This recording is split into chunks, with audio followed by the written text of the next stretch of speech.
the sweet spot in the corridor across the Pacific for entry interface, where Integrity will reach the first traces of Earth's atmosphere at an altitude of 400,000 feet and begin its high-speed descent back to Earth. From the point at which Integrity reaches entry interface, we're going to have about a 14-minute period between entry interface and splashdown. The speed of the spacecraft will reach a peak speed of about 23,839 miles an hour. That equates to about 32 times the speed of sound. Those numbers could be refined by flight dynamics in real time as we get there tomorrow, and we'll certainly report that. The splashdown velocity for Integrity and its crew will have slowed to a mere 19 miles per hour. That's thanks to a series of 11 different parachutes that will be employed during the entry sequence.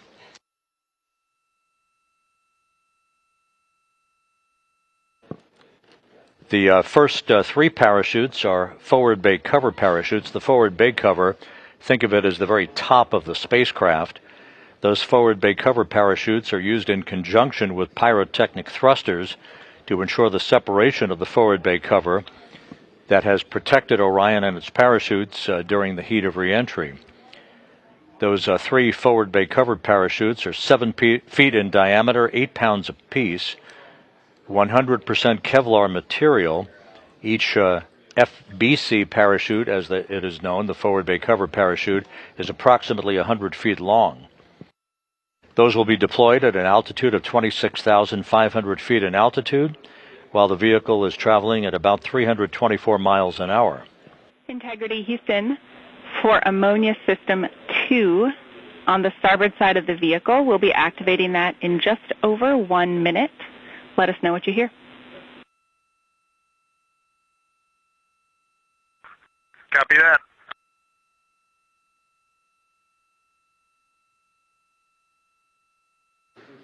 Jackie Mahaffey relaying word up to Jeremy Hansen aboard Integrity that we're going to be activating that ammonia system in just a short period of time. That could induce some noises in the cabin, but that is absolutely normal.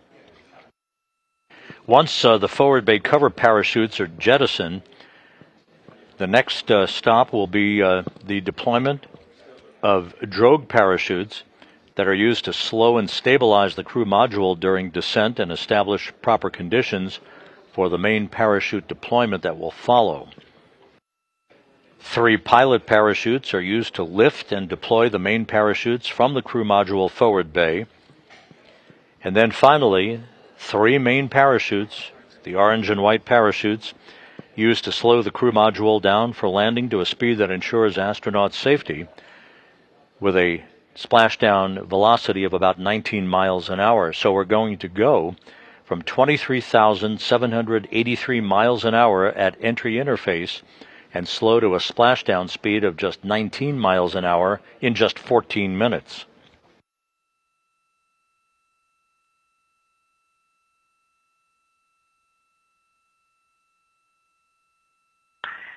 Jackie, we hear the sound. It is the same as on the port side, now on the starboard side, very distinct. Houston copies. Thanks for the data. And Christina Cook confirming that they do hear that sound. And now that we know, I feel like we've discovered the last thing we need to discover on this spacecraft. This is such a fulfilling feeling. I guess we'll let you come home now.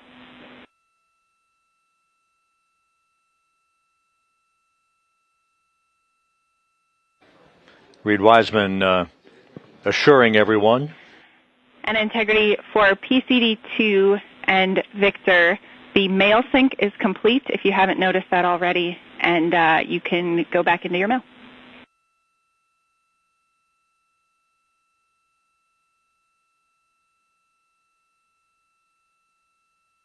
Thanks, Jackie. I see it, and it does look good. Appreciate it.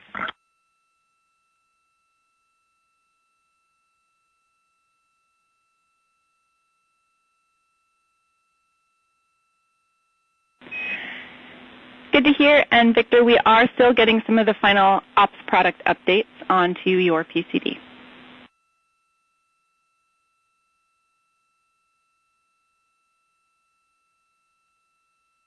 Spacecraft communicator Jackie Mahaffey telling Reed Wiseman that Okay, sounds good, Jackie. Thank you.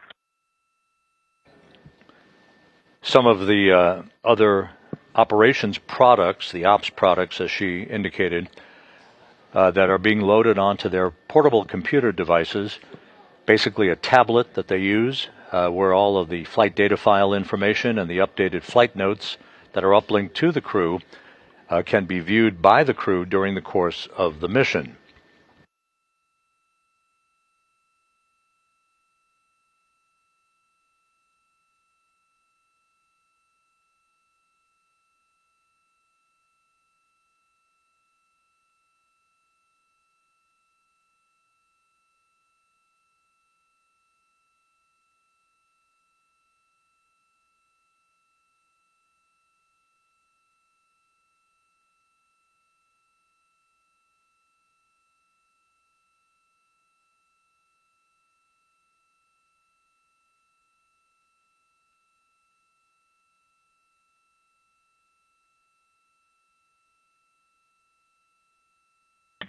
Houston integrity for trash stowage.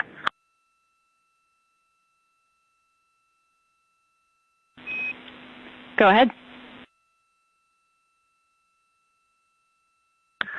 From the Bravo 3 Purple CTB 10,002, we're starting to utilize that for trash per the mission summary. We had 2 items remaining in there, which we are going to pull out, which is the 4 quantity of Orion water bags in a Ziploc, a PWD adapter, and a post-flight analysis packet and PWD adapter, although I think that is an empty Ziploc, that last one.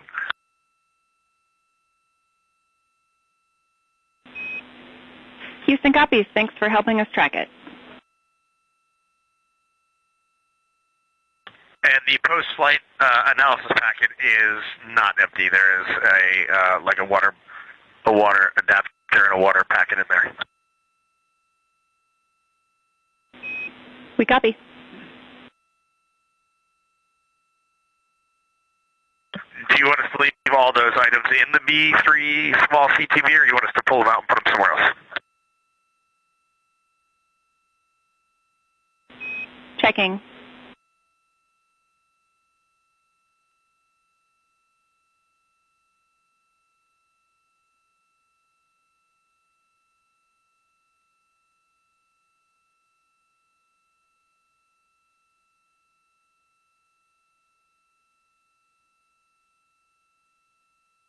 And if it helps make the conversation go faster, we just shoved all those items at the bottom of the Bravo 3 CTB, and we're putting our first trash bag on top, and then we will keep the water catcher items at the very top.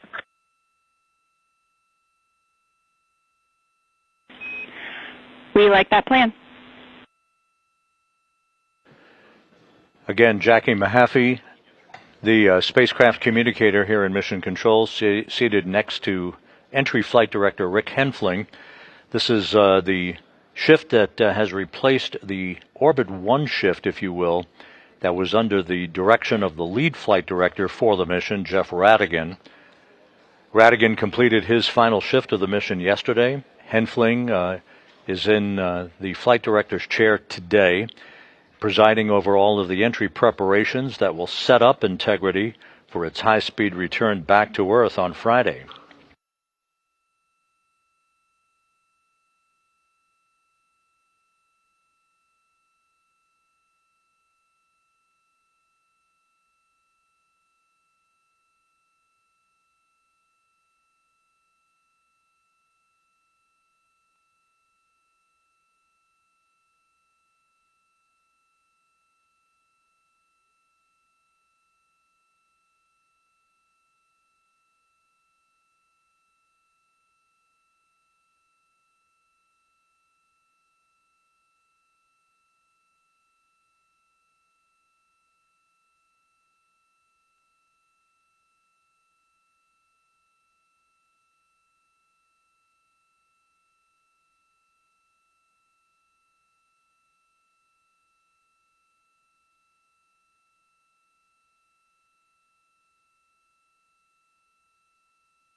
This is Mission Control Houston. We are 7 days, 18 hours, 4 minutes into the flight of Integrity on the Artemis II mission. There's been, of course, a lot of interest in the Friday timeline of key events that will unfold throughout the course of the day to bring the astronauts home for their splashdown in the Pacific off the coast of San Diego. So while we have an opportunity here early in the crew's workday, we can run some of that down for you. The crew is scheduled to wake up on Friday at 10:35 a.m. Central Time. This will all be in Central Time. They'll begin a couple of hours later to configure the crew cabin for entry, basically completing some of the work that they'll start later today. A final return trajectory correction burn called the RTC-3 burn that will complete the fine-tuning of our trajectory to hit the proper spot in the corridor, if you will, corridor that's about 475 nautical miles wide across the Pacific from southwest to northeast, with a downtrack distance of some 1,300 nautical miles from the point of entry interface.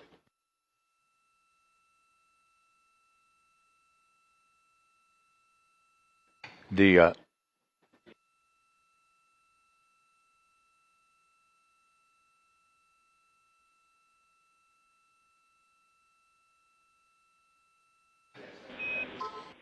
Integrity Houston for stowage.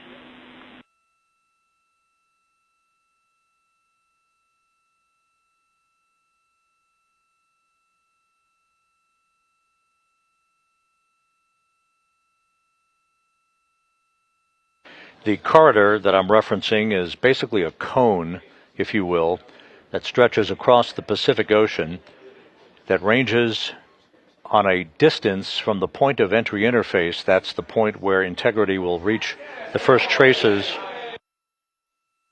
of Earth's atmosphere. That downtrack distance ranges from about 1,300 nautical miles to some 1,775 nautical miles from the point of entry interface.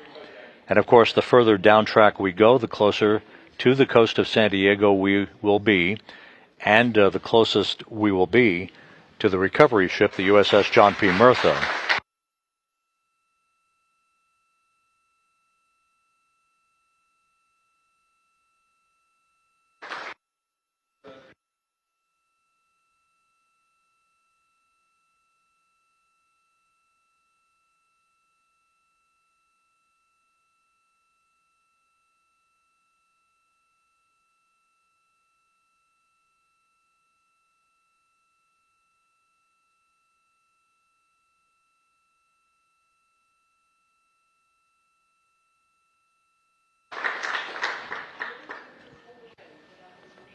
Here in the flight control room, a round of applause. Rick Henfling, the entry flight director, took a moment to recognize Kelsey Young, the chief science officer for the Artemis II mission, whose guidance in selecting lunar targets has resulted in some of the spectacular photography you've seen.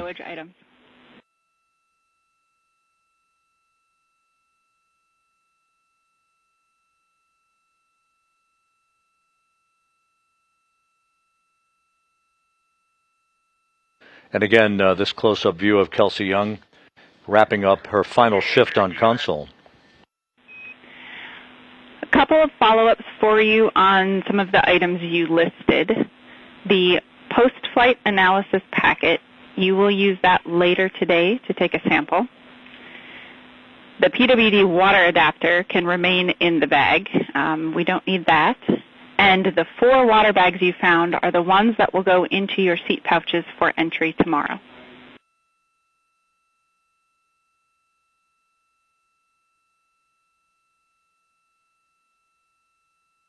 Well, I'm really grateful that people were listening and helped us pull those things to the top of that bag. Thank you very much.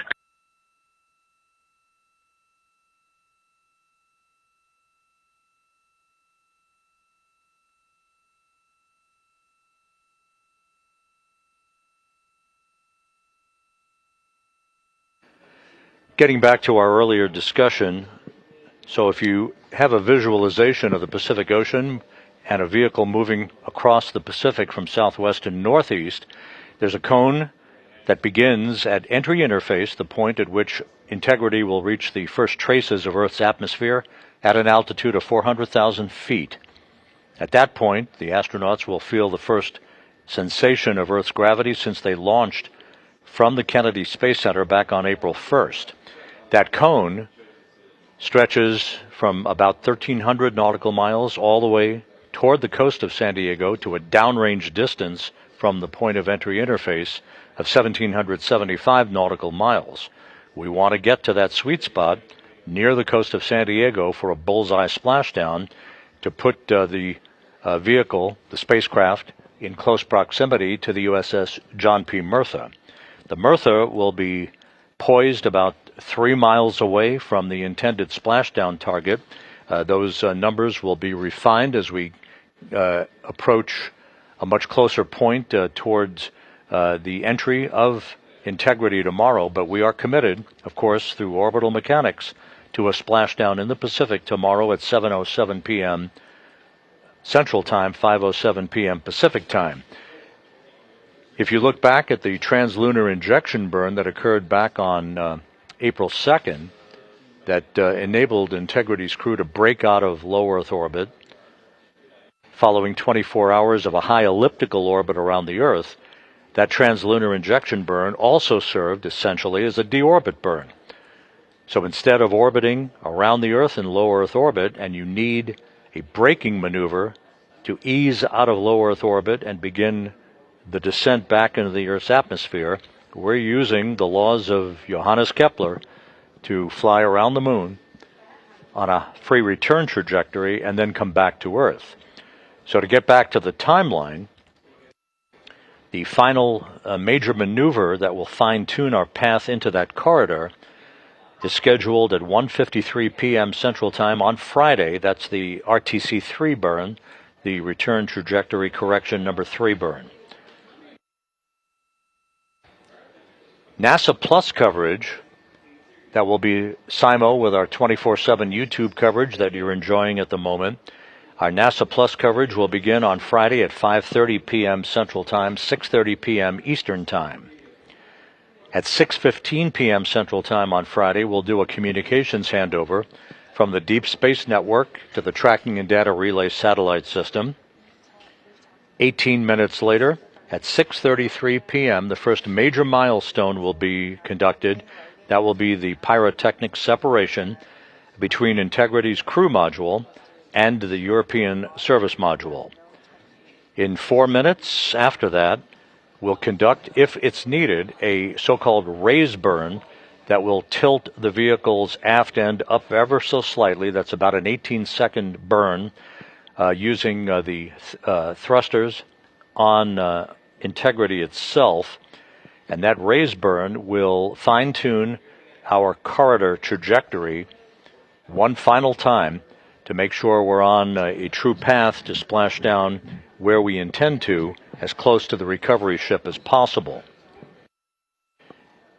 Entry interface is currently scheduled at 6:53 p.m. Central Time. Again, as we've said before, this is the point 400,000 feet above the Earth in which Integrity will be traveling some 34,882 feet per second, with a range to splashdown of some 1,701 nautical miles.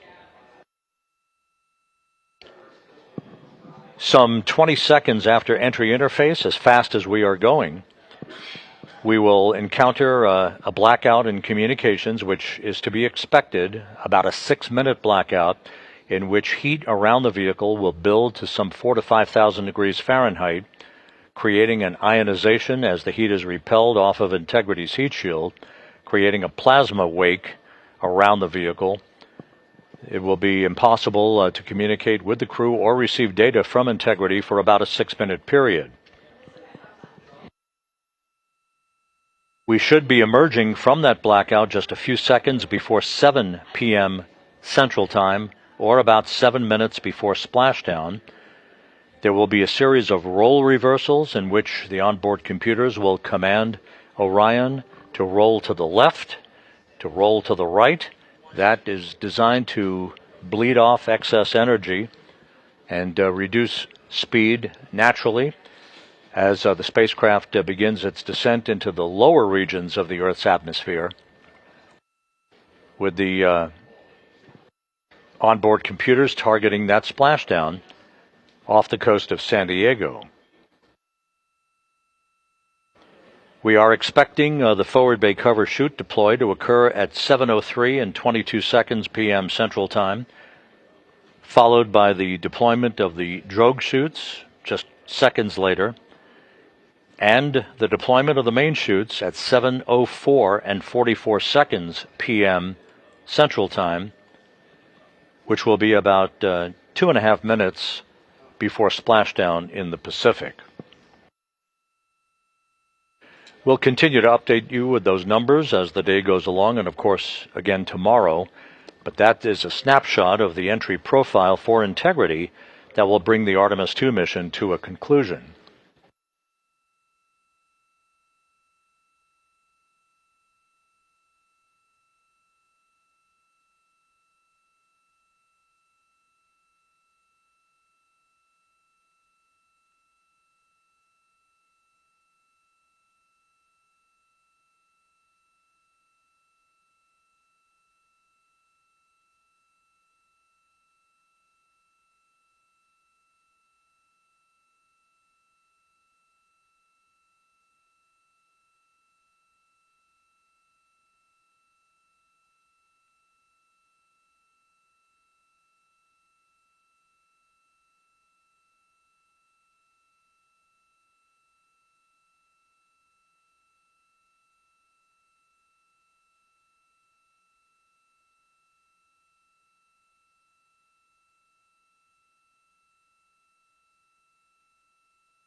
Copy.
This is Mission Control Houston at a mission elapsed time of 7 days, 18 hours, 41 minutes into the flight of Integrity on the Artemis II mission. All quiet here in the Mission Control Room, the Artemis Flight Control Room, also known as the White Flight Control Room here at the Johnson Space Center in Houston. Integrity's 4 astronauts, Commander Reed Wiseman, pilot Victor Glover, and mission specialists Christina Cook and Jeremy Hansen, have been awake for the better part of an hour and a half now as they finish their post-sleep period, reviewing their morning mail and all of the procedures that will govern their work on this 9th day of the mission and on the eve of their homecoming back to the Earth that you see in the field of view from one of the solar array wing cameras on Integrity.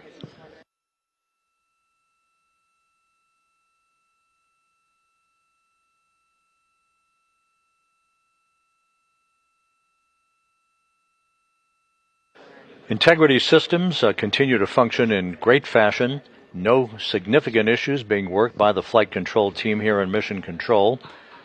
This is a day in which the crew will begin to pack up their crew cabin and spend time both with Flight Director Rick Henfling this afternoon, as well as themselves reviewing all of their flight data file procedures that will be part of the entry timeline on Friday.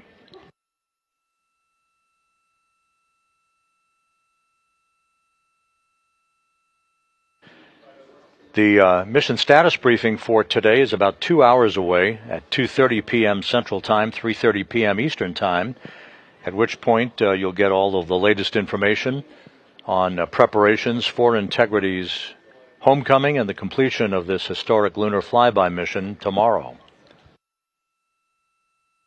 Out in the Pacific, which is the port of call for Integrity for its splashdown at 7:07 p.m. Central Time Friday night, the USS John P. Murtha, which is the recovery ship, is in position, ready to begin recovery operations on Friday to extract the 4 crew members from Integrity, hoist them into a pair of Navy helicopters, fly them back to the ship, where they'll go into medical bay, for routine post-flight medical exams. That will precede a flight back to shore and ultimately a flight back to the Johnson Space Center in Houston. There have been questions about the order of extraction from the vehicle once we have splashdown and once we are in a stable 1 or upright configuration to enable the fast boats and the Navy divers to approach the spacecraft for the opening of the hatch to Integrity. The order of extraction, according to the latest information we've received from the ship, Christina Cook will be first to be extracted from Integrity, followed by Victor Glover, then Jeremy Hansen, and the commander of Integrity, Reed Wiseman, will be the last to leave the ship onto a big raft that will be erected right next to the hatchway to Integrity called the front porch. There will be a period in which Navy divers and medical personnel will have a chance to check out the crew before they're hoisted one by one in sequential fashion to the helicopters.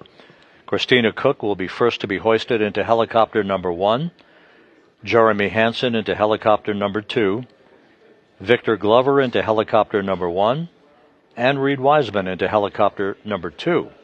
So Cook and Glover will have a short ride then back to the deck of the USS John P. Murtha. Jeremy Hansen will accompany Reed Wiseman on the second helicopter for a short trip back to the deck of the ship.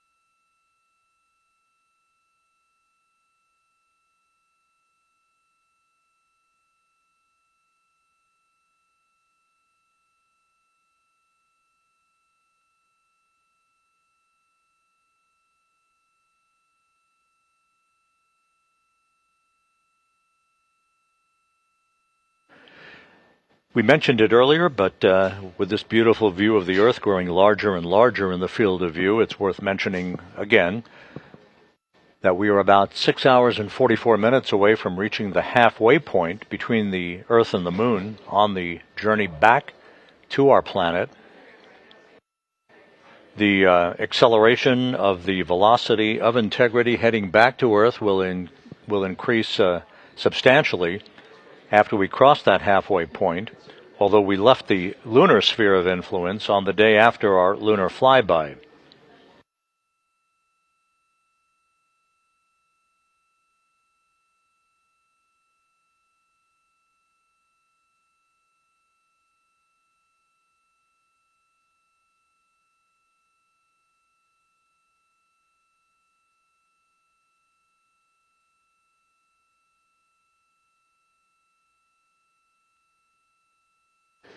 The mission management team meeting today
We've got two voids we'd like you to check.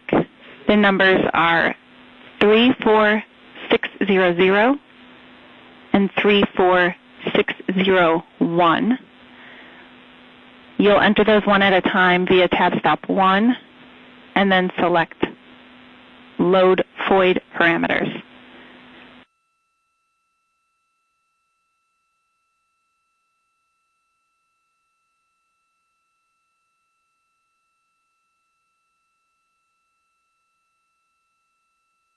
Okay, for void 34600, I get a param toll of +17.0.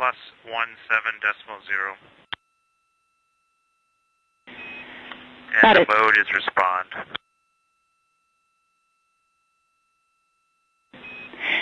Jeremy, that's exactly what we were hoping for, and the second item is 34601, and we're looking for the same thing.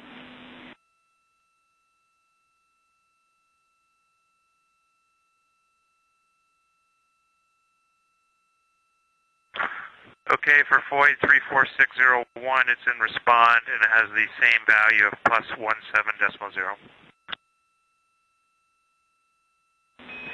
That is a good config. Thanks for your help, Jeremy. No problem.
This is Mission Control Houston.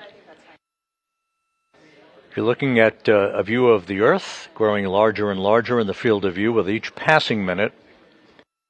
6 hours and 13 minutes from now, we will have passed the halfway point on the journey home from the Moon for the Artemis astronauts aboard Integrity. With splashdown scheduled one day, 6 hours, 14 minutes from now, at 7:07 p.m. Central Time, 5:07 p.m. Pacific Time on Friday evening.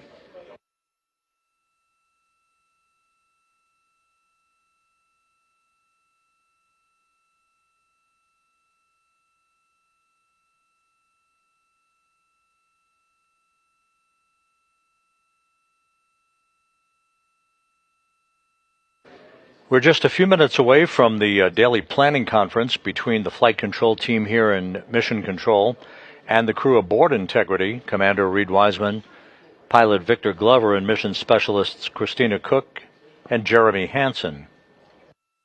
A quick tag-up in which the flight control team will review the day's work that lies ahead for Integrity's astronauts in their final full day in space.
The day's activities for Integrity's astronauts will essentially include a study session in which they'll review their flight data file information about the remaining burns that are scheduled of the thrusters on the vehicle to fine-tune our trajectory for a splashdown in the Pacific on Friday night.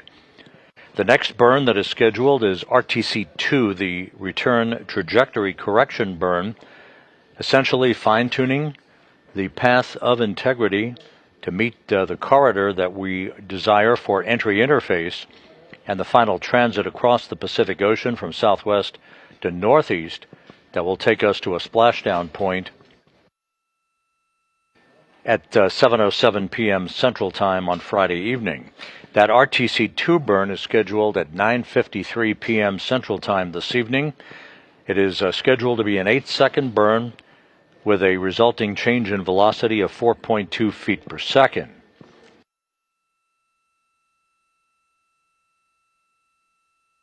On Friday afternoon, there'll be a critical burn called the RTC-3 burn. That is the final major maneuver of this mission. The RTC-3 burn scheduled at 1:53 p.m. Central Time on Friday afternoon.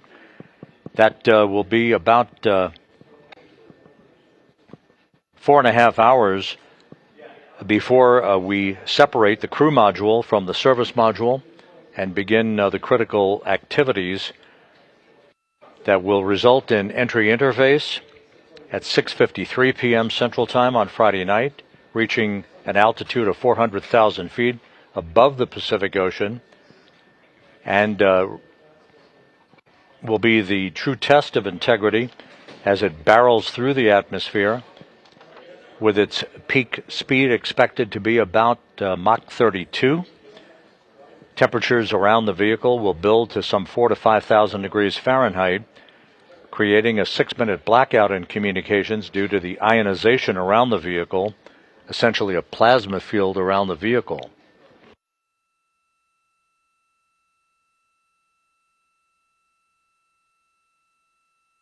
Once we emerge from the blackout, a series of chutes will be deployed, the key final chute deployment being the main chute deploy at 7:04 p.m. Central Time, and splashdown again scheduled at 7:07 p.m. Central Time, 2.5 hours before sunset at the splashdown site, which will be 5:07 p.m. Pacific Time.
While the focus of attention here in the Artemis Flight Control Room is on the home stretch of the mission for Integrity's astronauts, down the hall in the International Space Station Flight Control Room, the work continues 24 hours a day, 7 days a week, 52 weeks a year, nonstop, with a continuous human presence aboard the International Outpost, having exceeded 25 years this past November.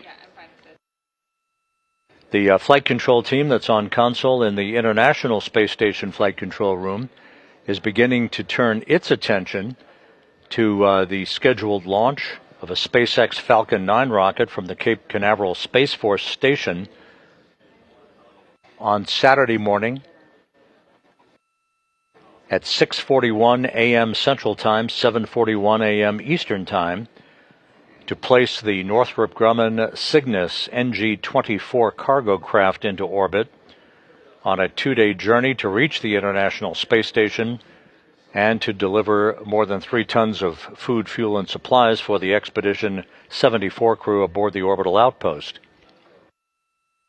The launch of the christened SS Steve Nagel Cygnus cargo ship will result in a robotic capture, with NASA astronauts Jack Hathaway and Chris Williams at the controls of the Canadarm2 robotic arm. That robotic capture on Monday morning is scheduled at 11:50 a.m. Central Time, 12:50 p.m. Eastern Time. NASA Plus will provide coverage of the Falcon 9 launch of the Cygnus spacecraft for Northrop Grumman and the resulting capture of Cygnus and its installation that will occur several hours later. The installation will be covered in a blog, but we will cover the rendezvous and capture in its terminal phase on Monday morning. Again, launch scheduled on Saturday from the Cape Canaveral Space Force Station at 6:41 a.m. Central Time, 7:41 a.m. Eastern Time.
Houston Integrity, we're ready for the TPC. Good morning, Reed, Victor, Christina, and Jeremy. Welcome to Flight Day 9. I've got a few items for you related to entry tomorrow, and then a couple of other follow-up items for today. First of all, your entry package content is now on board in Crew Operations Entry Package. We are starting to activate and check out several systems that you'll need for entry. The first is the RCS cat beds are at temp. CM activation steps have started. And we will give you a call before we fire the pyro valves or perform the hot fire itself. How copy?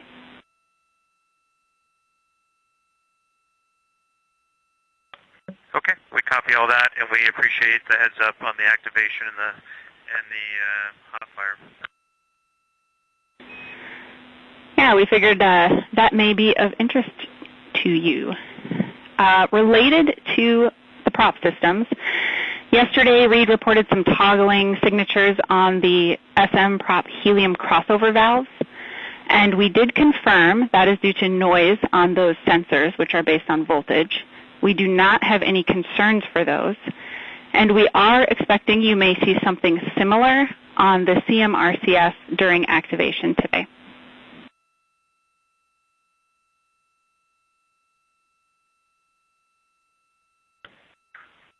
Okay, Jackie.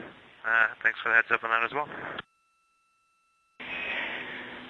All right, 3 other good news items for entry.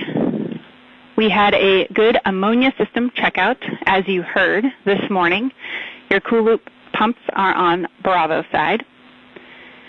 For GNC, you've got 3 good barrows. They are now off OFF again. And you have 2 good GPS.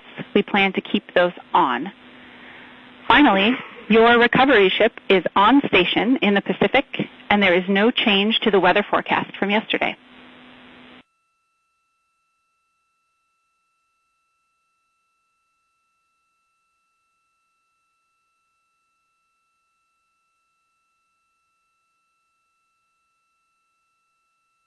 Okay, Jackie, we copied all that. Sounds like you're really getting us ready for reentry tomorrow. Also want to let you know that we happen to have a time lapse going out of window, I guess it was window 2 this morning, and we captured some of the ammonia venting, just for interest, if folks want to look for those photos later. We copy. We'll take a look. On the system side for today, we've got a couple of items. First of all, right now we're having some trouble transferring files with PCD3. We'd like a reboot of PCD3 when convenient. Second of all, I have a stowage delta for your stowage prep this morning when someone is ready to copy.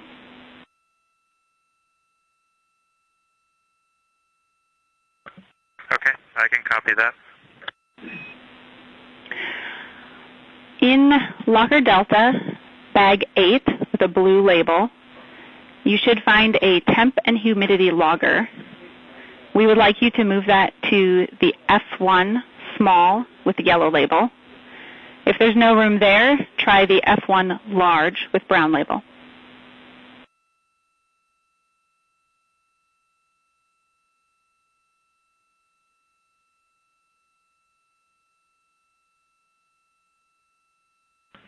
Okay, we copy that. We'd seen that earlier, and it's tiny. We'll be able to fit it where you want it. Sounds great. We also had one other stowage question for you. We are wondering if you all happened to find any small items of joy in Alpha 2 or F4 small bag.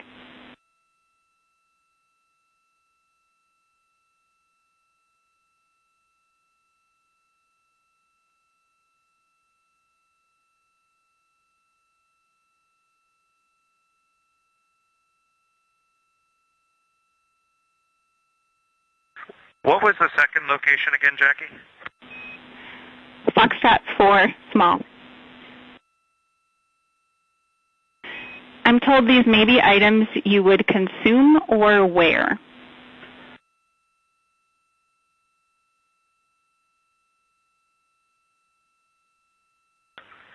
Yeah, we were really pleasantly surprised to find some pretty cool socks. So that we found. However, we haven't found the thing we can consume yet, and I'm assuming that would have come out of F4, but we'll have to have another look. We think that is in Alpha 2, unless Reed has drank all of them.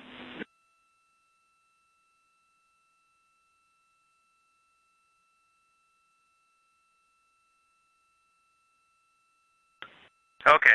All right. Well, you piqued our interest. We'll get after it. All right. Final item, we'll take an Avatar Lights report when you have it, and any other questions or items for us.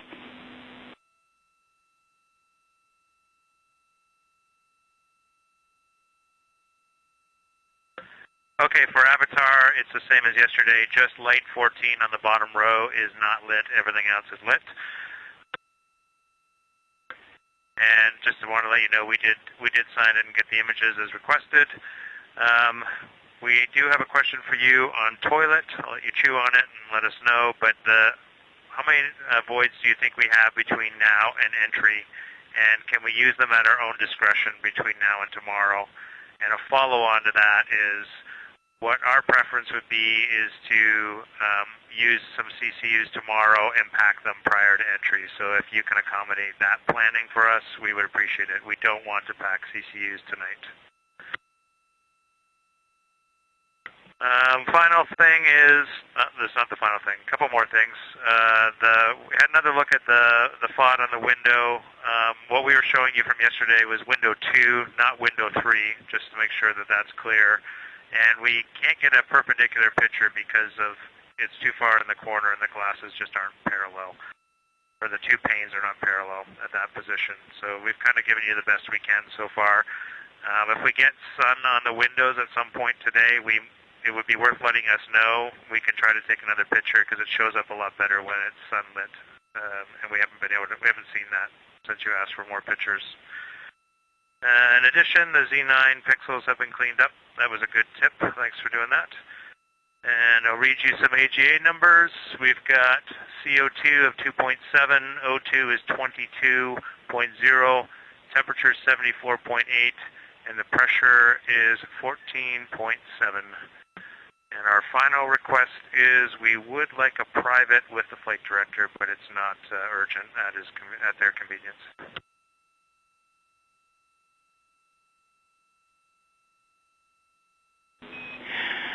Okay, Jeremy, we copy all. For Avatar, that means you've got at least 36% state of charge, and it'll make its way all the way to the right hands on the ground with that level of battery. So thanks for that status, and we are working on the conference on OE2. We'll let you know when it's in place.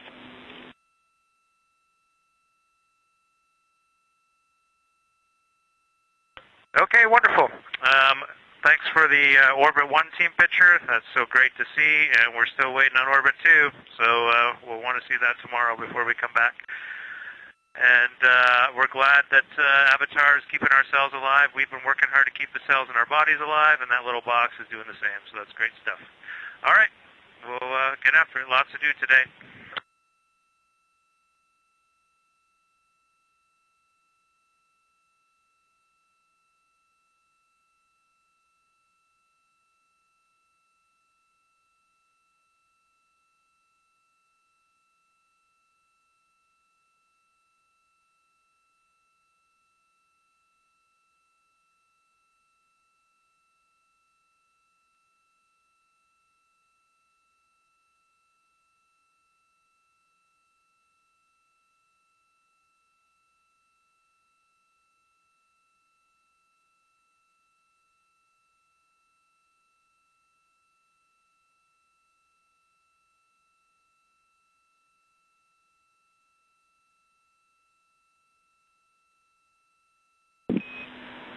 Integrity Houston, you've got a conference set up on OE2.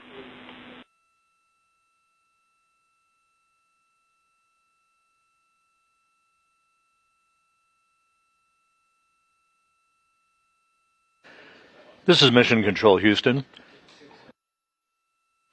Here in the flight control room, Spacecraft communicator Jackie Mahaffey has concluded the daily planning conference with the 4 crew members on board.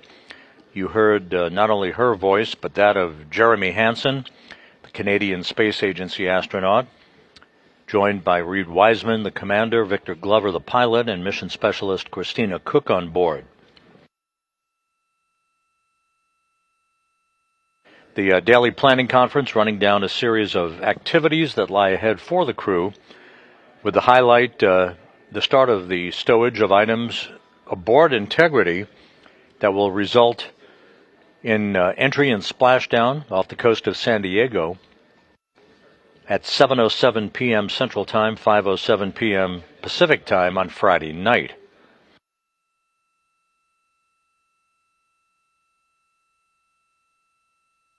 Some of the highlights of that discussion included a reaffirmation by Mahaffey that the recovery ship for the crew, the USS John P. Murtha, is on station.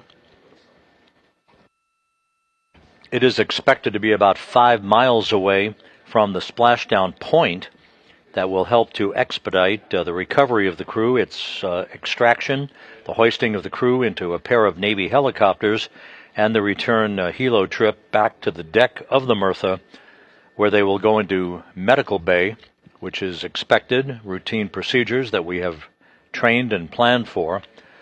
They'll receive routine medical exams before departing the ship at some point to return to shore and then ultimately back to the Johnson Space Center in Houston.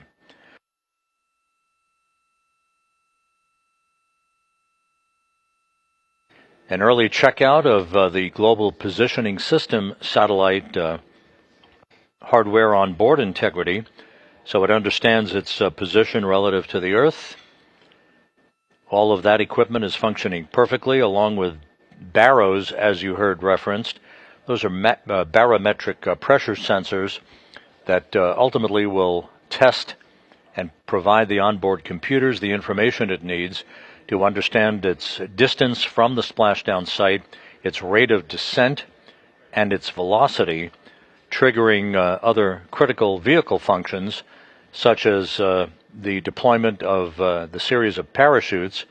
First, the chutes that will pull the forward bay cover off the top of the vehicle, then drogue chutes, and following that, the main chutes, the 3 main parachutes, that will slow Integrity from an initial velocity of some 32 times the speed of sound at the point of entry interface to just 19 miles an hour at splashdown. That whole process over a 14-minute period from the time that the vehicle and the astronauts reach the first traces of Earth's atmosphere to the point of splashdown is just 14 minutes in duration. The weather forecast at the splashdown site is go. Winds are expected to be around 10 knots, wave heights less than 4 feet, and the periodics for the waves rising and falling at about 17 seconds. This is ideal weather for the recovery of the crew on Friday night. Given all of the circumstances, everything is in good shape. In about an hour at 2:30 p.m. Central Time, 3:30 p.m. Eastern Time, we will be moving into our mission status briefing for the day, so we invite you to tune in for that. The crew will be provided with more details about its entry milestones later in the day from the flight control team here in Houston. A final public affairs event is scheduled at 6:50 p.m. Central Time this evening. And then about 3 hours later, at 9:53 p.m. Central Time, is the next critical burn, the return trajectory correction number 2 burn, that will further fine-tune Integrity's path to reach the center of the corridor we want entry to occur in tomorrow evening. The RTC-2 burn this evening at 9:53 p.m. Central will be about an 8-second burn of the reaction control system thrusters to amend the velocity by about 4.2 feet per second. .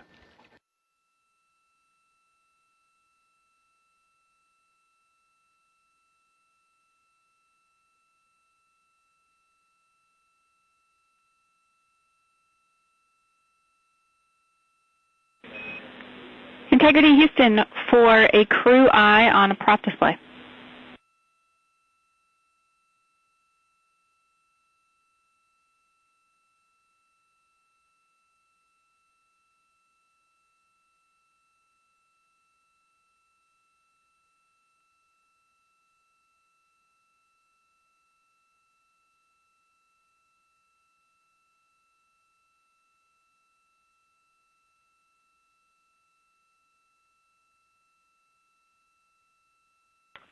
Go ahead, Jackie. I'm with you on DU3. Hey, Christina, we're going to start working with the CMRCS, and in particular, we're about to arm the pyro valves, and we're interested in if you all see the same toggling signature that you saw with the service module propulsion system. So if you could pull up CMRCS and keep an eye on that display, we will then arm the pyros.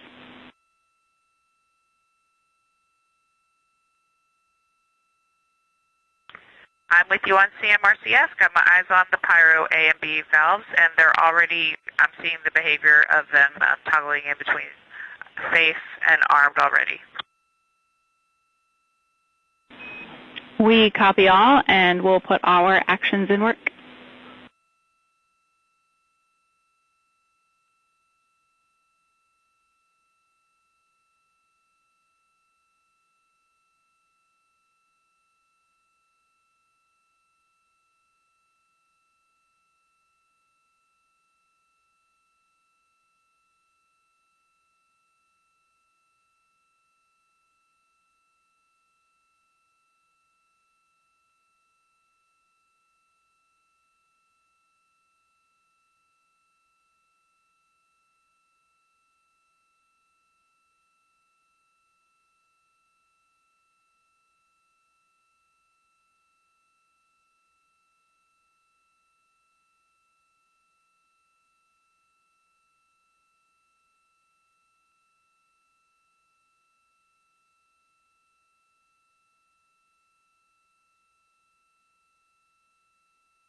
Jackie, we see armed, and it is steady. Houston copies. Thanks.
We've been enjoying the view from solar array wing cameras on Integrity, the great view of the Earth as it grows larger and larger in the field of view. Statistically, this visualization... Go ahead.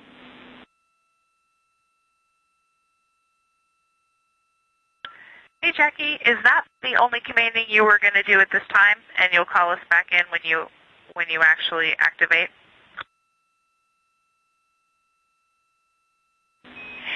Yeah, sorry, it was just long enough of an awkward pause, but we are getting very close to actually opening those, and we think you'd be interested in that as well.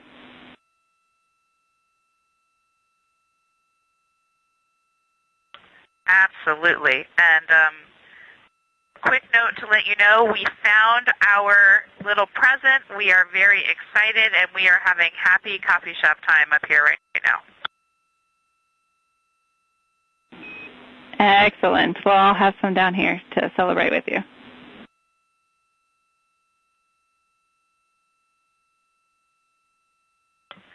Cheers to that. Christina Cook acknowledging what was referred to in the daily planning conference as a present stowed away in one of the lockers on Integrity. Obviously, some special coffee that the crew is enjoying. Now, back to this visualization. This is a three-dimensional view driven by real-time telemetry. Integrity Houston, Christina, we are about to send the String 2 pyro valve, and we definitely want to know what you see and hear.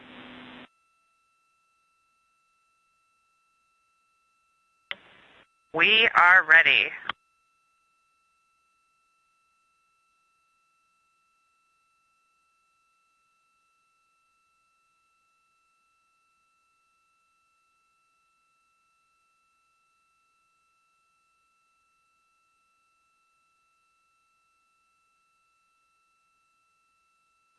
Once again, that visualization that you saw a moment ago showing the distance from the Earth and the distance from the Moon.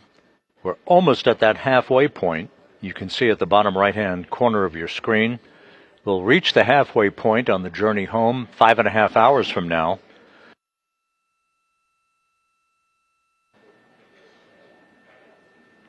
In the meantime, we're doing a quick test of pressurization in the prop system, gathering data on this test flight of Orion, the flyby of the Moon, having been accomplished. Jackie, let me know when it's a good time to give you our commentary.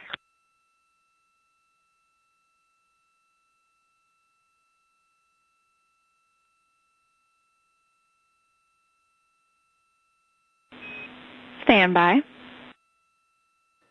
Cook is ready to provide a characterization of what she's hearing as the pyro valves are open for the pressurization system.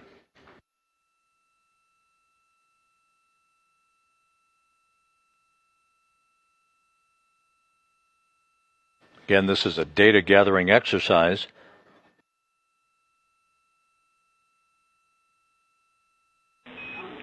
Christina, we're ready for your words.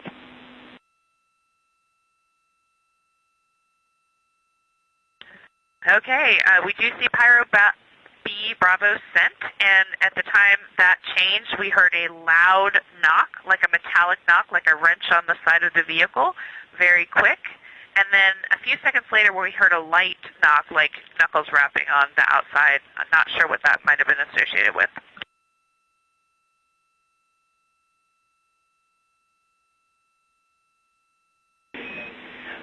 We copy. Wrench, then knuckles. We do think that first noise was the pyro. And from our telemetry on the ground, that looked like a nominal string 2 pyro valve open.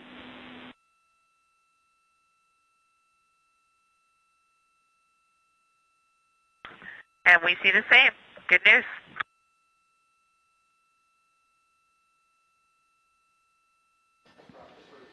And Christina Cook characterizing for the flight control team here what she heard during the opening of the pyro valves for the propellant pressurization system. And Christina, it'll be a good 5 to 10 minutes before we're ready for string 1, so we'll give you a call back.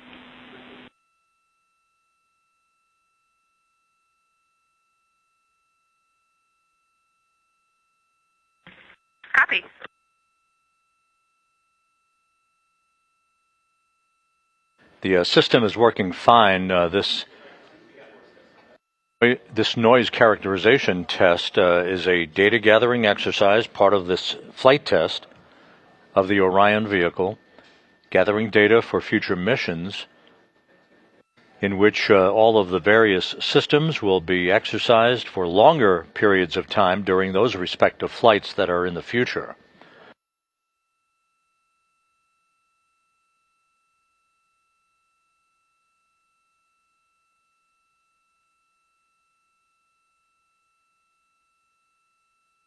Integrity is flying in great shape.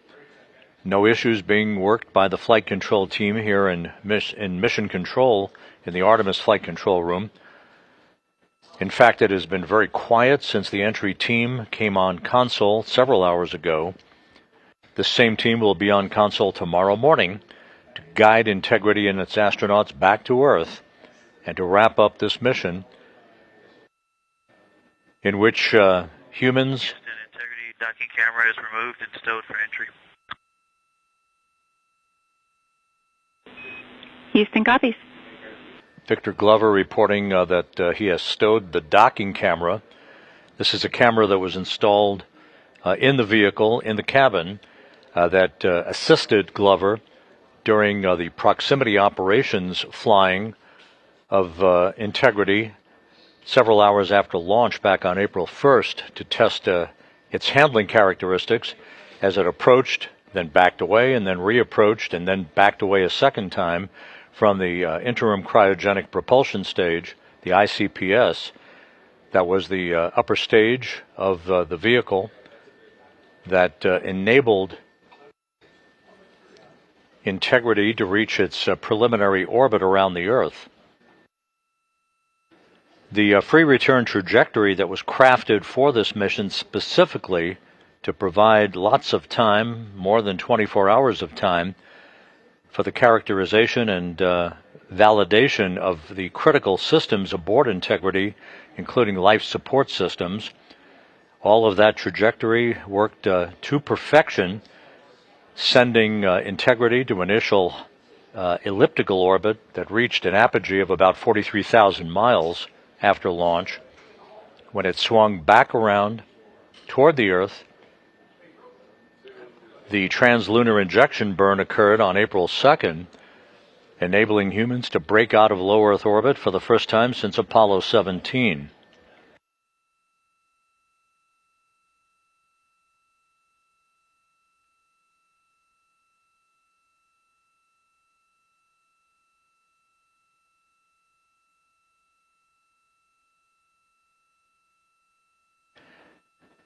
The translunar injection burn also served the dual purpose of being, in essence, a deorbit burn. Whereas we think of a normal deorbit burn for an Earth orbiting vehicle as the function of a braking rocket, slowing the velocity of an orbiting spacecraft down long enough so that Earth's gravity can capture the vehicle and bring it back into the atmosphere. The trajectory that was deliberately designed for this test flight sent Integrity on a free return trajectory where it looped around the moon, exceeding the distance record set by Apollo 13 in 1970, making this quartet of astronauts the humans who have traveled further away from Earth than any other humans in history. The loop around the far side of the moon, and now the return trip to Earth that you see growing larger in the field of view, to culminate in a high-speed entry back to Earth and a parachute-assisted splashdown in the Pacific, southwest of San Diego, on Friday evening at 7:07 p.m. Central Time, 5:07 p.m. Pacific Time.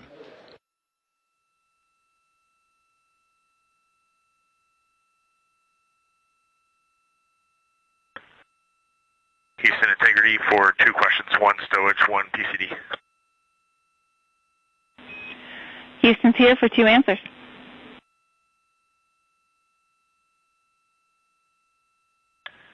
First is just a request from me individually, but if there's a chance for a quick email sync between between now and lunch, that'd be awesome, just to get a couple things in our outbox out to families.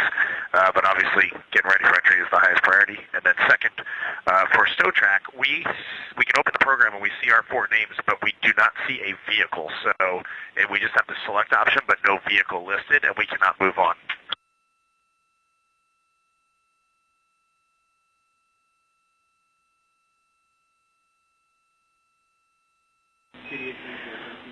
Reed, we copy both. Stand by for answers.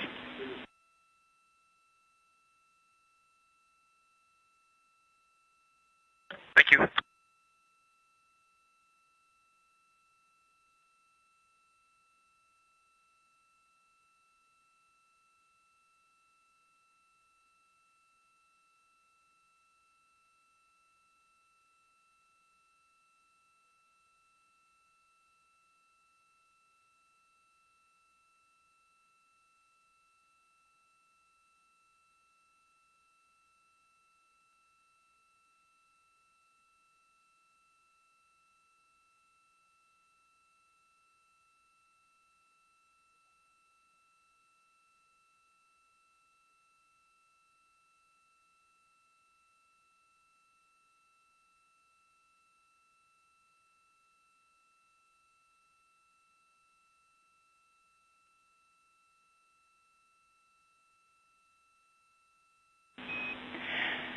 Integrity Houston, Reed, back with you.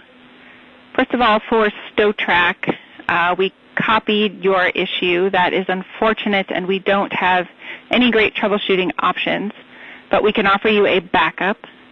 It is PVE procedure 26.5.300, stowage return reconfiguration. And for the email sync, we are a little tight on bandwidth right now, but we'll keep looking for an opportunity and let you know if we find one.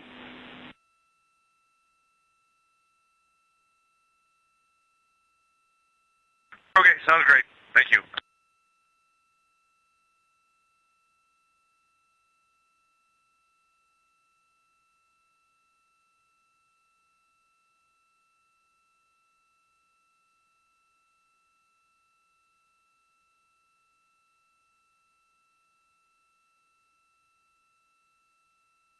And Jackie, it might be a different pipe, but do you want the HHP camera or not?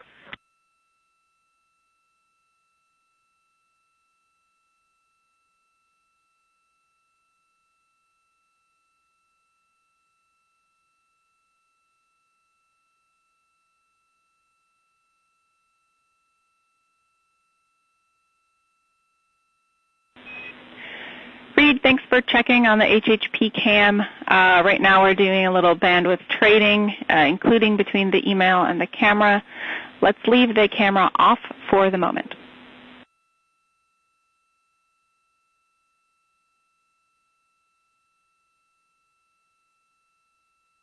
Sounds great, Jackie.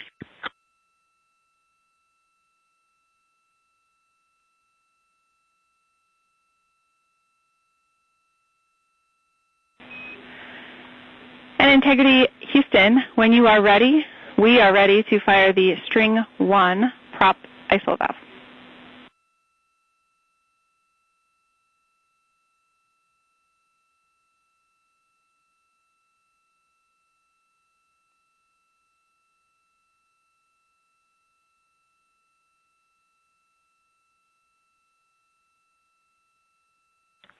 And Jackie, we will be ready in about 30 seconds.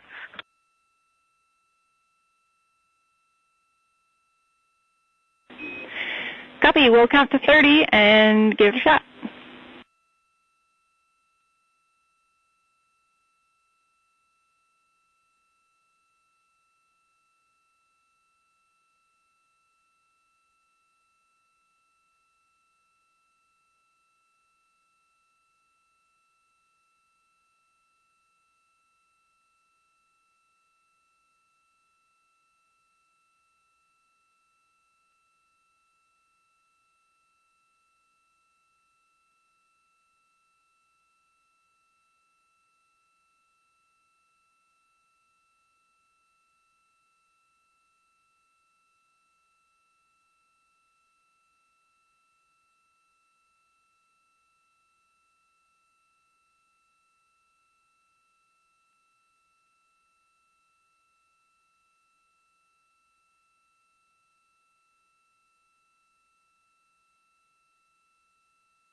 This is Mission Control Houston.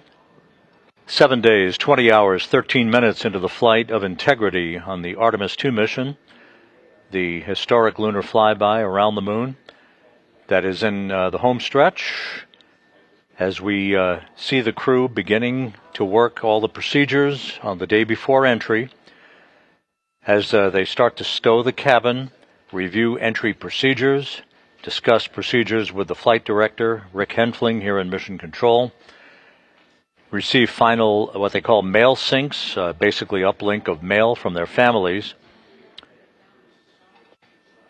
and gearing up for their high-speed entry back to Earth and a splashdown off the coast of San Diego 2.5 hours before sunset out in the Pacific on Friday night.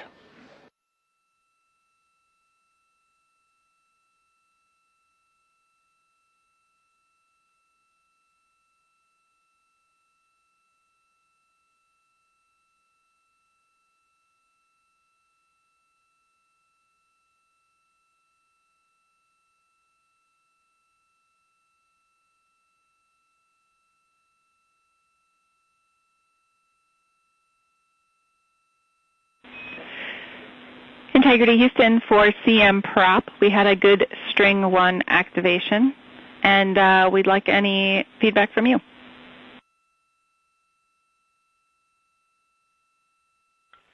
Awesome. Jackie, we see the same. Happy to hear it. And it was a similar signature, except I think we heard even a little bit more, the same 2 clicks. This time we also heard a little bit of a flow, like pressurizing, and we associated the second knock with the reg probably closing. It was right when we got to pressure.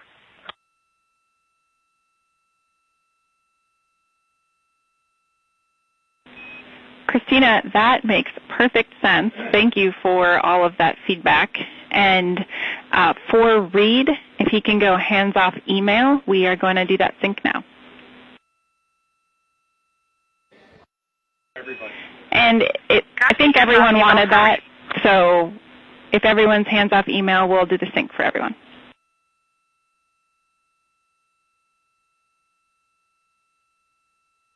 Copy and thank you.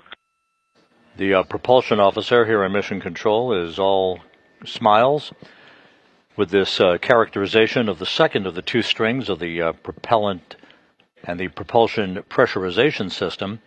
Again, gathering data on this test flight on the behavior of that pressurization system that enables these systems to be properly pressurized for upcoming thruster maneuvers.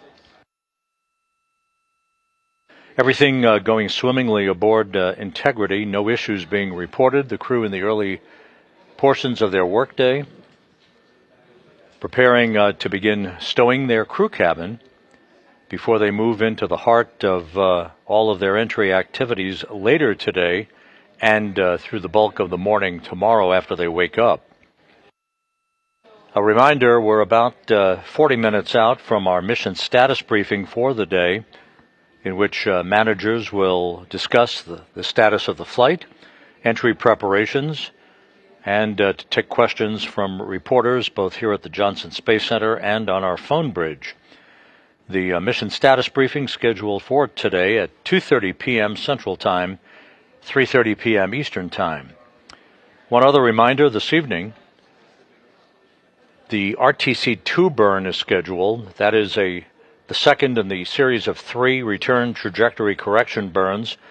These are fine-tuning maneuvers to basically sweeten the path of Integrity to reach the center line, if you will, of the entry corridor tomorrow that will put Integrity on a glide path that will carry it to a precise touchdown, hopefully within just a few miles of the recovery ship, the John P. Murtha, which has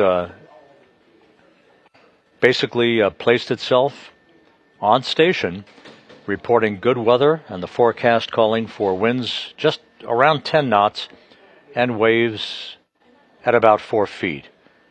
Ideal conditions, almost pristine conditions for the homecoming of Reed Wiseman, Victor Glover, Christina Cook, and Jeremy Hansen.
Houston, CFC still complete. We did not have the shipping bubble wrap, so it is gently placed in A3 on top of the docking camera. Should be fine. Houston copies. And Reed, we have one optional StowTrack troubleshooting to offer you if you would like it.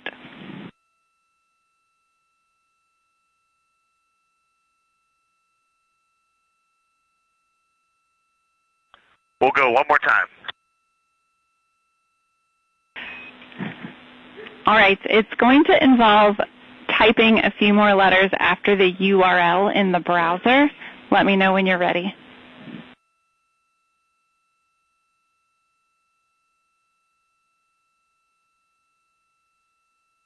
So you want me to first open StowTrack, or do you want me to go to a browser?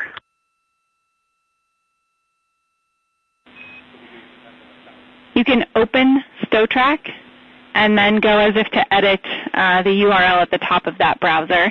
And these words I'll give you are at the end of the last backslash.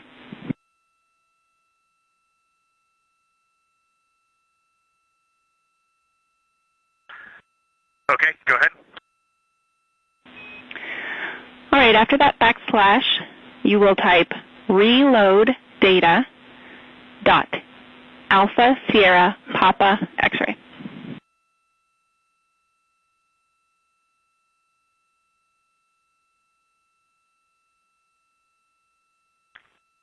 Okay, I'll try. When you hit enter, you might get an error page. If that happens, hit the browser back one time.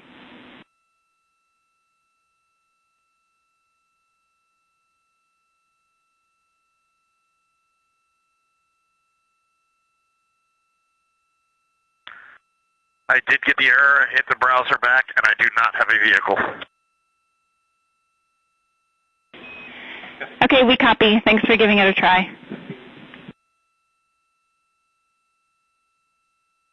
And just to be 100% clear, they are not backslashes. It's a localhost /.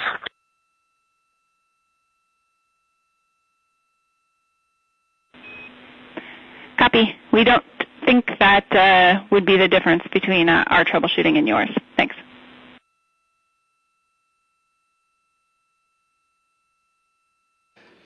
Spacecraft communicator Jackie Mahaffey in that exchange with Commander Reed Wiseman trying to troubleshoot the opening of a browser in which the crew keeps track of items that are being stowed for entry. This is not an issue whatsoever in regard to the mission, nor the entry of the vehicle tomorrow. It's simply a bookkeeping issue. So we press ahead with the Earth in the field of view from a solar array wing camera, just over 5 hours away from reaching the halfway point on the return trip from the moon that will result in splashdown 1 day, 5 hours, 8 minutes, and 47 seconds from now. Before we get too close to our mission status briefing coming up at the bottom of the hour at 2:30 p.m. Central, 3:30 p.m. Eastern, we can review some of the entry day highlights for you. On Friday, the crew will be awakened at 10:35 a.m. Central Time. All the times I'm about to give you are Central Time. The crew will be awakened at 10:35 a.m. A couple of hours later, just before 1 p.m. Central Time, they'll begin configuring the cabin for entry. One final major burn, that's the RTC-3 burn, the return trajectory correction number 3 burn, is scheduled at 1:53 p.m. Central Time. That is a final fine-tuning maneuver to further precisely point integrity in the right direction down the entry corridor for its splashdown. It also will prime the vehicle in advance of what I'm going to tell you in a minute is the crew module raise burn, which is an orientation maneuver, but we'll get to that in just a second. The RTC-3 burn is scheduled on Friday at 1:53 p.m. Central Time. The crew will begin to move into its entry checklist at 4:05 p.m. Central Time. This is where the heart of the matter begins. Our NASA Plus coverage, that will be SIMO to our continuing 24/7 YouTube coverage, our NASA Plus coverage for an even wider audience than we have been broadcasting for over the past few days. That begins at 5:30 p.m. Central Time, 6:30 p.m. Eastern Time. The next milestone will be the communications handover between the Deep Space Network and the Tracking and Data Relay Satellite System at 6:15 p.m. Central Time, 7:15 p.m. Eastern. 18 minutes later, at 6:33 p.m., the command will be given to separate Integrity from the European Service Module that has served this mission so well to this point, and Integrity will be flying on its own. 4 minutes later, at 6:37 p.m. Central Time, we're expecting a raise burn, as it is called. This is a slight adjustment in the angle of attack of Integrity, essentially lifting the aft end of the vehicle up, nudging it up in an 18-second maneuver that will further fine-tune its trajectory back into the Earth's atmosphere. This angle of attack is important because this will set the stage for how much heating on the heat shield is induced as we barrel through the Earth's atmosphere. That whole process of entry interface, plowing into the Earth's atmosphere, will begin at 6:53 and 30 seconds p.m. Central Time at an altitude of 400,000 feet, traveling 34,882 feet per second.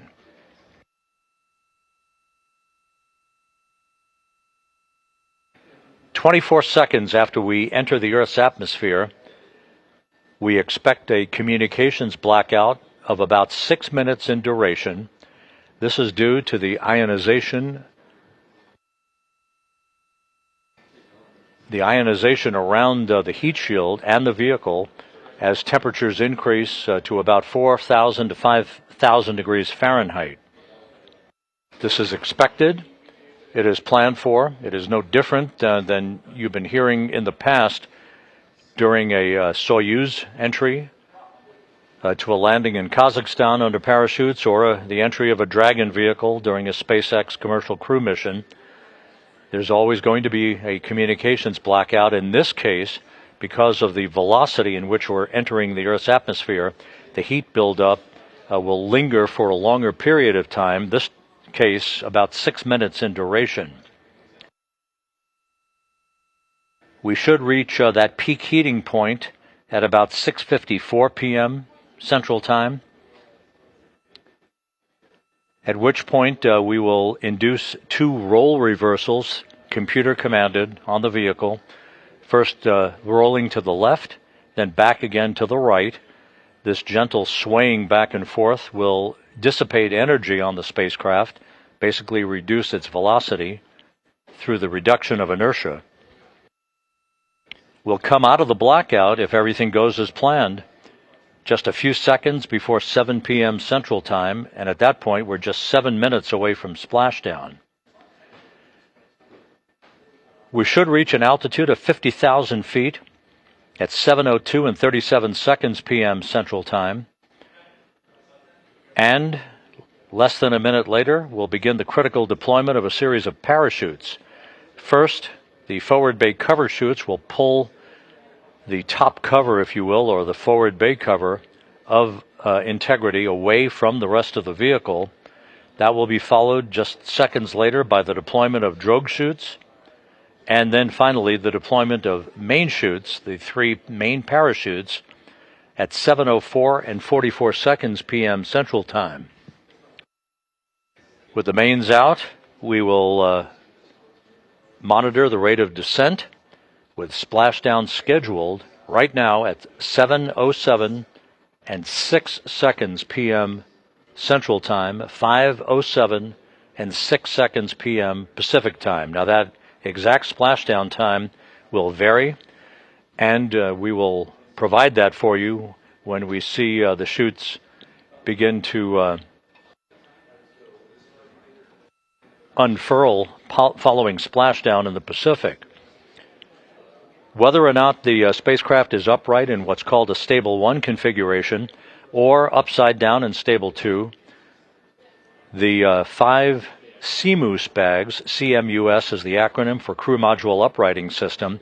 These are 5 airbags basically at the top of the vehicle that will inflate through helium to upright the vehicle into its nominal orientation upright, the top of the vehicle pointed skyward. You will hear a difference in communications from the crew to what is called a very low data rate of VLDR. You'll hear the call out from the Capcom Jackie Mahaffey here in Mission Control.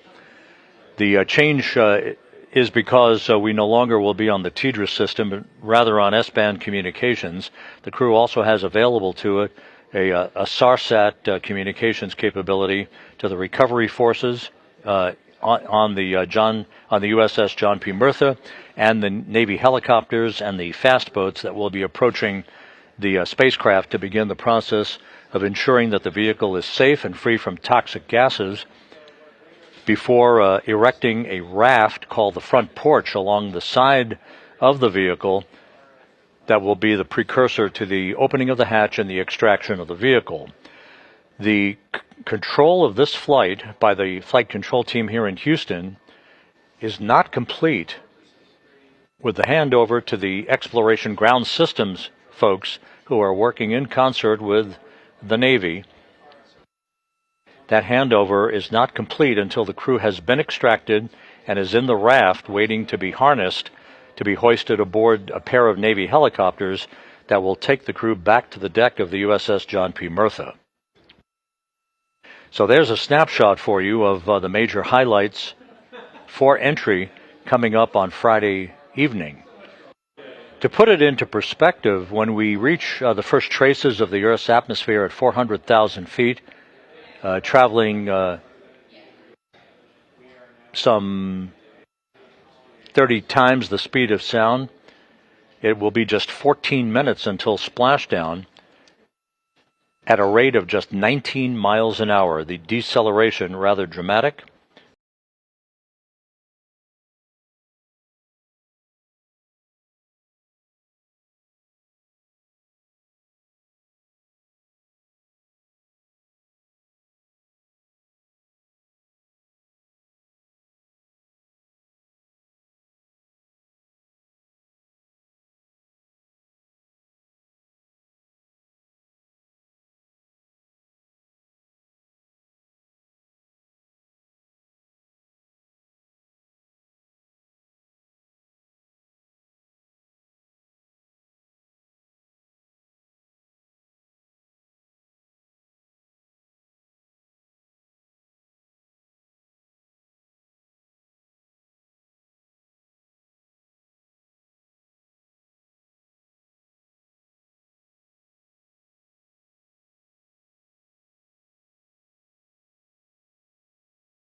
Awesome.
Artemis II mission is a test mission of the Orion space capsule. Artemis II will be the first time we put humans on this rocket. We're going back to the moon because it's the next step in our journey to Mars. We were always going to the moon. Pushing ourselves to explore is just core to who we are. That's a part of being a human. And liftoff. We shall return. Continuing to test out every bit of Orion. Coming back to Earth, 7 miles a second. When humanity sets big goals, we can bring together genius from around the world. You have the best people on planet Earth putting this vehicle together. That's what's up. To innovate for the benefit of humanity and to inspire the world through discovery. And here we go.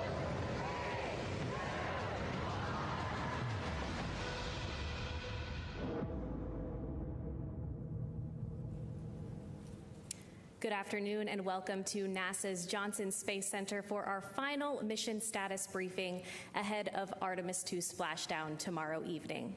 We are joined by a panel of specialists today. Joining us is NASA Associate Administrator Amit Shathria, Artemis II Flight Director Jeff Radigan, and Artemis II Orion Vehicle Manager Breniel Rodriguez.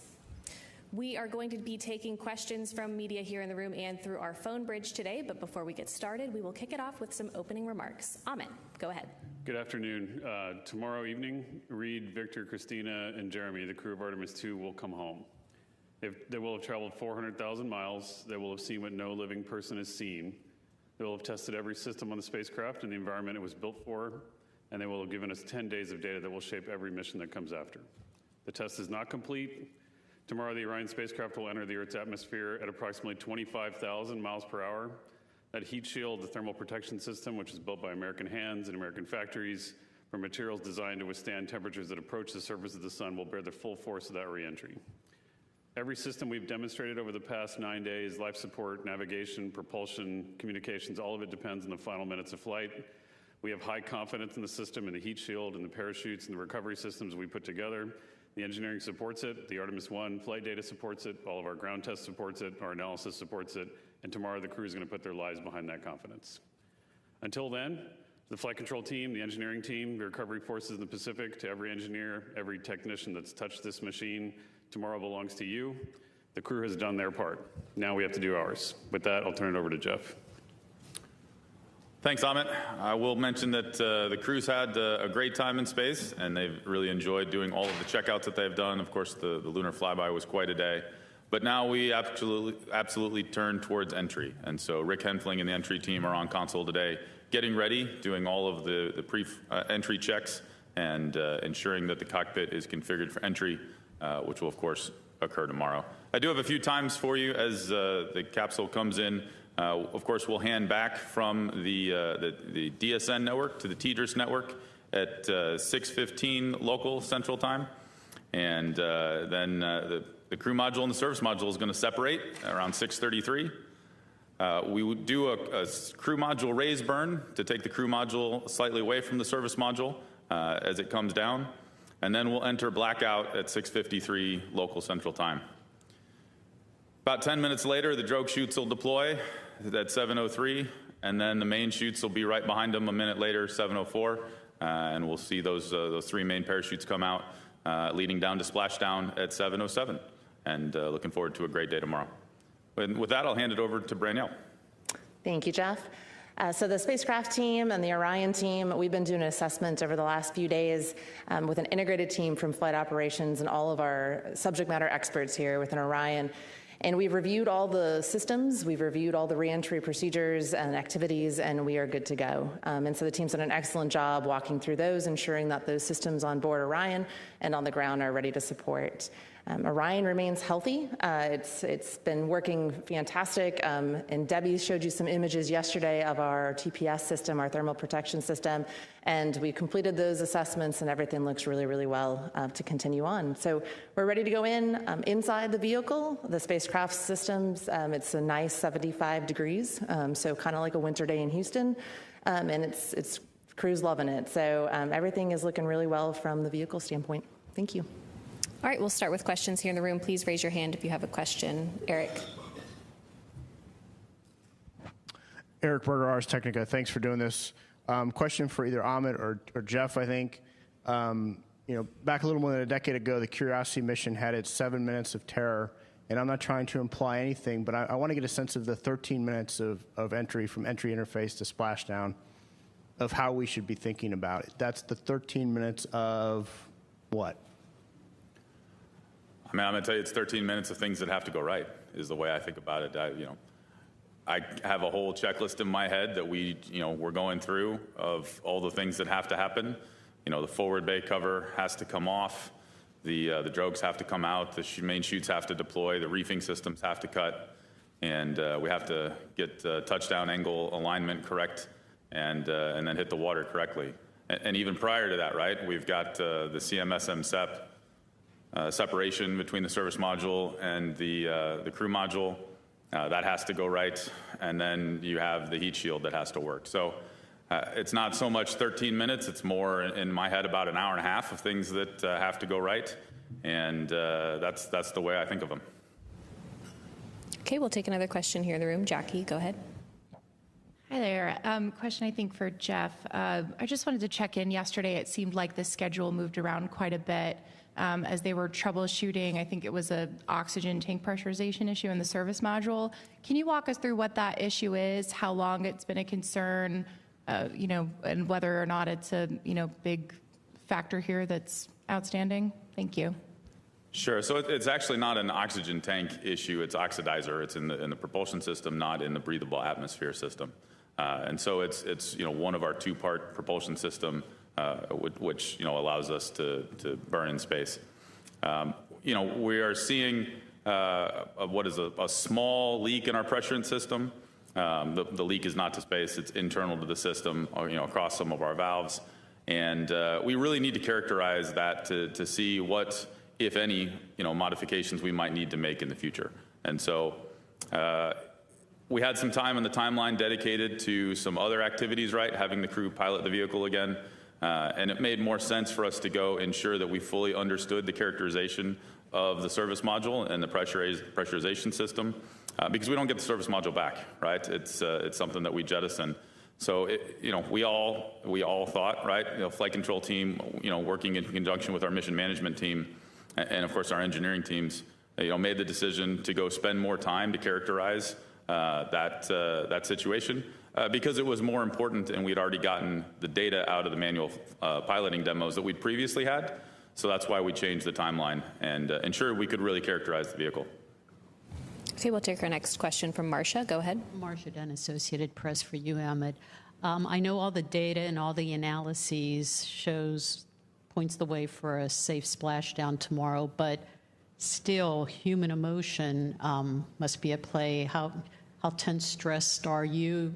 So much is riding on this mission. All eyes will be, so focused on all this tomorrow around the world.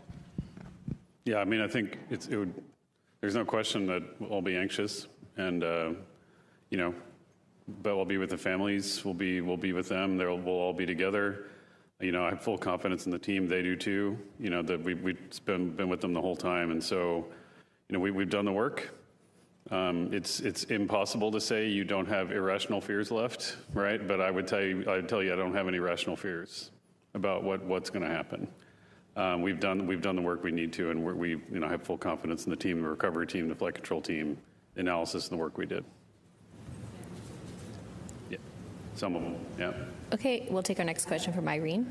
Irene Plotz with Aviation Week, probably for Amit. At this point in the mission, how many in-flight anomalies have been are pending for action after splashdown? And compared to the list of objectives that you laid out for this whole mission, and realize you still have this very major part of it ahead, but how satisfied are you with that the mission objectives have been accomplished? Well, Brittany, I'll talk about the details, but I'll tell you the team has extracted every ounce of test data we can out of it. I'm very pleased with the coordination, the way that we've added objectives in flight, and the way we prioritize, like Jeff said, on on cases where we need actual forensic data on the hardware we're getting back versus not. So we prioritize that the right way. But Brynjol, you want to talk through that a little bit? Yeah, absolutely. As far as the things that we've learned, right, it is a test flight, and so we are learning things on the spacecraft. I think we've talked several of them in these press conferences as we have, but we gather those data, as Jeff noted. We take characterization tests of systems that we won't get back home, and when we get back home and the vehicle comes back, we'll do a lot of post-processing of all that data. Okay, we'll take one more question here in the room, then head to the phone bridge. Go ahead. Hi, TG Mascaro with the Epoch Times. Thanks so much, and congratulations on the mission so far. Question for Jeff. Can you walk us through how this reentry procedure differs from that of Apollo? Let's see. In terms of it actually doesn't differ all that much in terms of just how fast we're coming back and how much has to go right. Of course, there are some minor timeline differences. The parachute systems are different between the two vehicles, but big picture coming back from the moon is all really close to the same thing. You don't have the long coasting arcs that you have in low Earth orbit. You're really coming straight down and coming and hitting the atmosphere a whole lot faster, but that means you go through it a whole lot faster too. And so I'd say it parallels Apollo much more than it does some of our low Earth orbit returns, and that's really what we're looking forward to. They're coming home pretty fast. We'll take our next question on the phone bridge from Ken Chang with the New York Times. Hi, thank you. I guess I'm following up on the previous question. So with the lofted orbit, it comes up a bit, and Apollo had direct reentry, and Artemis I had the skip entry. So I guess it seems like it could be somewhere in the middle. If you can just give a few more details. Thank you. Yeah, Ken. So we are still doing a skip entry where we've shortened the duration of the skip because of the limited use disposition of this particular heat shield. We know that it can tolerate X amount of dwell time during the lofted period, which is why we're shortening the duration. To follow up a little bit on the previous question too, one of the reasons we were willing to do that is because we figured we could control the entry weather, or not control, but deal with entry weather in terms of the downtrack. And so the duration of the heat load, heat rate, as well as the actual downtrack is shorter because that's the part of the environment that we decided to control with this particular instance of the heat shield. For future heat shields, we'll have much longer skip capability. Our next question is from Noah Haggerty with the Los Angeles Times.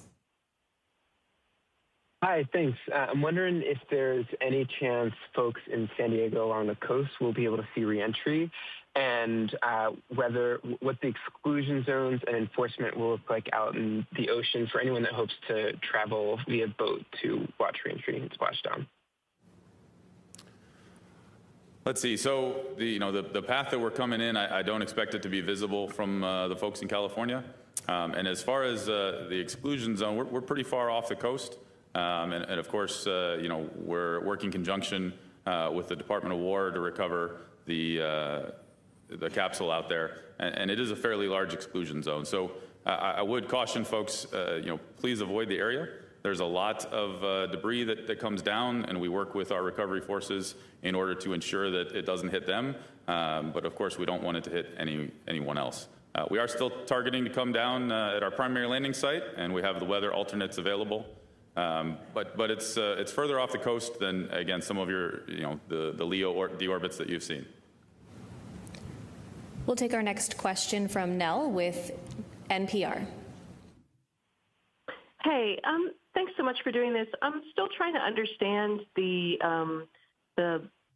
oxygen pressurization issue. You mentioned something about it was with the propellant system. I'm wondering, does this have anything to do with anything that might be involved in reentry? I mean, I understand you're assessing it because you're going to lose that part of the spacecraft and it won't be returned. But is there anything related to that that's at all of concern related to reentry? Thank you. I appreciate your question, and just to clarify again, right, this is actually in the helium pressurization system of the oxidizer, which, of course, our service module propulsion system works on fuel and oxidizer and combining those together to provide thrust. In terms of affecting reentry, it will not. We still have capability in the spacecraft and are operating in a case where all of our burns have performed nominally. They've done exactly what we've expected to. Of course, we performed return trajectory correction burn 1 a couple days ago, and it went just fine. We hit our targets, and we're actually seeing that our targets are very close to what we predicted, so our correction burns don't need to be as much as we had protected for, which is a good thing to note. We're doing another trajectory correction tonight, and then there'll be the final one tomorrow before entry. All of those are done actually without the pressurization system that we're characterizing. We're operating in a case where we're in blowdown, which means that we already have full pressure in the prop tanks to be able to perform these burns. Even if we had, a 3 sigma dispersion, we still have plenty of prop pressurization to do the burns. So we don't see any impact to entry at this time. And of course, we will, jettison the service module, and that's where the system is. And of course, the crew module jets that we'll use actually on reentry are unaffected at this time. Yeah, and to add to that, Jeff, there's multiple layers and redundancy in our propulsion system. And so really the test yesterday was to help us characterize that information since we don't receive the service module back home.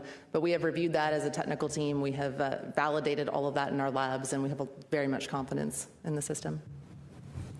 We'll take another question on the phone and then head back into the room. Our next question is from Micah Maidenberg with the Wall Street Journal. Thanks.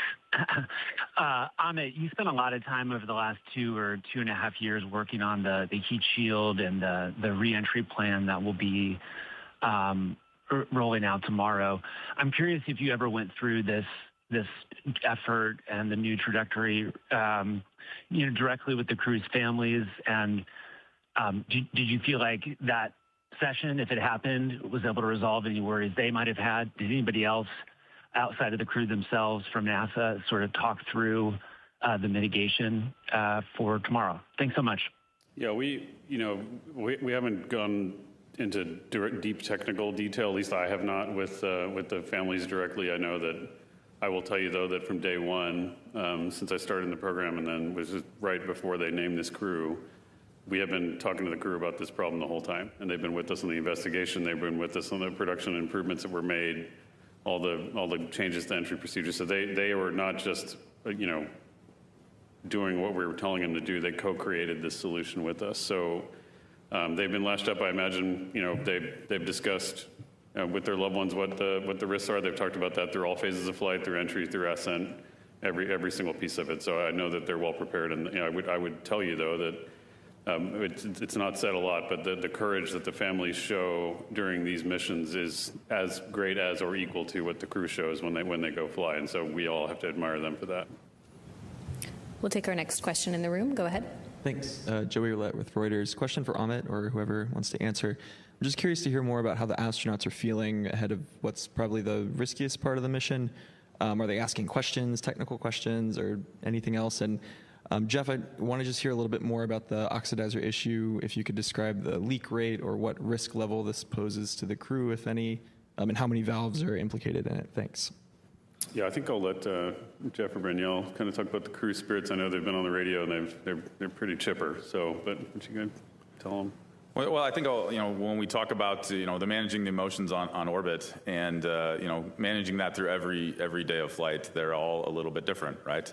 And when you talk to the crew, some days we get to the conference at the end of the day, and we're talking technical items, we're talking technical things, we're talking about what happens tomorrow. And some days it's there's very little to talk about in terms of technical items, but it's hey, here's how we're feeling, here's how we're doing. They were very happy to get some time off after the lunar flyby. The lunar flyby was a long day. I'm sure you all heard them on the radios, constantly that day. It was a long, taxing day for them, and they were happy to get a little bit rest the following day. So every day of the mission, especially with a mission this short, and it's so packed full of all of the operations that we're doing, it's its own kind of thing to manage. And now as they get into entry, we're talking through. They've got conferences today with the entry flight control team, and we're ensuring that we're getting them ready in a good motional state so that they can execute, right? They're very technically savvy. Just as Amit said, we've built this plan with them. There's nothing new that they're learning, but we're all reviewing together and make sure we're well positioned to fly entry tomorrow. And I'll take the technical topic and hand that over to Branielle. Thanks, Jeff. Regarding the propulsion system, so there's multiple valves in each string of the propulsion system and multiple strings providing that redundancy. So we worked a test plan to safely characterize what we're seeing and validate the data that we're getting down. And the team's going to go off and look at that and determine, based on what they're seeing, the thermal effects associated with the attitudes that we're flying in, and be able to come back with us post-mission with an investigation update. What are they seeing, though? Let me just make this clear. So we're leaking helium into the pressure system, into the aux system. There's a series of solenoid valves that are protecting that. We actually accepted this risk pre-flight because we had a low leak rate of helium on the valve closest to the prop system. We accepted it because we didn't need the performance for the pressure system. As Jeff said, we can do a lot of the burns just with the ullage pressure in the tank, and for a free return trajectory, don't need it. We could have done the whole mission without at least after TLI, could have done the whole mission without helium pressurant. However, we are not getting the valves back. We know it. We have leaky valves to begin with, and we want to make sure we're characterizing that leak rate as well as we can. The leak rate we saw in flight is now an order of magnitude higher than what we saw on the ground. It's still acceptable, but that will lead us to probably an extensive redesign of that valve system. I don't need those valves to hold pressure in the same way for a LEO orbiting mission, but for a lunar orbit mission, I do. I need all the performance in the system so I can pressurize, which is why we prioritize that side of the valves. Okay, we'll take our next question right here. Hi, Josh Dinner, space.com. I'd like to follow up on Joey's question a little bit about how the crew is feeling. Most astronaut missions to space these days are quite longer than 10 days. Do you get the impression that there is any sort of bittersweet feeling about how soon their mission is coming to a close, even though they are hyper-focused on their task ahead? And another question, can you clarify why San Francisco, the coast of San Francisco, was chosen over other landing locations like the Gulf or the Atlantic?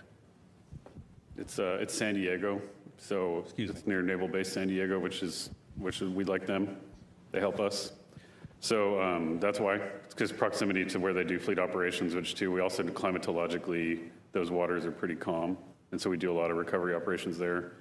In terms of how they're feeling, I mean, like you've heard them. They're it's interesting. I really want them to answer this question when they come back because the ranges of emotions are crazy for them. But, they are some of the most thoughtful, incredible people that I've ever known.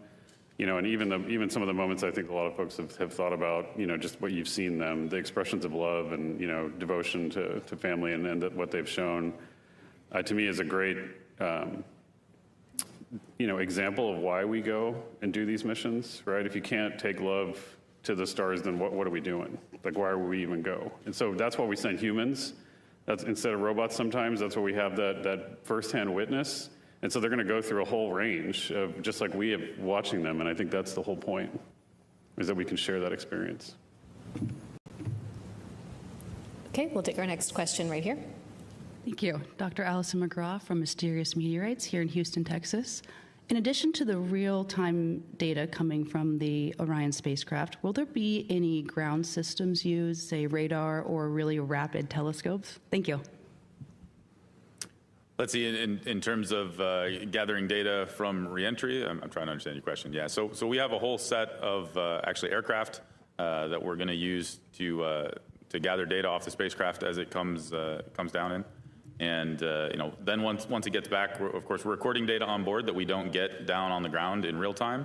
And we'll use all of that information that we record on board at a much higher rate than we can actually pass it down through our communication systems to be able to ensure we fully understand what occurred.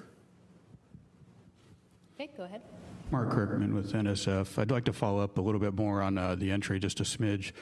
This is probably for Jeff, but commentary eloquently put it that we're doing the correction burns to split the uprights. Can you define that flight path angle that we're aiming for and what the consequences are of not what bounds out in the consequences of not being at the correct flight path angle at entry interface? And also, can somebody summarize the plan for assessing the TPS right away after splashdown, what the timeline looks like and how you'll plan to get that data? Let's see. So in terms of the flight path angle, I mean, it's quite simple. You have to hit it, or the TPS, we don't expect it will be successful, quite frankly. We have to hit the flight path angle accurately. And what we're doing over the next day and a half is ensuring that all of our correction burns, which are very small and calculated to be very small right now, get us exactly on that angle, right? We've got about less than a degree of angle that we need to hit. And when we come in, we need to be right in the center of that. Obviously, we've got a little bit of wiggle room. We don't plan to use that. Our guidance is working very well right now. All of our trajectory calculations are showing that the vehicle is on almost the best path it could be, and that our correction burns are very small this evening and then tomorrow. But we have to, let's not beat around the bush. We have to hit that angle correctly. Otherwise, we're not going to have a successful reentry. And then part of your second question, we actually have our thermal protection experts on the vehicle, on the ship that is with the team as a part of the recovery. They have a plan in place to do extensive imagery of the TPS system, our heat shield, upon it getting back into the well deck of the ship. And then, of course, once it gets back on dock and at Naval Base San Diego, we'll do more imagery before it gets transported back to KSC, where we can continue on getting additional insight into it. Okay, we'll take our next question right here. Go ahead. Thank you. Jackie Goddard for the Times of London. Could somebody please clarify the peak heating, peak temperature, the peak velocity, because the miles an hour are jarring a little with what Rick said yesterday in terms of the feet per second, and also what will the astronauts feel, see, and hear on the way down? Thank you. Let's see. So in terms of the numbers, we'll have to get you that. I don't have those specifically off the top of my head, and I know Rick gave them to you in the units that we generally use, but we'll be sure to get those to you. In terms of what the astronauts are going to feel and hear, they're going to feel and hear when all the various chutes deploy, and when the forward bay cover comes off, all of the pyrotechnic events that are part of a nominal entry, descent, and landing sequence. They're going to hear them, they're going to feel them, and it's actually, I think, going to be a fun ride for them. They're looking forward to hearing and feeling them, by the way. We did our checkout of the crew module propulsion system a little earlier today, and when we actuated the valves to actually prime the system, of course, they're waiting inside the capsule, just waiting to hear that, knock of it sounds a little bit like a wrench on the spacecraft. And that means that the valve actuated successfully, and that's what they're looking forward to. So, they're looking forward to what they're going to hear, and they'll be able to tell you all about it when they get home. And we actually had on Artemis I, we had a video during reentry where you could hear the acoustics inside the spacecraft, and I think that's been shared externally, and so it's been a helpful contributor to know what to experience for Artemis II. Okay, we'll take another here in the room and then head to our phone bridge. Go ahead. Hi, Ed Lavandera with CNN. Thank you for the time today, and good luck tomorrow. I'd love to know how much of the piloting will Victor Glover be doing? How much of the control of the capsule will you guys have in mission control? What's the balance there, just to kind of understand the logistics of how that plays out during reentry? So during reentry, the vehicle's piloting itself, and we have closed-loop control guidance on board that's going to be piloting the vehicle down to the ground. If there is it's actually multiple failures to get into a case where the crew is going to pilot the vehicle. Were we to have those multiple failures, which of course we don't anticipate, there is the opportunity for the crew to take control. I will tell you that when we've worked with them ahead of time, they're very concerned with cases where they would have to take control. This is not a system where you want to be manually piloting it yourself. You'd rather let the computer pilot the spacecraft, and that's what they're going to go do. But of course, they can take control if they absolutely had to, but we don't expect that to be the case. Okay, we'll take our next question on the phone bridge from Megan with Scientific American. Hi there, Megan Bartels from Scientific American. Thanks so much for taking this question. I think this is for Jeff. Thank you for the timeline updates at the top. I really appreciate that. And I wanted to ask about crew extraction. From what I understand, that's about an hour after splashdown. And I just wanted to understand why the delay, what will be happening during that hour-long procedure, and then if you could provide a little bit more detail on the rationale for the order of extraction, that would also be great. Thanks so much. So, in the moments after the vehicle hits the water, there's a number of things that, the crew has to do on board. There's a number of systems that we have to begin an orderly shutdown, and the crew then has to orient themselves and, begin safing the spacecraft so they can open the hatch. And that takes a little bit of time. In parallel, of course, the recovery forces, and Lily, our recovery director, are bringing the recovery forces closer to the capsule. They do have to stay out, a fair number of miles because there's debris that comes, of course, our drogues that are coming off the spacecraft, the forward bay cover, as I mentioned earlier. We don't want any of that to land on our recovery forces, so we do have a certain amount of time that will take to ensure that we don't put any of our recovery forces at risk. Once we confirm that there's no risk to the recovery forces, which takes a matter of minutes, then they're able to approach the spacecraft and begin the process of extracting the crew. That's not it's not a short process, but it takes about 30, 45 minutes is what we've seen in calm seas. And of course, we are expecting good weather at this point, but it takes a little bit of time to get the recovery forces into the capsule and then help the crew to get out of the capsule and onto the front porch, which is the flotation part of the recovery forces that actually attaches to the spacecraft. So it just takes a little bit of time. We need to do this calmly and methodically, and that's the way it goes. So that's why it takes time. Like any operation, you have to spend the right amount of time to make sure we do it successfully. As far as order goes, that's really left up to the recovery forces. It'll depend on the crew, the specific crew, and how they're doing. And, Lily and her team will manage that as it comes. Okay, our next question is from Marcia Smith with spacepolicyonline.com. Thanks so much for taking my question. And it's actually a follow-on to that. Could you talk about what debris is going to be coming off and falling into the ocean, and over what distance is it going to fall? And are you going to try and recover any of it other than the parachutes?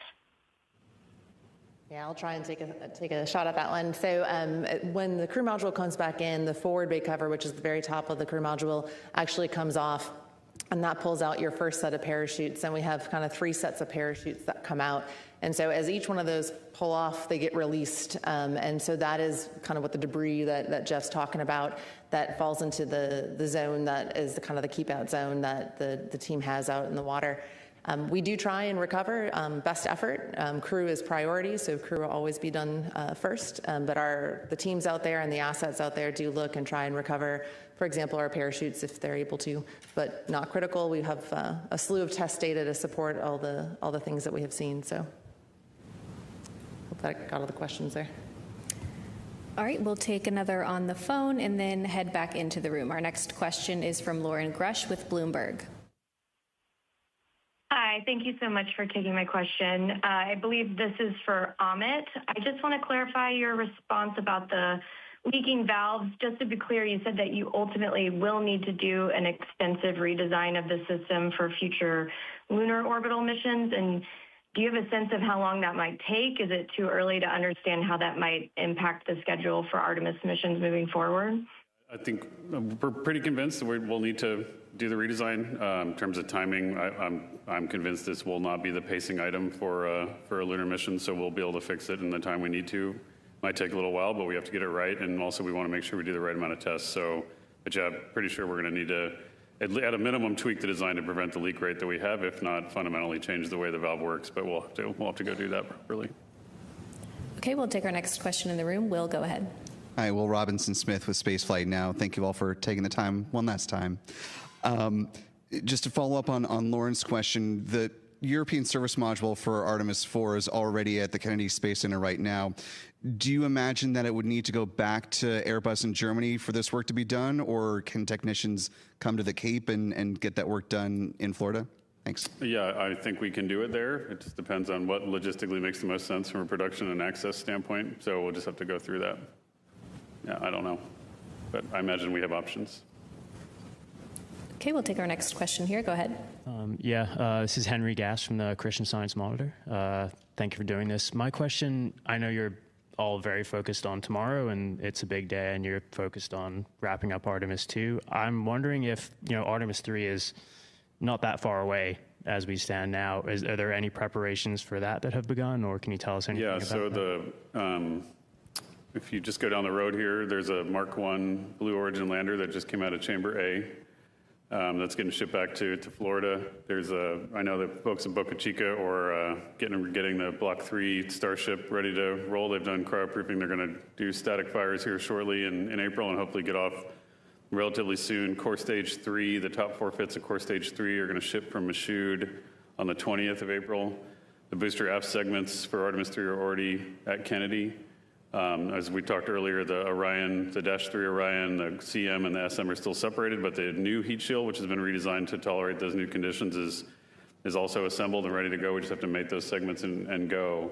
And so we're in earnest, proceeding as quickly as we can. The mobile launcher, one, did not sustain, does not require the kind of refurb that we need. So we already moved the crawler transporter up to Pad B, and we're going to bring the ML back into the VAB hopefully by the end of next week and get on with it. Okay, we'll take our next question in the room. Go ahead. Hi, JJ Love with Tech Talk Media. Thanks so much for doing this. I want to ask, what is the single biggest thing that you would want the people of Earth taking away from this mission? And that's for anyone. Wow, that's a tall order. Single biggest thing. There's so much, right? There's so much that we've done on this mission and so many things to share. I look at, all of the crew's reaction on flyby day, all of the snippets that they shared with us, the imagery, the videos, and it just makes you want to continue to go back, right? I think that they said it best. This isn't the trip, it's the first of many trips. And we just need to continue on because there's so much there. Think about how much we thought we knew what was going on and we thought we knew what the moon looked like, and now we see it a totally different way. I think we're going to see that on the next mission to the moon as well, and we just need to keep going. Okay, we'll take 2 more here in the room and then head back to our phone bridge. Go ahead. Hi. Question about the astronauts' schedule for the next few hours or next day or so. Just wondering, are they going to have the ability to talk to their family? Do they have a last meal aboard Orion they plan to eat? What are their activities before they actually get set up for that splashdown? So I'll tell you right now, they're really focused on ensuring that the cabin is completely configured for entry. There's a number of things that they have to do. They have to pack all of the equipment that they brought out for operating the spacecraft and get their suits out. They have to get the seats out, and it just takes a fair amount of time to reconfigure the cabin. Of course, they are sending messages to their families, and there's always a last meal anywhere you're at, but it's more of it's time to eat and be ready to go. It's not necessarily a symbolic thing. But it's something that they'll do together, and I don't want to give you any impression other than they're focused on ensuring that they have a successful reentry, and I'm sure they'll take a special moment to themselves, but our focus with them is a successful splashdown tomorrow. Okay, go ahead. Hi, Michael Adkison, Houston Public Media. Question for Jeff. You talked about the checklist that you're going to have. I'm wondering if you could characterize what it's going to feel like in mission control tomorrow, specifically in that 6-minute blackout period. Yeah, I think, again, we're going to be thinking through all of the things that we know is happening on board, but that we can't see, right? And so, in order to keep myself calm, because I think, as Amit mentioned earlier, there's all of that irrational fear that is human nature in some ways. I'll be going through what I know is going on board and saying, okay, it's this time, this switch is actuating, it's this time, I know these valves are firing, it's this time, I know that we're this many minutes away from the parachutes and the clock's ticking down, and I'm sure that's what I'll be doing to keep myself calm. Rick Henfling's the flight director in charge, and I need to make sure that I stay out of his way. We all have to make sure that we stay out of his way and let him and his team work. And we'll just be, thinking through the things that will keep ourselves calm as we wait for reacquisition of signal. Okay, we'll take our next question on the phone bridge from Christopher Mick with the Hudson Star Observer. Thank you so much. Sincere thank you to you all for the information and to all the PAOs on the live stream. It's been very informative every day, so appreciate it. I believe this might be for Amit. I know we're nearing the end of these daily briefings, and I wanted to know if we could just look ahead to what the astronauts schedule. I know historically there's extensive post-flight mission debriefs and medical evaluations and media requests for interviews after that. I was wondering, since we're not going to be getting these daily updates, if you might just paint us a picture of what the month after landing will look like for the crew, their kind of rough daily activities. I think maybe Courtney might be the most qualified to answer that one, so.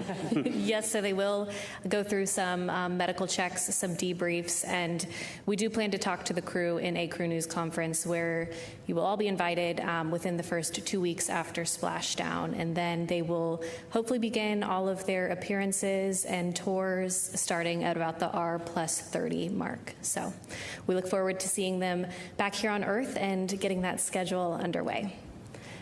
Our next question is from David Denault with About Space Today News. My question, a little bit later today, I understand the astronauts are going to be trying on the orthostatic intolerance garment. Now, I kind of understand what that does, but is this something new created for Artemis? And would you embellish a little bit more beyond just it's going to adjust the body? Let's see. So I think you're talking about the orthostatic garment that we actually tried out yesterday, and we had the crew put them on to test out and ensure we had a good fit. This is really the first layer of their suit that they put on here, and we'll put on tomorrow for reentry. And so the goal there is to make sure that we have a good suit fit, that we're getting all the pressure on the human body in the right ways to be able to come in and have a successful landing. Okay, our next question is from Manuel with Exploración Especial. Thank you so much. Manuel Masanti with Exploración Espacial. I was wondering how far into the entry phase are we going to continue enjoying the live views from the service model? Are we going to be able to see the separation between the capsule and the service model tomorrow? Thank you. Hear most of that. I didn't. Was your question? Are we going to be able to see the separation between the service module and the crew module? Correct. Yes. If you're going to enjoy that live. So we are going to set up our cameras to try and see some of that on board, and of course we'll see that in the data coming down from the vehicle that has occurred. I don't expect that we'll be able to see that visually at the time it occurs. Okay, we'll take some more questions here in the room. Let's go right over here.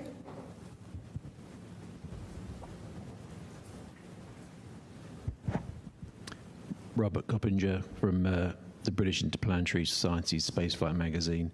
The crew module for Artemis II, will it be refurbished and reused for a future Artemis mission? It's possible. There's some components we might use. The pressure vessel will probably be compromised, but Brunel, I don't know what the current reuse. Yeah, so we'll be bringing the vehicle back. There are a significant number of components within the module that we'll be pulling out to reutilize it. And then if going forward from there, we'll see what we need to do. Okay, we'll take our next question here. Go ahead. Thank you, and thanks for doing this. Tom Clark from Sky News in the UK. We now understand the crew are not going to exceed the Apollo 10 re-entry speed record. Is that actually an advantage to you? Was that something you've tried to build in to reduce their speed of re-entry, given we expected it to be pretty fast? Is the fact they're going to re-enter the atmosphere at 1,000 miles an hour slower useful to you? I mean, we did because of the way we characterized the heat shield problem, the interaction between the material and the aerothermal loads in the environment, it is actually advantageous for the heat shield to ablate more quickly. You avoid the regions where You have essentially pyrolysis going on in the heat shield, the burning without oxygen, but then the creation of those pyrolysis gases when you don't have a receding front for ablation. Like if you're in that config, that's the condition we're trying to avoid. And so by sharpening the entry, you actually can keep that ablation front moving while that gas production is happening. There will be a little bit of dwell period. But there are other things you trade. I mean, you might argue and want to just go as fast as possible. While there's other parts of the vehicle you care about, maintaining different envelope constraints. And so it was very specific in the way we dialed in the entry heat load and heat rate. Okay, Irene, go ahead. Sorry if I missed this, but how many miles off the coast of San Diego is the targeted splashdown site? I'm trying to remember off the top of my head. It's I believe it's a couple hundred miles, but we'll have to get too many for anyone to want to go and hang out. That's the key. Okay, it looks like we have another question right over here.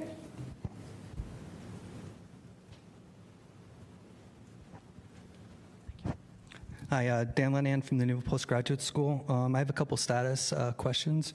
In terms of the LRO images of the Artemis spacecraft when it was going by the moon, do you have any updates on whether those were successful? Also, what actually happens to the service module? Is it going to be part of the debris? I wasn't sure if that was going to be also burning up or coming down. And then how about the weather? What's the latest on the weather? So let's go in reverse order. The weather's looking good, and we expect not to have an impact to recovery operations.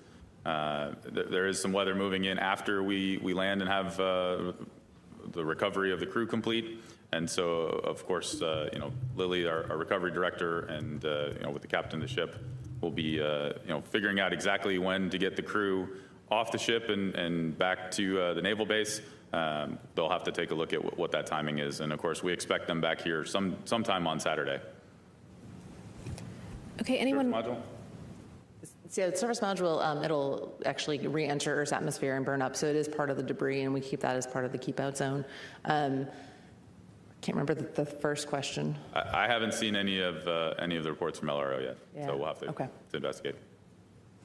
Anyone in the room here still have a question? Okay, Jackie, we'll go ahead and go back to you. Thanks. Yeah, one quick follow-up for you on the oxidization, pressurization. Were there any signs of this also in Artemis I? Can you remind us, and what went into that decision to kind of just assume this risk heading into flight? Thanks. Artemis I, we didn't. We knew we had PCA leakage in the helium side. Again, given the Artemis I mode, we decided, like in distant retrograde insertion as well as the rest of it, we could tolerate it. The big difference here is we did the TLI burn with the Orion, like as opposed to the ICPS. So that I'm not sure that that's related. It just so happens that that's when we saw the leak increase. It probably is related somehow. But Branielle, did any more details on one? I'd have to go back and get the data on one. I apologize. I just don't remember. Yeah, but we did, Jackie, we accepted the risk for two just because the leak was small enough and we knew we had plenty of pressurization volume to go deal with. We didn't see it as a common design feature across all the different valves. It was isolated to that one particular one. And with the mode we had picked for free return, we didn't need the performance. And so. Yeah, and I think that's the key, right? We designed the mission to be able to tolerate this type of failure. And we baked that into how we designed the mission with the low Earth orbit, the high Earth orbit, and then their free return trajectory. So it's something that for multiple reasons could have occurred, and we were prepared for it ahead of time. Okay, go ahead. TG Muscuro with the Epoch Times. Thanks for the second question. One more for you, Jeff. When you sign off from your shift tomorrow, do you have anything you're going to say? Any final words to the flight director you're going to pass off to or off to the crew? Well, so a couple of thoughts for you. One, I'm actually, I've completed my shifts. I do not have any more shifts here for Artemis II. And I'll tell you, I signed off the same way I always do, which is go get some sleep and we'll see you tomorrow, because we're not done on this mission. We've got another day and a half. And, that's when we can start celebrating, is when we have a crew safely in the med bay of the ship. And, that's really when we can allow the emotions to take over and start talking about success. We need to have the crew home before we do that. Rick Henfling will be the flight director on console. I imagine he'll have some words for all of us, but really we're just focused on getting the crew home, and then we can start thinking about celebrating. Eric, go ahead. Eric Berger, Ars Technica again. Probably for Amit, just about the pressurization valves. I think we're all kind of asking questions. You know, we're non-technical people mostly here in the room, and so we're just trying to understand sort of the seriousness. I think we all understand that this is not a constraint or an issue at all for this mission. You talked about how Artemis III, you don't need the performance, but you do for Artemis IV. You know, when I hear about propulsion valves, I get a little nervous because it's an important part of the system, and they often are issues with them. And so just help us understand, like, is this like a review on the scale of the heat shield after Artemis I, or do you think it's like a significantly less serious problem to address? Just kind of help us understand the magnitude. That's fair. It is not. It's not. You know, there are a lot of options for how to take care of this problem. I think if anything, I'd characterize it as a production redesign risk for the Artemis IV mission, which I think we can get in front of, and which is why we put so much attention on it during the mission to make sure what we're seeing, because the sizes of the leaks we've seen in the past are not this large after the burn. And so if we know that this is, no kidding, a different piece of data that's outside the range of our current understanding, that pushes us more quickly into, hey, let's get the redesign started now so we avoid the production risk. It's not a safety of flight, safety of crew, must-work function like the heat shield investigation sent us down. And it's going to take work to get it right, but it's not of that magnitude. Okay, we'll take our last question from Marcia. Go ahead. Marcia Dunn, Associated Press. I wanted to clarify that the immediate families will be watching for mission control for entry and splashdown. Is that correct? That is my understanding, yes. And they'll be reunited when the crew gets back to Houston? Yeah, whenever the team that supports them makes sense, okay, yep. All right, that's all the time we have for today. Our special coverage of Artemis II splashdown begins tomorrow at 5:30 p.m. Central Time, ahead of splashdown at 7:07 p.m. Central Time. We look forward to seeing you back here tomorrow. Thanks for joining.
Houston integrity, is there anything we can do to help your efficiency here? We can execute some steps from 2.2.1.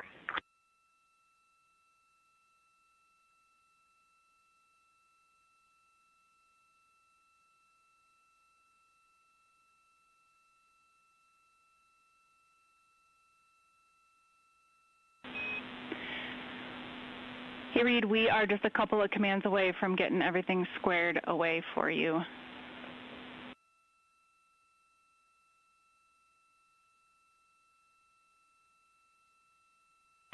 Roger that. Thank you.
Integrity Houston, for PCD connectivity, we have not seen PCD2 reconnected to the network. If you can please check PCD2.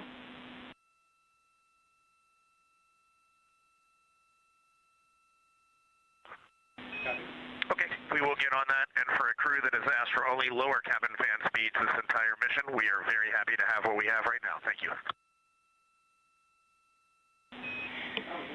We see PCD2 on the network and silver linings.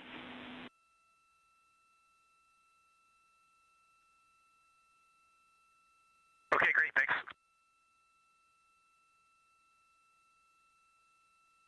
This is Mission Control Houston. 7 days, 21 hours, 52 minutes into the flight of Integrity on the Artemis II mission. Aboard the vehicle, the 4 crew members, Commander Reed Wiseman, Pilot Victor Glover, and mission specialists Christina Cook and Jeremy Hansen are busy stowing the crew cabin in preparation for tomorrow's return to Earth and breaking out the flight data file for a bit of study on all the procedures and timeline activities that will accompany their return to Earth for a splashdown in the Pacific at 7:07 p.m. Central Time, 5:07 p.m. Pacific Time on Friday night. While we were in the mission's status briefing about 18 minutes ago, there was a smoke alarm that was enunciated on board, ultimately attributed to the crew beginning to pack up items in the crew cabin. It is believed that all that happened was the stirring up of some dust that the sensitive smoke detectors in the crew cabin picked up on, and in the conservative calibration that those sensors are placed in, enunciated that alarm. There is no smoke, there's no issue with the vehicle, but we thought that we would play for you. Integrity Houston for cabin config.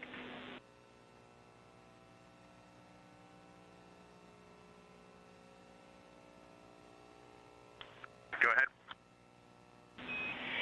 A probably wrong subject line there, but while we try to cool off the cabin temperature a bit, we have elected to turn off OFF the cabin leak detection, just to avoid any further enunciations there. And once things stabilize, we will re-enable it, and we'll let you know when that's the case.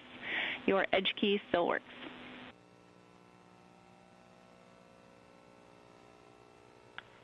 Okay, copy that.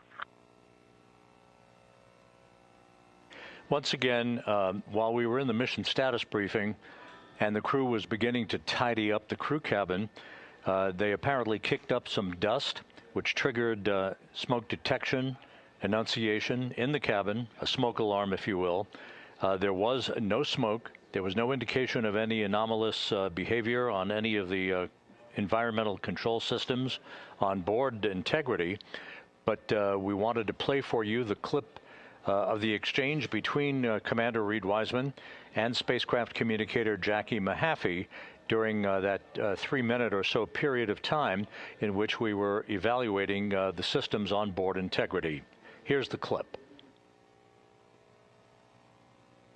Integrity Houston, we copy your call and we see the messages. We'll sync up when you're ready.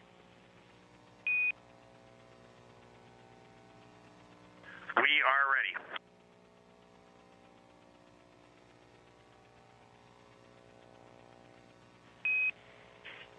Okay, Reed, we'll take a quick report from your perspective on what you heard and saw and your conclusion on NOMOP.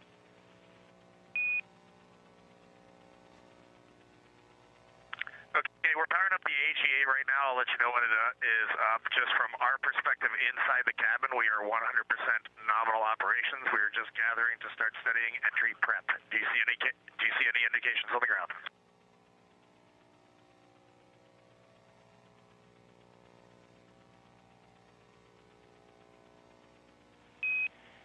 Yeah, Reed, we did see a large spike in the smoke detector data. However, it does appear to be normalizing.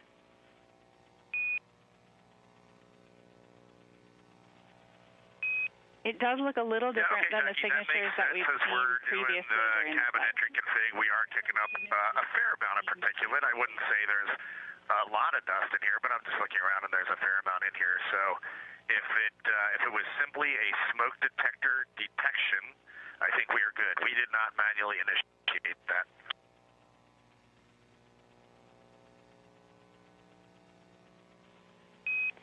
Understand all, and we'll stand by when you have an AGA reading. We'll take it.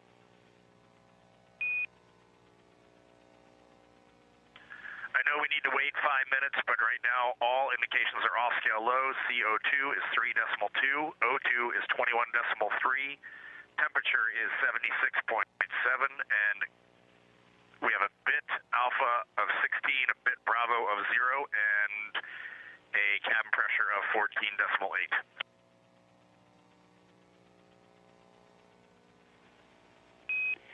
We copy all, and we're looking into the bit.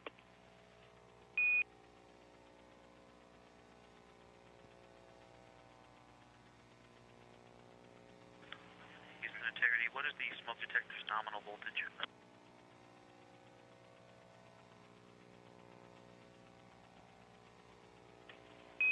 Checking.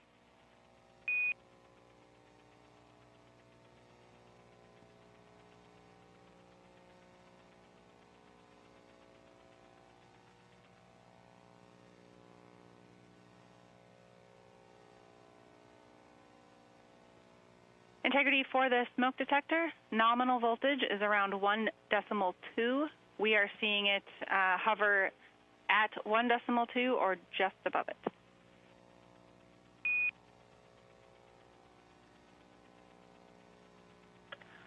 Thank you for that.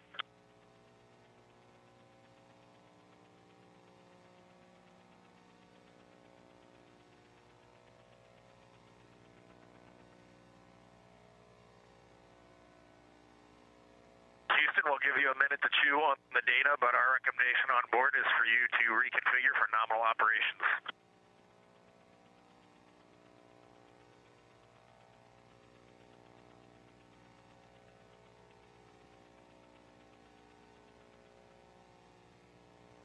And again, that was a replay of a clip of the exchange between spacecraft communicator Jackie Mahaffey here in Mission Control part of the entry flight control team and Commander Reed Wiseman on board Integrity. Just to recap briefly, at about 3:10 p.m., about 24 minutes ago, there was an enunciation of a smoke detector alarm on board Integrity, but all of the cabin environmental readings checked out to be normal. It is believed that this was the result of some dust that was kicked up. This happens frequently on the International Space Station, by the way. But the bottom line is no harm, no foul. Everything is in order on board Integrity. All of the systems are in great shape, and the crew is pressing ahead with stowage of the cabin and review of their flight data file. One note from the mission status briefing that was concluded.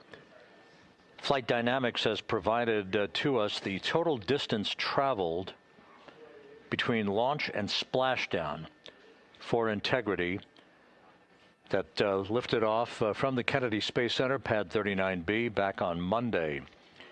It is calculated by Flight Dynamics that the total distance traveled for the Artemis II mission from launch to splashdown will be 694,481 miles.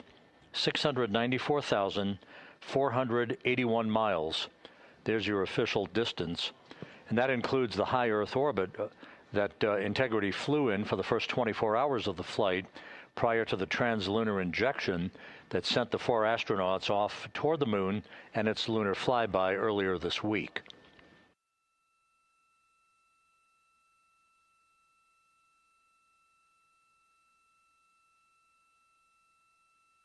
The crew is preparing to move into a conference with Flight Director Rick Henfling to discuss all of the burns that remain on the docket for this flight and the procedures and all of the review of those procedures for entry and splashdown off the coast of California.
This is Mission Control Houston here in the control room as we take a look at this great view of the Earth, growing larger in the field of view from one of the solar array wing cameras on Integrity.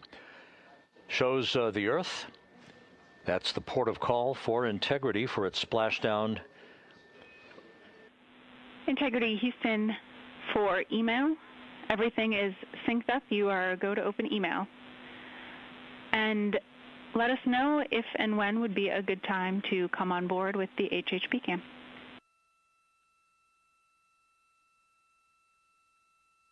We are definitely feeling a little bit behind on the timeline, so let us get back on step and we'll get that stuff going.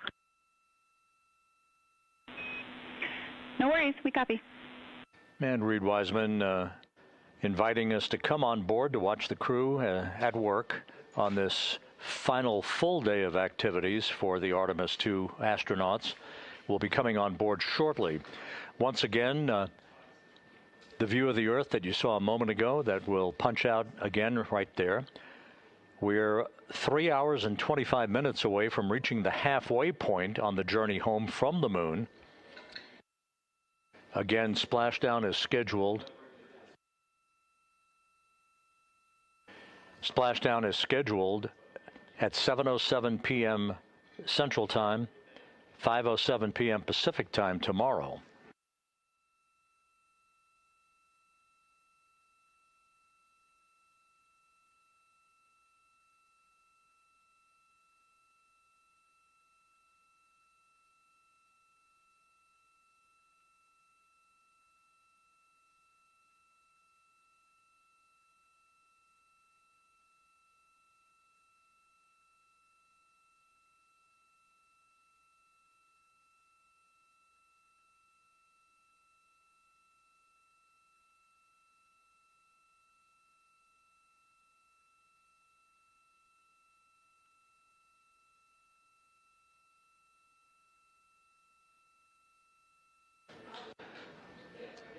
Once the crew completes its briefing with Entry Flight Director Rick Henfling to review all of the procedures associated with the entry and splashdown in the Pacific tomorrow, the Flight Dynamics Officer will provide the latest numbers and what's known as an entry pad. This is basically a list of numbers that show the time of the burns remaining, particularly the RTC3, or Return Trajectory Correction number 3 burn, that will take place early tomorrow afternoon, the final major maneuver to fine-tune the orientation of Integrity on its path to enter the Earth's atmosphere with precision to minimize peak heating on the vehicle and to bring it into the corridor that will result in a splashdown close to the recovery ship, the USS John P. Murtha. There is a second return trajectory correction burn that's scheduled this evening at 9:53 p.m. Central Time. That is currently planned to be about an 8-second firing of the reaction control system thrusters with a resulting change in velocity of about 4.2 feet per second, once again fine-tuning Integrity's path toward the entry corridor, essentially a cone across the Pacific from southwest to northeast that is about 475 miles wide, 475 nautical miles wide. If you think of the beginning of entry interface, go 1,300 miles down track toward the coast of California. That is the initiation of the zone, the splashdown zone that we would like to enter in. We would prefer to enter into a zone that is as far downrange as 1,775 nautical miles, which is much closer to the coastline of California and much closer to where the recovery team will be waiting to begin the process of ensuring that the vehicle is not in any anomalous situation, no leaking of toxic gases, and to begin the process of erecting a large raft alongside of the vehicle called the front porch, in which the crew will be extracted and will spend a few minutes getting acclimated to the sensation of gravity for the first time in 9 days before they are hoisted in sequential fashion up to a pair of Navy helicopters to fly them back to the deck of the USS John Murtha, where they will go into medical bay for initial medical evaluations. The latest information that we have received from the Murtha shows the order of extraction of the crew from the vehicle to be in this order. Christina Cook will be extracted first, followed by Victor Glover, then Jeremy Hansen, and the commander, Reed Wiseman, will be last out of his ship. They'll all be in that front porch, the large inflatable raft, buttressed up alongside the hatchway to integrity, before they are hoisted one by one into the helicopters in alternating fashion.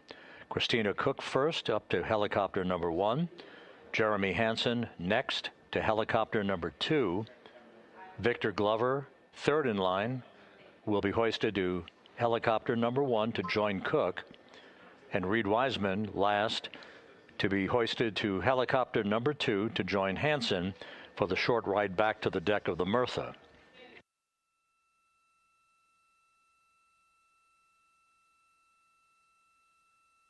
There have been a lot of questions regarding peak velocity and G-forces on the crew. We can tell you that the current prediction by Flight Dynamics indicates that the peak velocity for integrity as it barrels back into the Earth's atmosphere will be just after we begin a 6-minute blackout in communications, which I'll explain again just a moment or two from now. We expect the speed to be about Mach 32, which equates to about 23,839 miles an hour. Now, that could vary a bit based on trajectory, angle of attack, and other factors, but we expect the peak velocity to be about 32 times the speed of sound.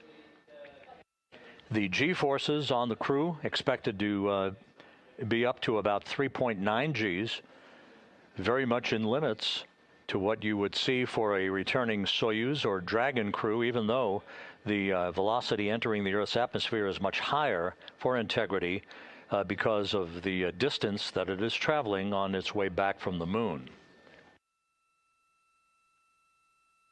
We'll run down all of the key times of entry events a short time from now, but for now, everything is going very well on board. The crew preparing to enter into a conference with Entry Flight Director Rick Henfling to discuss all of the particulars regarding procedures for tomorrow's homecoming to bring to an end this historic lunar flyby.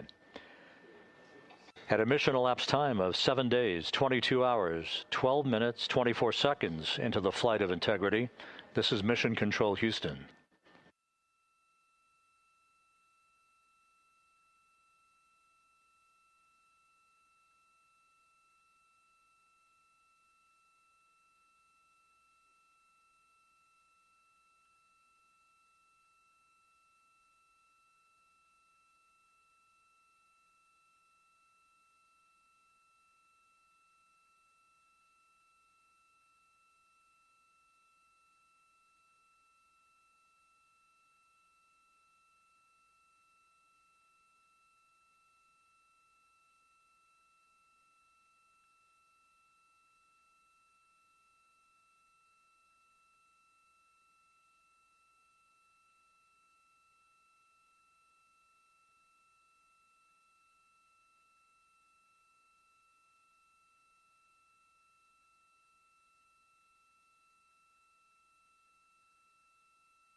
Integrity Houston for a follow-up.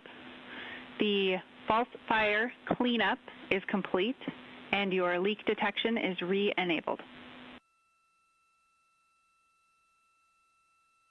Outstanding, Jackie. Thank you very much. Feeling good on here.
Integrity Houston for State Vector Uplink.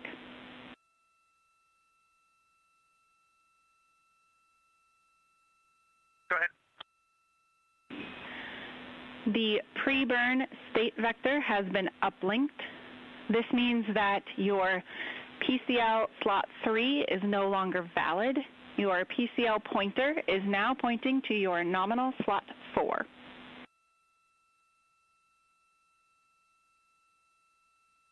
Outstanding. It's great news, Jackie. Thank you. And we are going to head over to 2 for the conference. We are ready. We'll meet you there.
This is Mission Control Houston.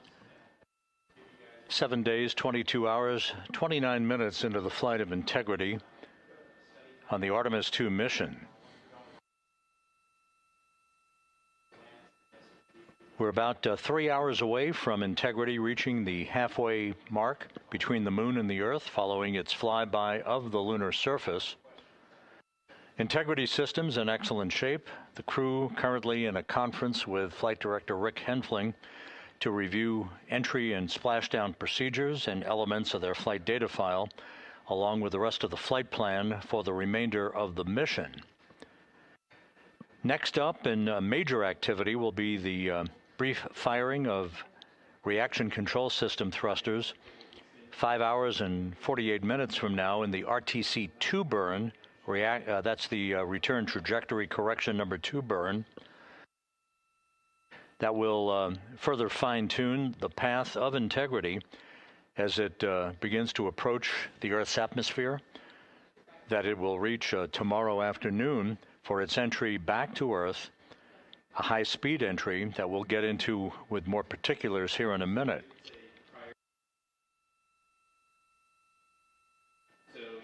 The crew tomorrow on entry day will wake up at 10:35 a.m. Central Time to begin their final day in space.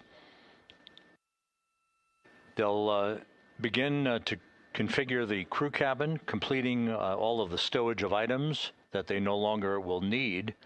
They have already begun that task. This is basically cleanup day today. They'll be configuring the cabin for entry and preparing their launch and entry suits. There is another return trajectory correction burn that is scheduled at 1:53 p.m. Central Time on Friday. That's the final big burn that will clean up and tweak any further trajectory maneuvers to make sure that integrity is moving in the correct orientation with the right angle of attack as it enters the corridor, a cone if you will, across the Pacific Ocean for arrival at the splashdown site off the coast of San Diego.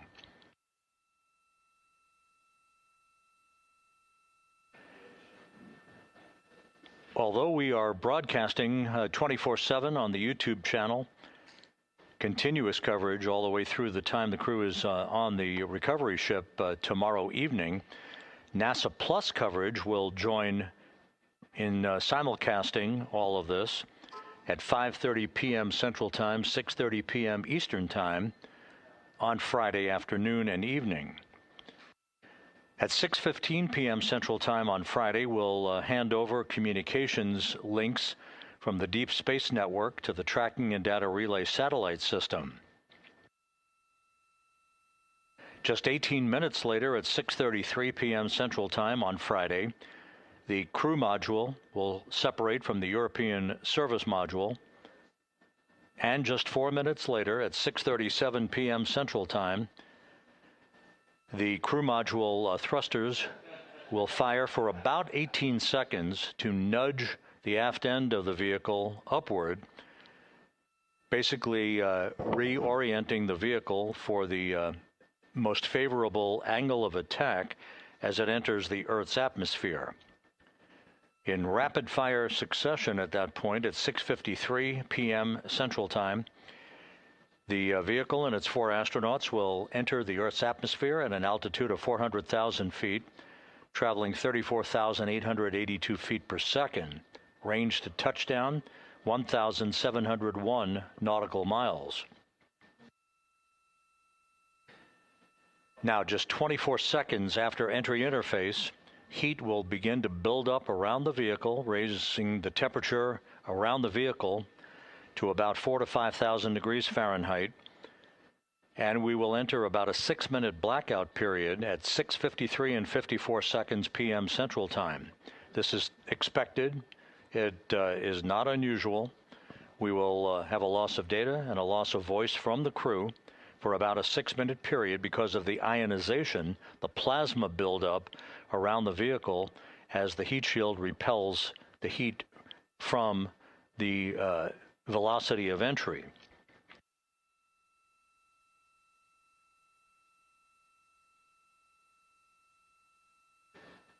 During that blackout period and the period of peak heating, the G-forces on the crew will build to about 3.9 Gs, which is well within the limits planned for this mission.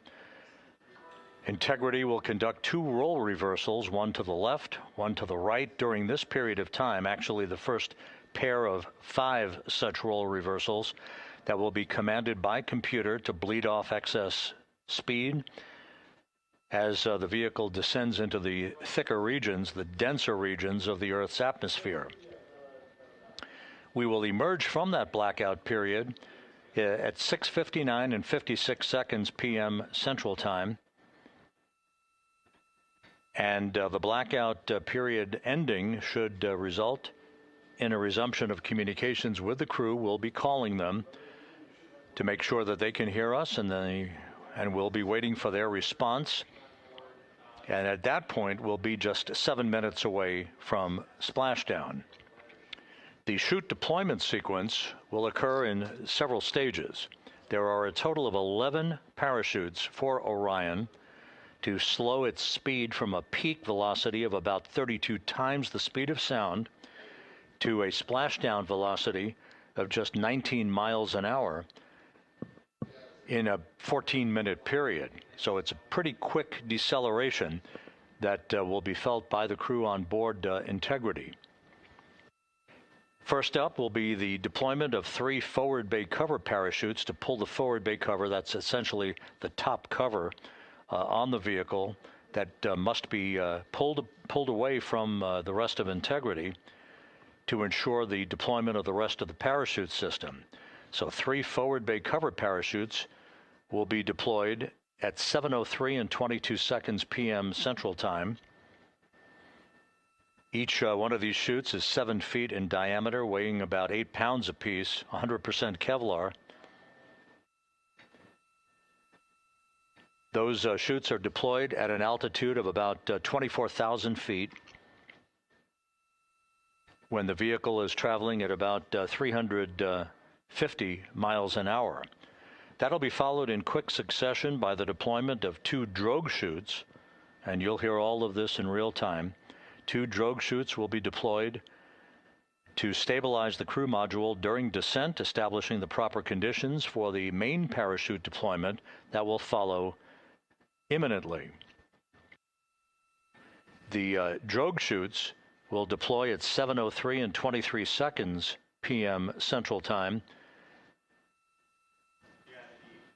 while the vehicle is traveling now just 473 feet per second. So you can see how quickly the descent rate will decelerate, and we'll be calling out altitude and rate of descent all the way through Integrity's transit across the Pacific Ocean. The main chute deployment following 3 pilot parachutes that are used to lift and deploy the main parachutes from the crew module forward bay. That's followed finally by main parachute deploy. That's the key thing we're looking for. These 3 large parachutes that will deploy at 7:04 and 44 seconds p.m. Central Time at an altitude of about 5,400 feet above the ocean. And at this point, Integrity will be traveling just 198 feet per second.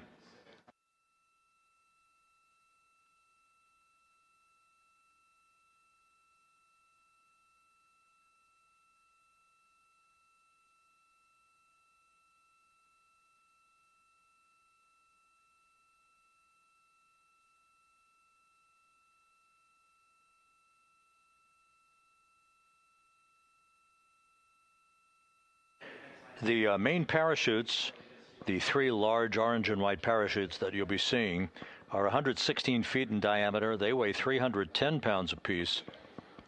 Each parachute is about 265 feet long. You'll see them reef in that typical manner that you see parachute deployments for a spacecraft that is landing on land in the case of Russian Soyuz vehicles, or in the case of Dragons landing in the Gulf or off the coast of California.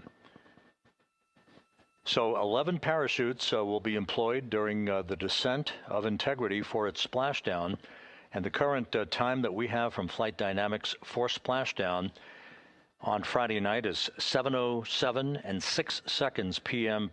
Central Time, 5:07 and 6 seconds p.m. Pacific Time, which is about 2.5 hours before sunset out in the Pacific.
Once Integrity splashes down in the Pacific,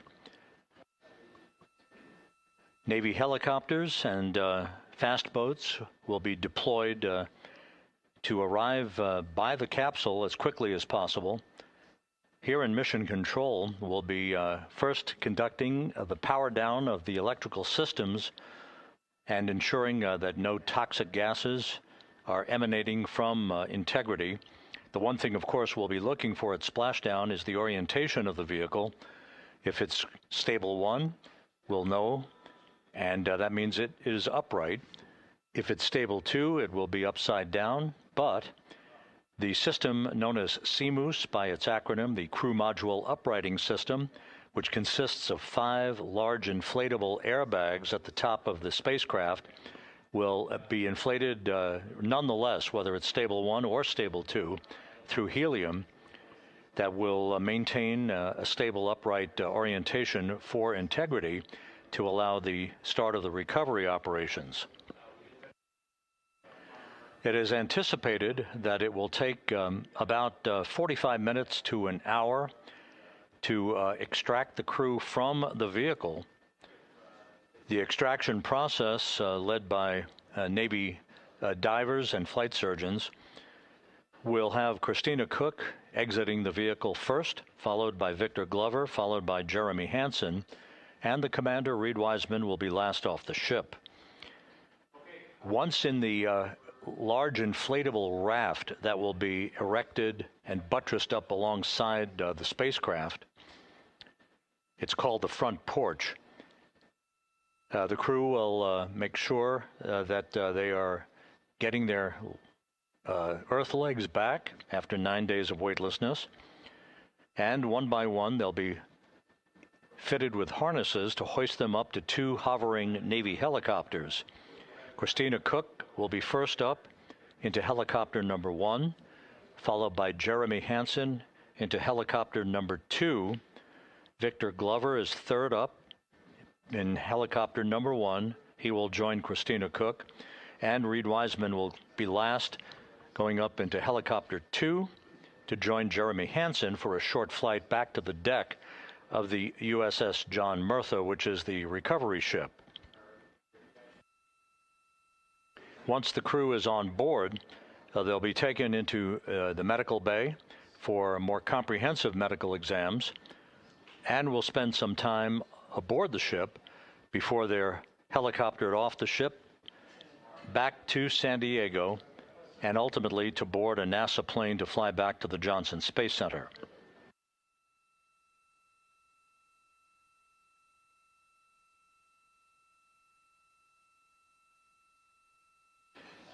So that, once again, is a rundown of all of the key times that we have at this point. Any updates, of course, we'll bring them along to you.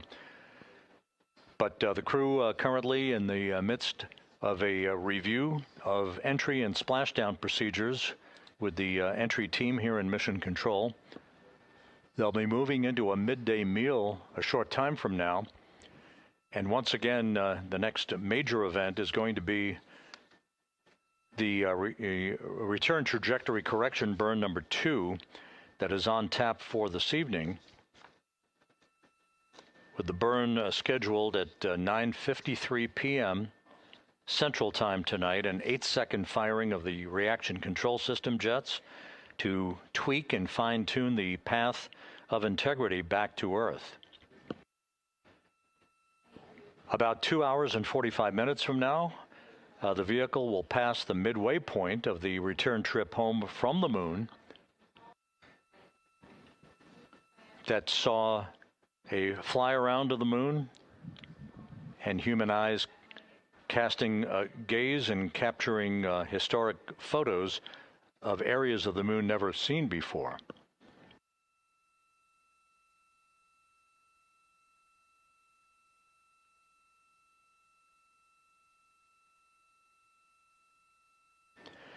So we will continue our nonstop coverage of the flight of Integrity on the Artemis II mission, all the way through the point that the crew will be in the medical bay on the ship tomorrow evening. Once again, splashdown is scheduled off the coast of San Diego, at 7:07 p.m. Central Time, 5:07 p.m. Pacific Time on Friday evening.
Houston Integrity, we are back up on 1 after the conference.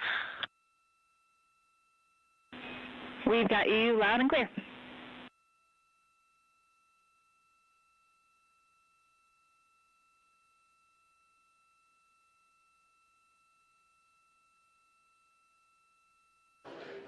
And we're on board Integrity with our 4 astronauts, Christina Cook on the left, Victor Glover, Commander Reed Wiseman, and Jeremy Hansen of the Canadian Space Agency on the right. The crew is continuing to stow equipment on board. They've concluded a conference with Entry Flight Director Rick Henfling to review procedures for tomorrow's return to Earth. And we'll soon be moving into a midday meal on this day before their homecoming to planet Earth.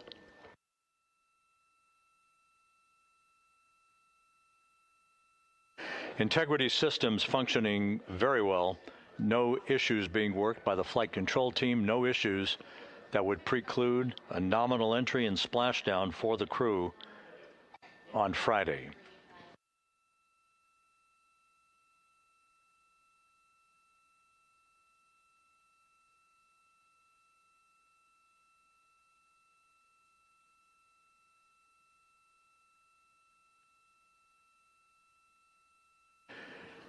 One more note, I think of interest, of course, is the heat shield on Integrity and how it likely will fare during the high-speed return to Earth for Integrity's astronauts on Friday.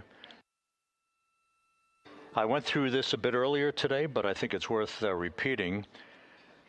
On Artemis I, we flew a trajectory known as a skip entry, which means we performed an initial dip into the Earth's atmosphere to dissipate some energy, to basically bleed off excess speed. Then we lofted or skipped out of the atmosphere, then dipped a second and final time into the atmosphere before splashing down in the eastern Pacific Ocean south of San Diego.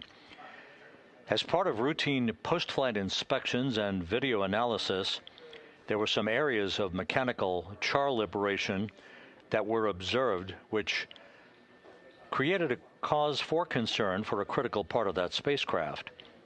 It should be noted that the chemical decomposition of ablative heat shields like the one on Orion is expected. That mechanical liberation of the char is what was unexpected on Artemis I.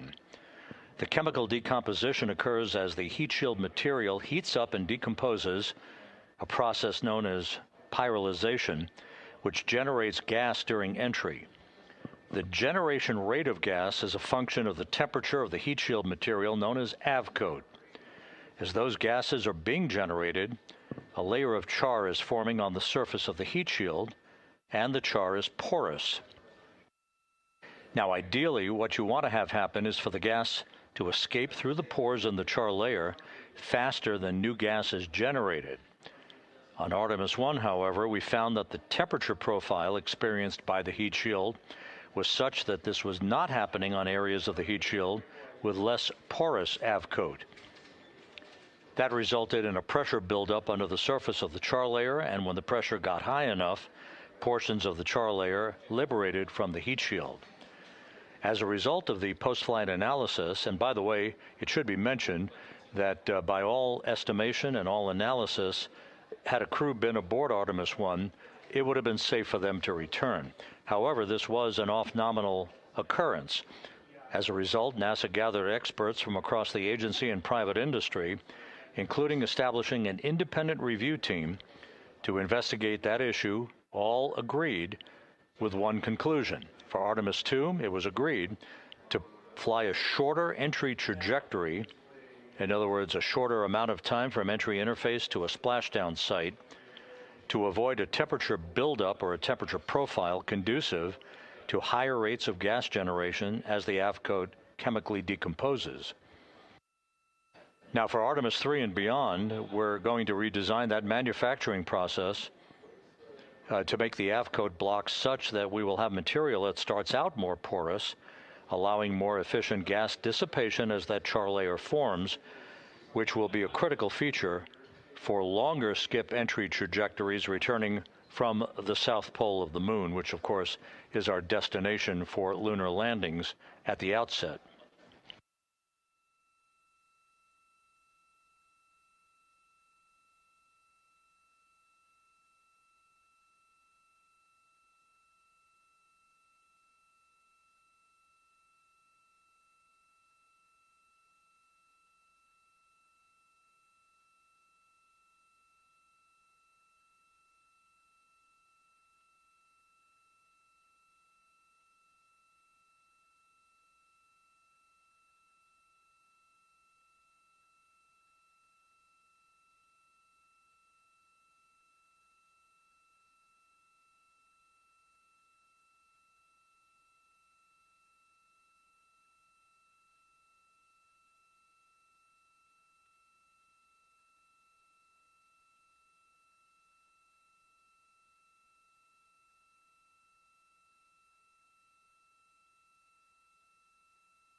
This is Mission Control Houston. You're looking at a wider view of the Artemis Flight Control Room, known as the White Flight Control Room, here in Mission Control at the Johnson Space Center in Houston. Down the hall from here, in the International Space Station Flight Control Room that you see in your view, work is continuing as the work day for the Expedition 74 crew has wrapped up. They are, in fact, preparing for the launch of a SpaceX Falcon 9 rocket from the Cape Canaveral Space Force Station on Saturday morning. That launch scheduled at 6:41 a.m. Central Time, 7:41 a.m. Eastern Time, to send a Northrop Grumman Cygnus cargo craft to the International Space Station packed with food, fuel, supplies, and scientific experiments. NASA Plus coverage of that launch will begin on Saturday morning at 6:20 a.m. Central Time, and again the launch 6:41 a.m. Central, 7:41 a.m. Eastern Time. A launch on Saturday, weather permitting, will result in a robotic capture of the Cygnus craft, which is named the SS Steve Nagel after the late former astronaut. That mechanical capture by the robotic arm under the operation of Jack Hathaway of NASA, backed up by Chris Williams, is scheduled for Monday at 11:50 a.m. Central Time, 12:50 p.m. Eastern Time. That's Monday, with our coverage beginning at 11 a.m. Central Time, high noon Eastern Time on Monday. The Cygnus spacecraft from Northrop Grumman will be installed onto the common berthing mechanism on the Earth-facing side of the Unity module for its delivery run to the Expedition 74 crew.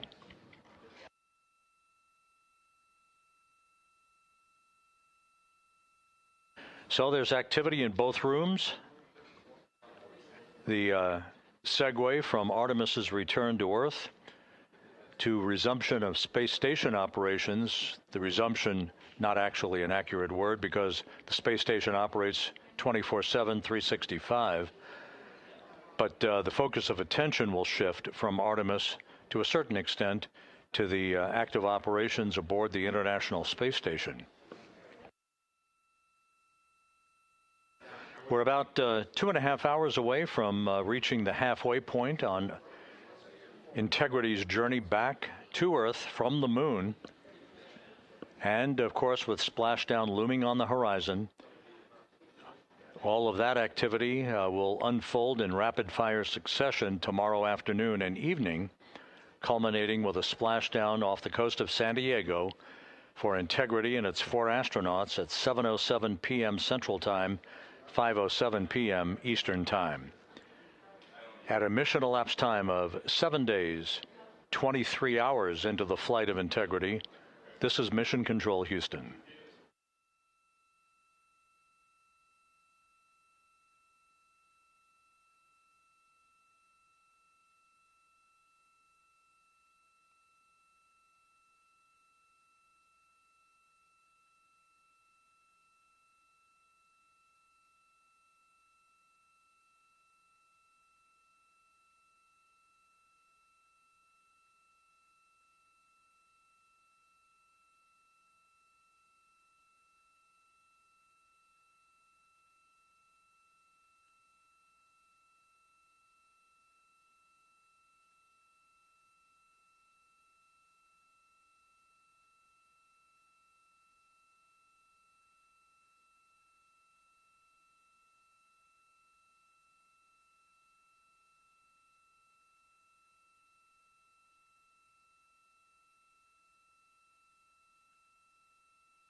And back aboard Integrity, Canadian Space Agency astronaut Jeremy Hansen in the middle of your screen, Christina Cook on the right.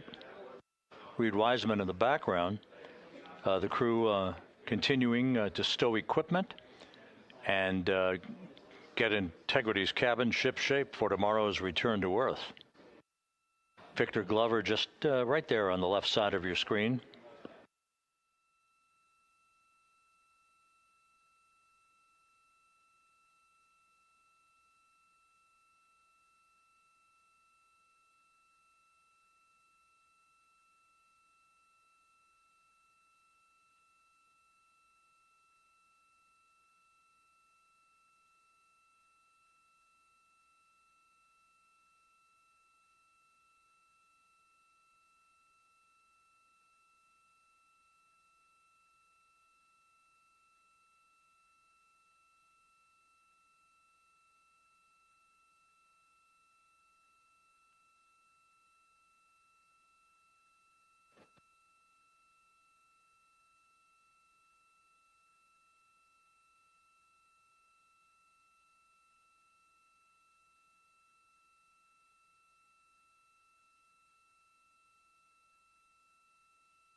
Houston Integrity, Stowage, low priority.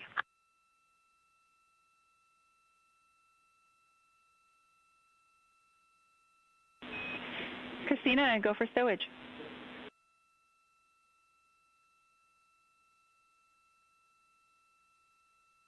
The keyboard is stowed per the return packing plan. It was deployed.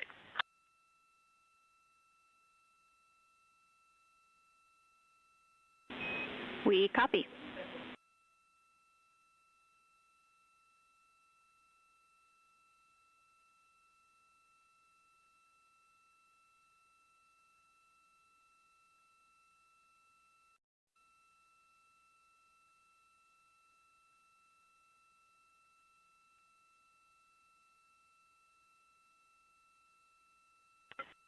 And Jackie, while I have you, we just wanted to express even more our gratitude for these awesome, I'll call them drink notes and drink messages.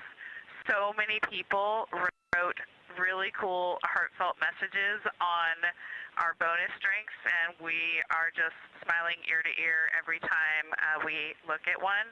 So thank you so much. It was really fun to find these, and they're really giving us a boost for entry day.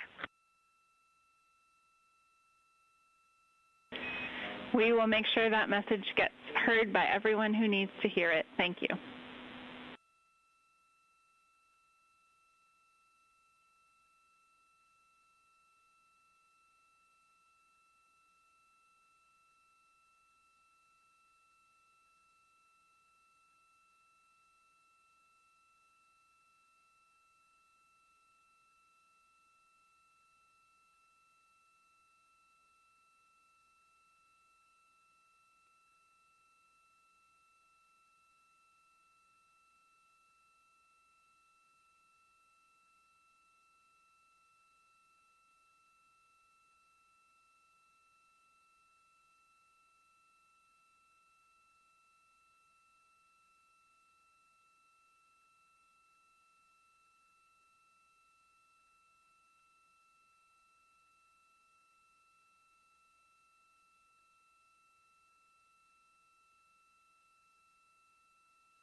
This is Mission Control Houston here in the flight control room.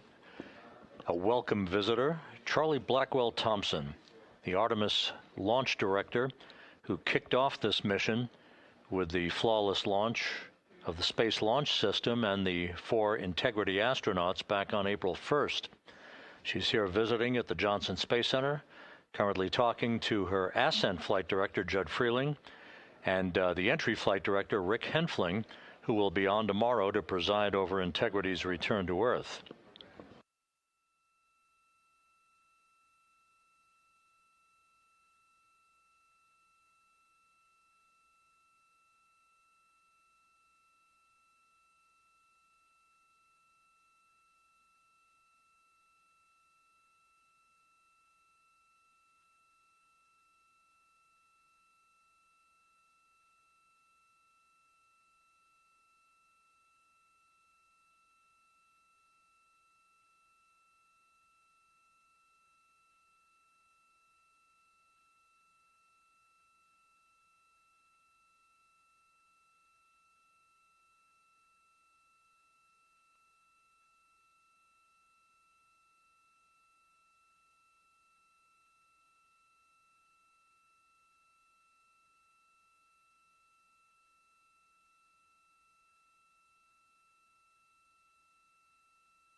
This is Mission Control Houston at a mission elapsed time of 7 days, 23 hours, 18 minutes into the flight of Integrity. Enjoying the views inside the crew cabin of the vehicle as the crew continues to work through entry preparations, documenting items that they're stowing on board, and reviewing entry procedures in advance of tomorrow's homecoming that will result in a splashdown off the coast of San Diego at 7:07 p.m. Central Time, 5:07 p.m. Pacific Time.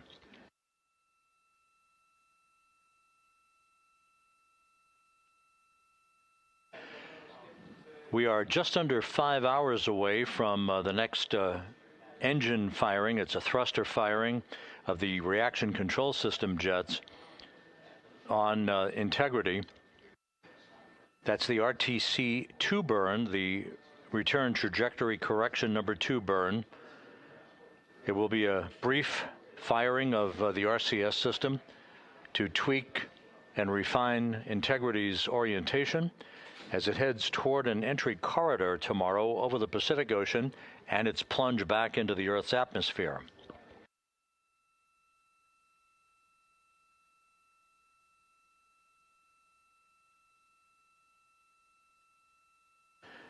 Just to refresh folks, Christina Cook and Reed Wiseman returned home from their first missions in a Russian Soyuz vehicle for parachute-assisted landings in Kazakhstan. Victor Glover was on a Crew Dragon mission, so he was in a parachute-assisted splashdown on water. Jeremy Hansen, of course, flying for the first time. So this will all be brand new to him, although this crew has trained for all of this for the better part of 2.5 years.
Integrity Houston, for the burn conference.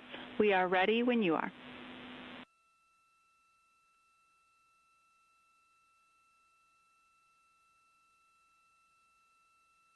Okay, Jackie, we're going to take 2 more minutes, and then we'll call you back. Sounds good.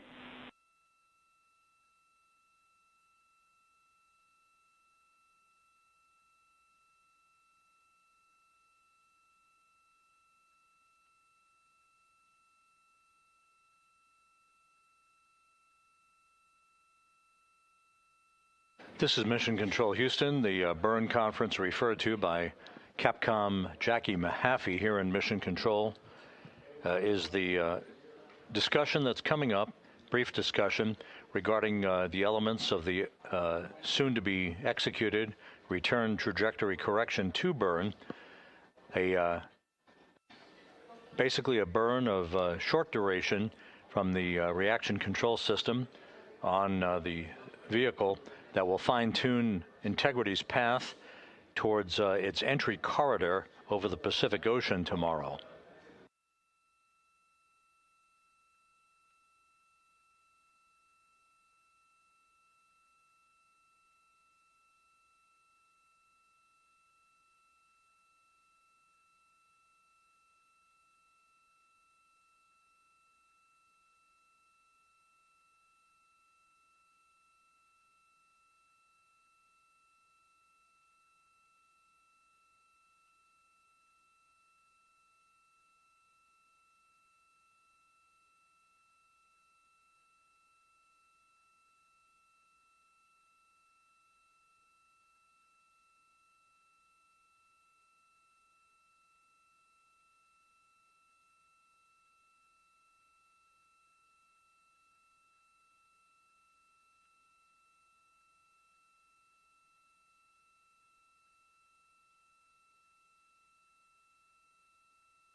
Jackie, we are ready to start the burn conference.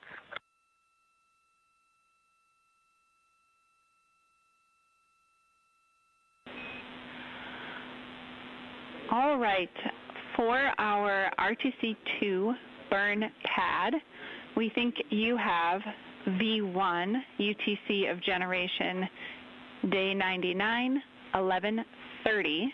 Please confirm.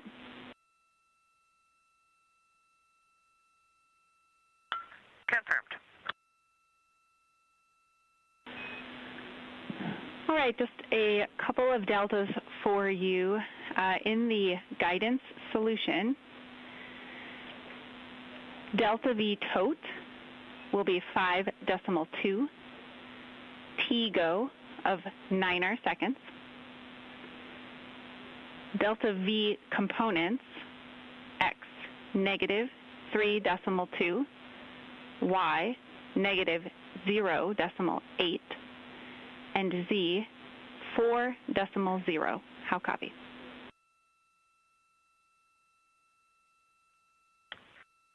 Copy all.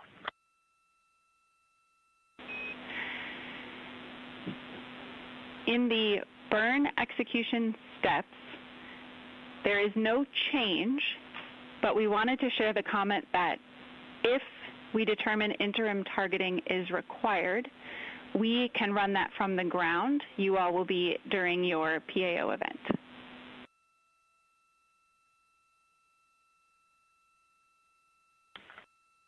Copy.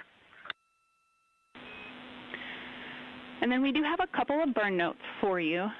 The first is a clarification, actually a delta to the first line for tank pressurization. Tank pressurization will not occur during the burn config segment, and the burn will be performed in blowdown.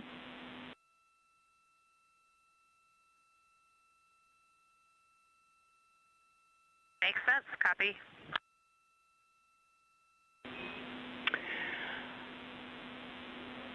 We gave you a go earlier for venting ops, and We do have an OpNav pass coming up that we do not want venting during.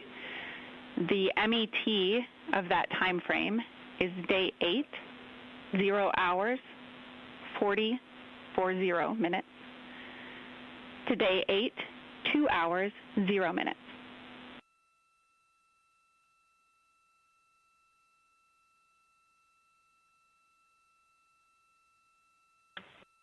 Copy.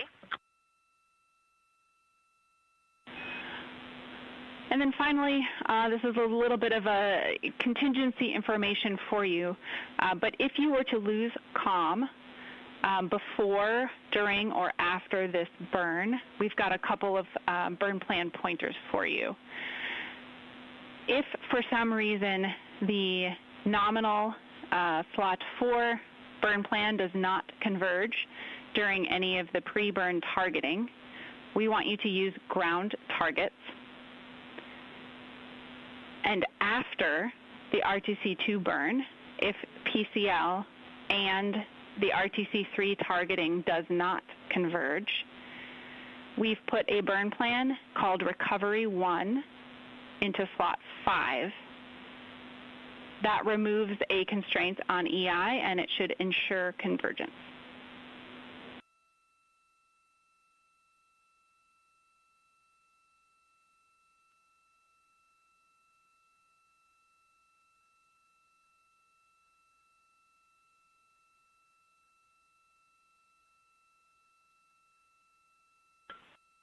Copy all. That is everything Houston has for the burn conference. Anything for us?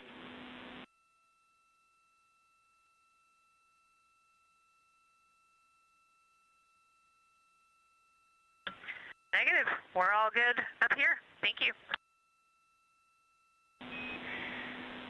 All right, we're good to go, and there's absolutely no rush, but when there's a good moment, we would love a sync on cabin config.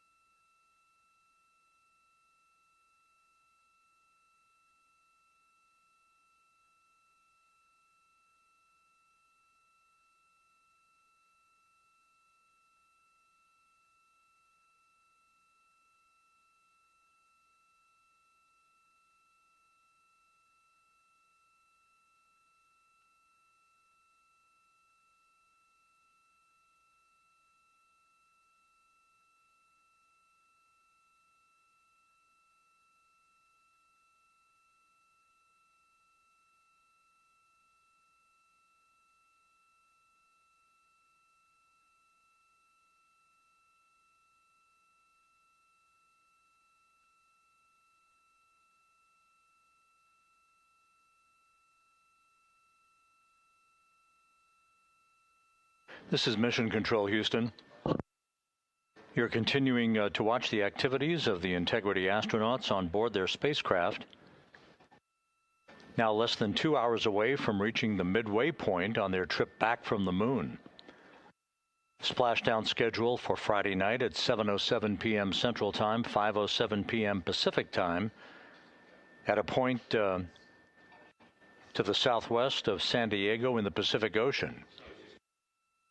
The USS John P. Murtha, the recovery ship, is in place, and barring some unforeseen development, will be deploying Navy helicopters and Navy divers and recovery personnel to extract the 4 astronauts from the spacecraft within an hour after splashdown, hoist them into 2 hovering Navy helicopters and fly them back to the deck of the ship, where they'll undergo extensive medical exams before they're flown back to shore and ultimately back to the Johnson Space Center here in Houston. The conference you just heard between Capcom Jackie Mahaffey and the crew, involving the specificities of the upcoming return trajectory correction burn number 2 that is scheduled at 9:53 p.m. Central Time tonight. It'll be a 9-second burn now. And this, again, fine-tunes the angle of attack and the path of Integrity's trajectory to hit the sweet spot in the corridor across the Pacific Ocean for entry interface and the high-speed return back to Earth for a parachute-assisted splashdown.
Houston, integrity TLT is about to be commanded.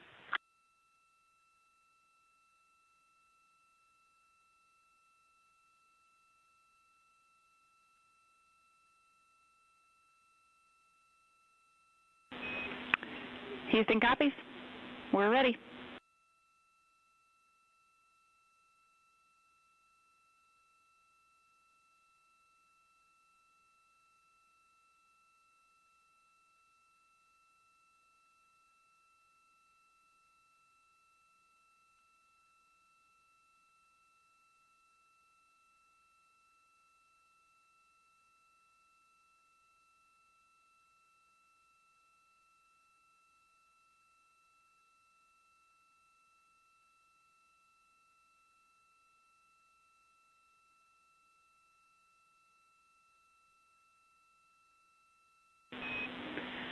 And Christina, we see a good solution. Thank you.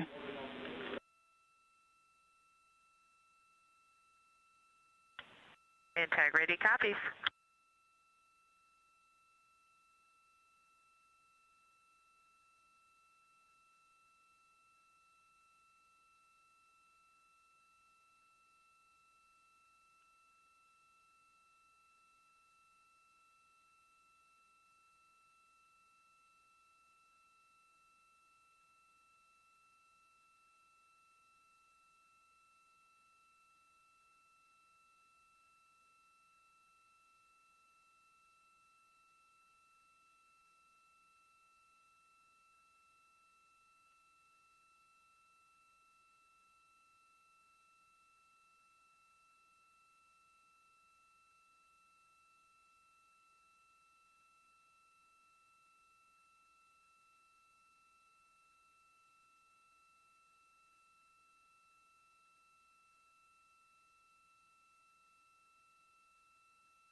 Integrity, Houston. Please check the connection for PCD3 when able.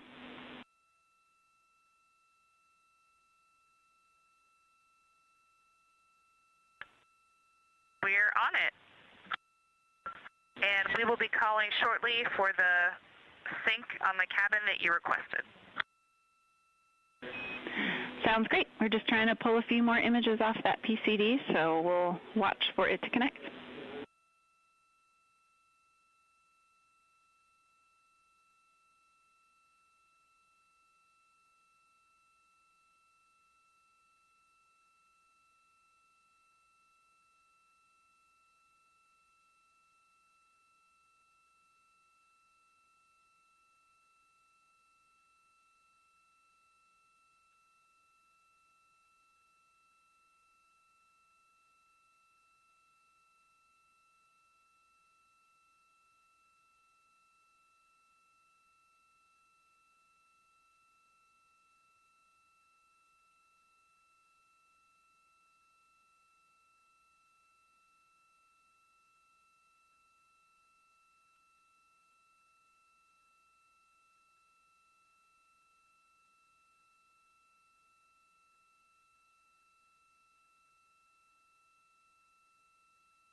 This is Mission Control, Houston.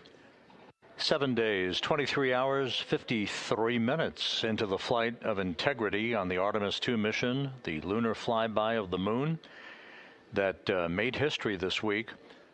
The mission far from over, however. You are on board Integrity. On the left, Commander Reed Wiseman. In the middle, Victor Glover.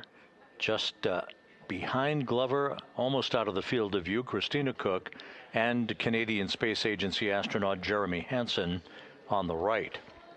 The crew has been busy packing up their crew cabin today. They've been reviewing entry procedures for tomorrow's return to Earth. They'll move into a midday meal here just a short time from now. We will have a public affairs event at 6:50 p.m. Central Time, where the crew, a final PAO event in which the crew will have an opportunity to talk to a number of Congress people, members of Congress who will be gathered in various locations to have a chance to talk to the crew about their adventure around the moon and to offer their congratulations. Coming up at 9:53 p.m. is the return trajectory correction burn, RTC-2 burn. That'll be a 9-second firing of the reaction control system thrusters to further fine-tune Integrity's path toward an entry corridor, a cone, if you will, across the Pacific Ocean, in which they will enter tomorrow evening to begin the high-speed return to Earth and a parachute-assisted splashdown in the Pacific at 7:07 p.m. Central Time, 5:07 p.m. Pacific Time on Friday evening.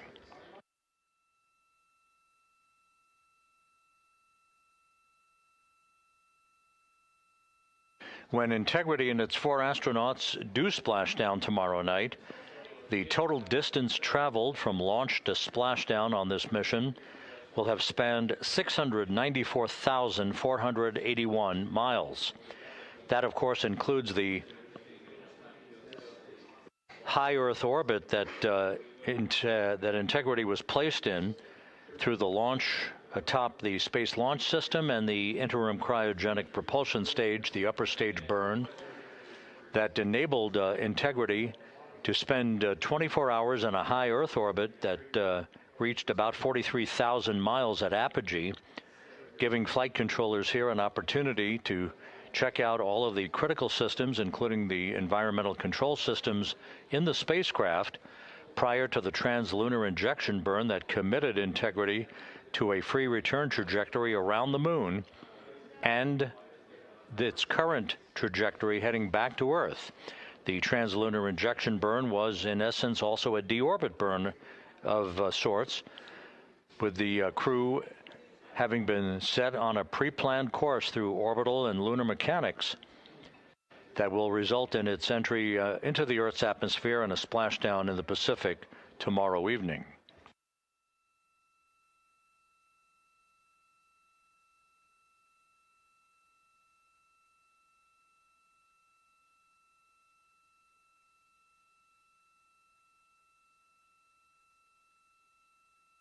All of Integrity's systems are in great shape.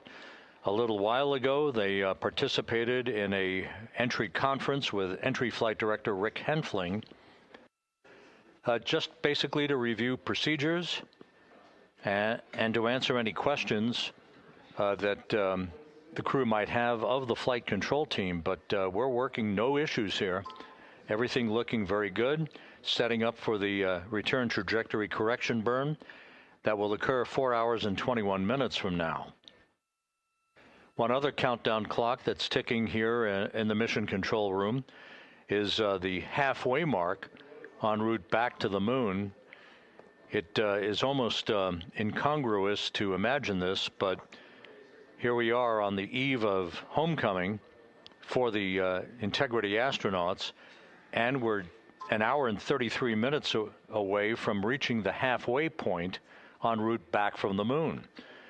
It's just the way orbital mechanics works, that sets the course and the velocity and the entrapment of Integrity into the grip of Earth's gravity that dictates all of that. But again, we're about a little over an hour and a half away from reaching the halfway point back from the moon for the splashdown in the Pacific tomorrow night.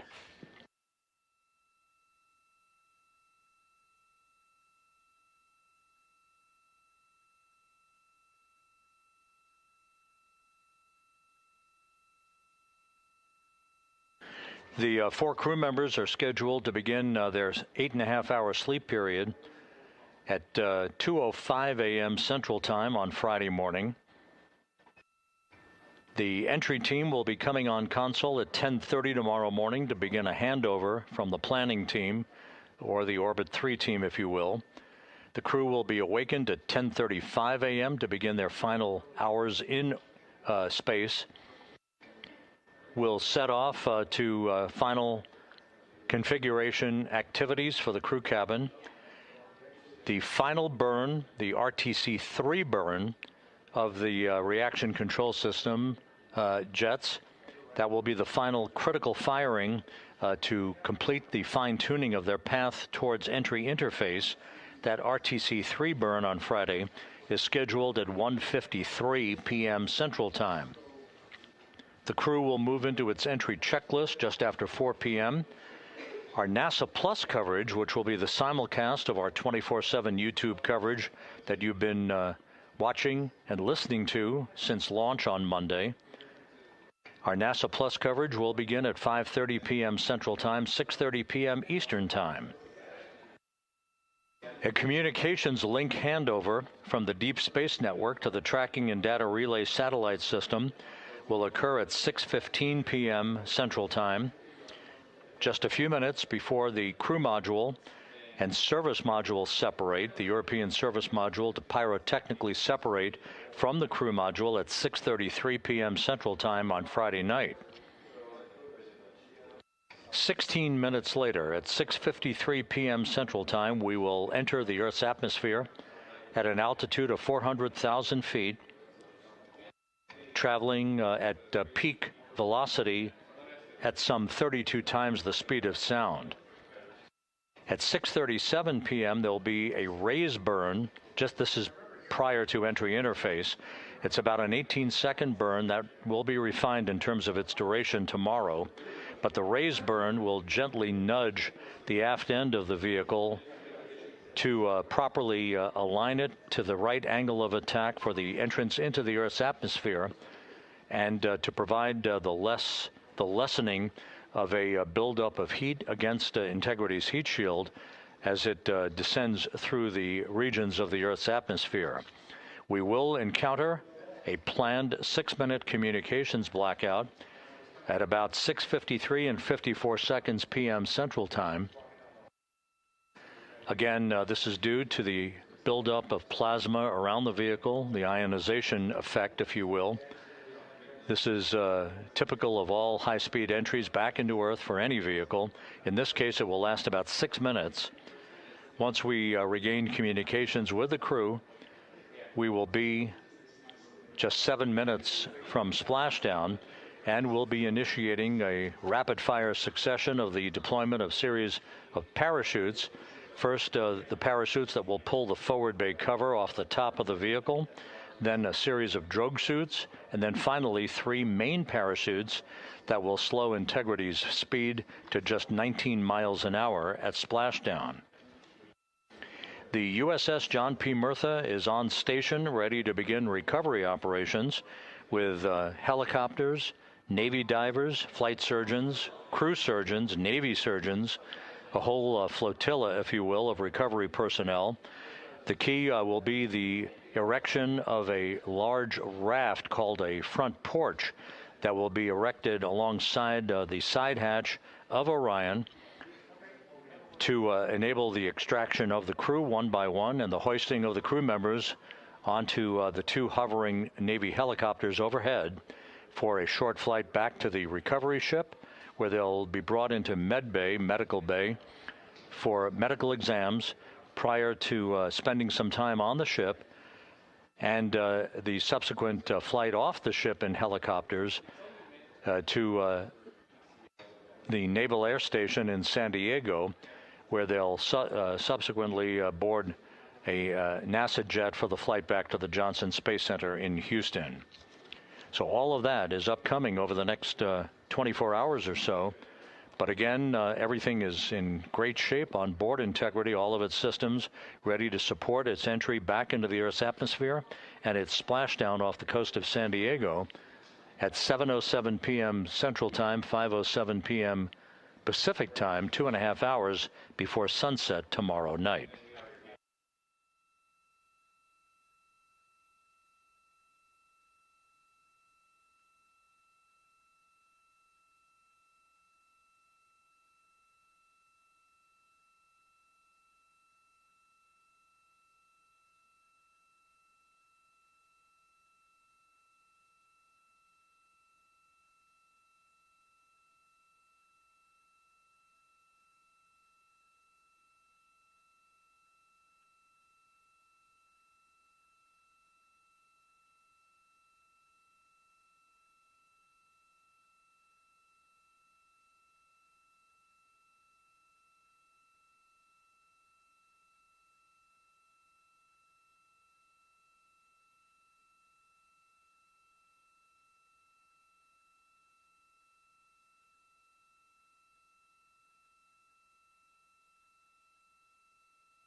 This is Mission Control, Houston. 8 days, 26 minutes into the flight of integrity on the Artemis II mission. You've been enjoying the views inside the crew cabin. Christina Cook on your left, Victor Glover with his back to the camera, Jeremy Hansen on your right. Reed Wiseman is there as well. They've been working to pack up the crew cabin in advance of tomorrow's parachute-assisted splashdown of the Pacific off the coast of San Diego. Splashdown time scheduled at 7:07 p.m. Central Time Friday night, 5:07 p.m. Pacific Time. Houston Integrity, did you want to talk stowage now?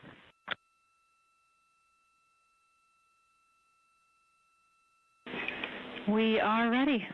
And big picture, we're just looking for what IVA called a vibe check, how the day is going and how you feel going forward.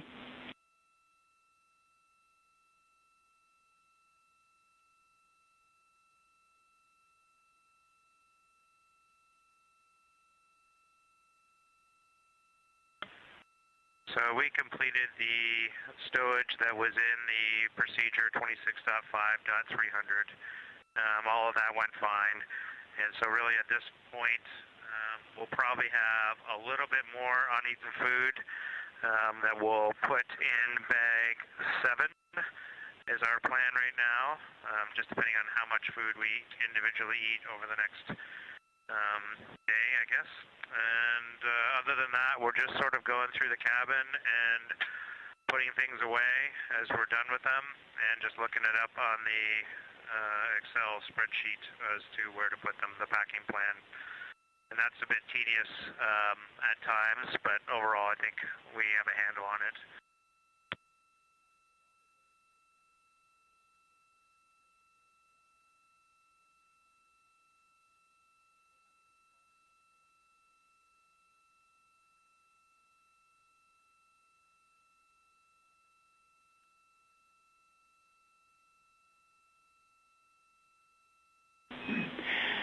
Hey, Jeremy, thanks for the status. A couple things for you. We have no problem helping you out. If you're looking for something in the packing plan or just want a quick answer, don't hesitate to call us.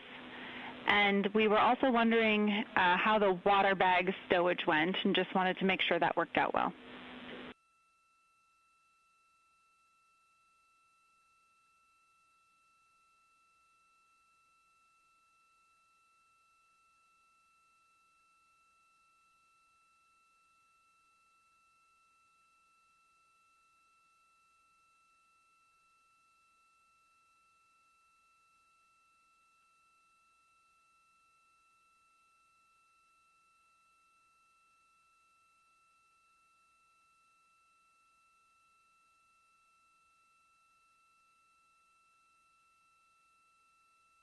Okay, we just went around the group. Nobody had done that. I guess all of us were sort of thinking it was timeline somehow. So we'll go back to the daily summary and have a look at that. We can fit that in somewhere, but we haven't done it yet.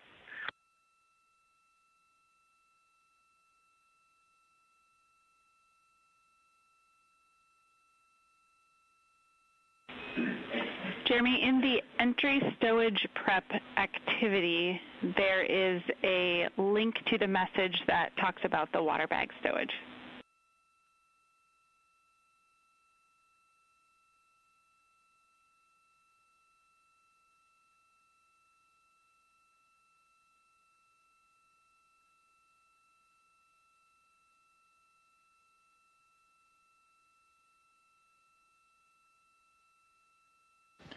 That conversation between Capcom Jackie Mahaffey here in the flight control room and Jeremy Hansen on the right of your screen aboard Integrity, dealing with where items are being stowed for the trip back home tomorrow. We are still 1 hour away from reaching the halfway point on the trip back from the moon. The moon being the prime target for this mission and the historic lunar flyby that occurred by this crew back several days ago that carried the crew behind the far side of the moon, flying within 4,000 miles of the lunar surface before beginning the trip back to Earth. And then the other thing I have for you that just might simplify, as we take down all of the Nat Geo setup and the charging setup, where is there a simple way that just all of that stuff can go in one location? So I'm talking about the USB charger, the field recorder, the GoPro Max, the Bogan arm for that, the microphone. Can all of that just go in one location, or as opposed to us having to look up where each of these items go? Plus, I'm also curious about the battery chargers for the D5s. They need to go somewhere as well.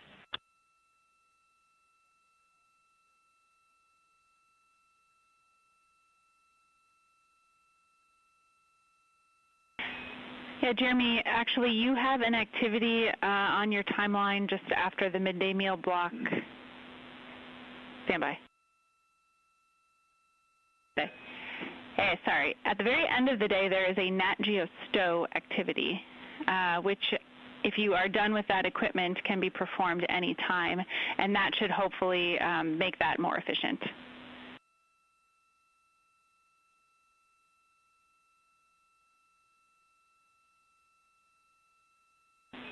And we are checking on the battery chargers for D5 okay, questions. That's helpful. And then what about, I think we'd like to leave, I'm kind of expecting we might want to leave the USB charger up tonight. Maybe not, but if we do, where can we put that quickly in the morning, including all of its charging cables?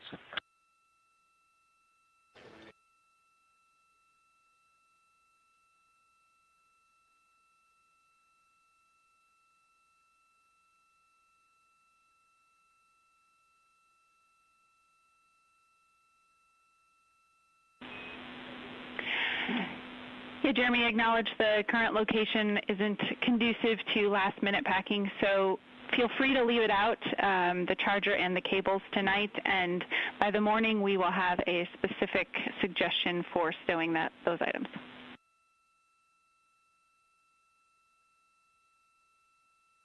Okay, and then the PCD power cable that we are using in PUP 2, same thing for that.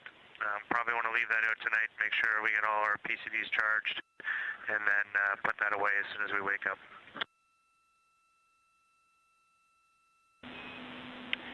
We copy.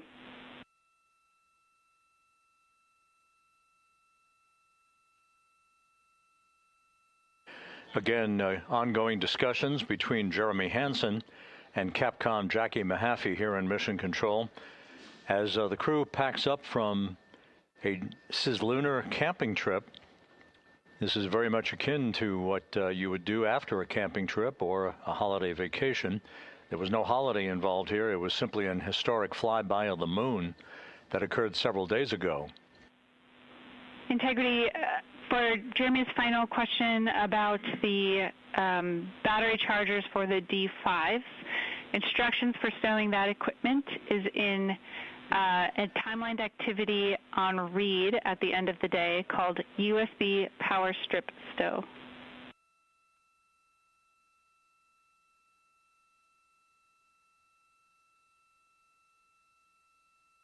Okay, thanks, Jackie.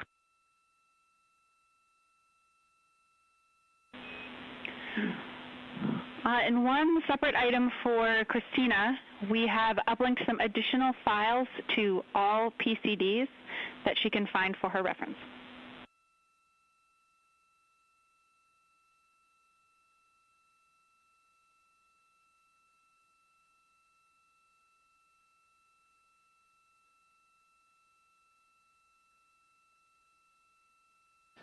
So with Integrity Systems in good shape and the crew nearing the halfway point between the moon and the Earth on its trip back to Earth,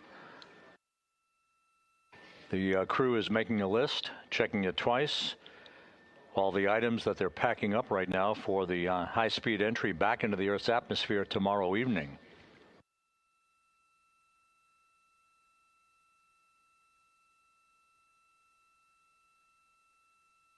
Meanwhile, we're about 40 minutes away from a public affairs event where members of Congress will have an opportunity to talk to the crew, ask them a few questions. This is the final public affairs event of the mission that began with a launch at 5:35 p.m. Central Time, 6:35 p.m. Eastern Time, back on April 1st, with Integrity launching atop the Space Launch System, moving into a high Earth orbit that reached an apogee of 43,000 miles for the first 24 hours to enable flight controllers to check out all of its systems before the following day's translunar injection burn that sent the crew en route to the moon and its flyby around the moon on a free return trajectory that is now carrying them back to Earth for their splashdown in the Pacific tomorrow evening.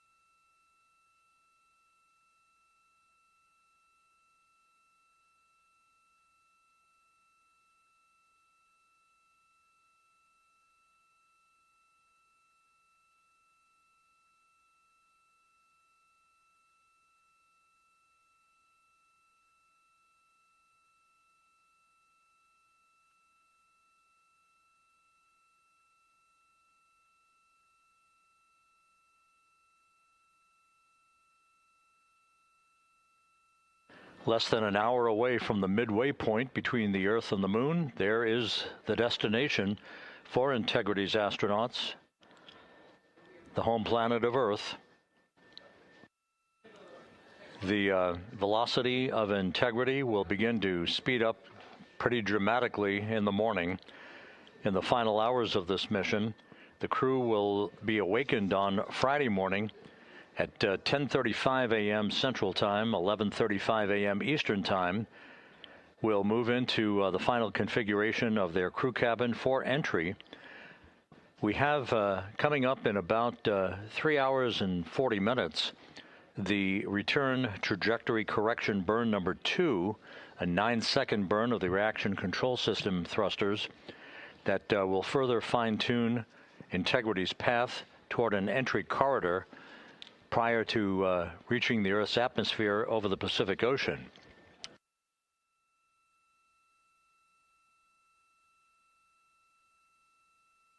There is a final RTC-3 burn, a return trajectory correction number 3 burn, at 1:53 p.m. Central Time on Friday afternoon. That will be a few hours before we get into the critical events that will lead towards splashdown. The separation of the crew module from the European service module at 6:33 p.m. Central Time, an 18-second raise burn that basically will refine the angle of attack heading into the Earth's atmosphere for the crew. That will occur at 6:37 p.m. Central Time. Entry interface, the point at which the crew will reach the first traces of Earth's atmosphere and feel the tug of gravity for the first time in 9 days. That's scheduled at 6:53 and 30 seconds p.m. Central Time on Friday evening. A series of parachutes will begin to deploy to first pull the forward bay cover off the top of the vehicle, then deploy drogue chutes and then the main parachutes, with splashdown scheduled at 7:07 p.m. Central Time, 5:07 p.m. Pacific Time, 2.5 hours before sunset off the coast of San Diego. The weather forecast for splashdown is ideal, with winds less than 10 knots and wave heights very, very gentle. Almost ideal conditions for the return of these 4 crew members.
This has been a fairly quiet day of board integrity, with the crew concentrating on stowing the crew cabin and reviewing their flight data file, conferring with Entry Flight Director Rick Henfling regarding entry and splashdown procedures, and making sure that all the equipment they need for their final hours in space and their high-speed entry back into the Earth's atmosphere tomorrow, that everything will be at their disposal.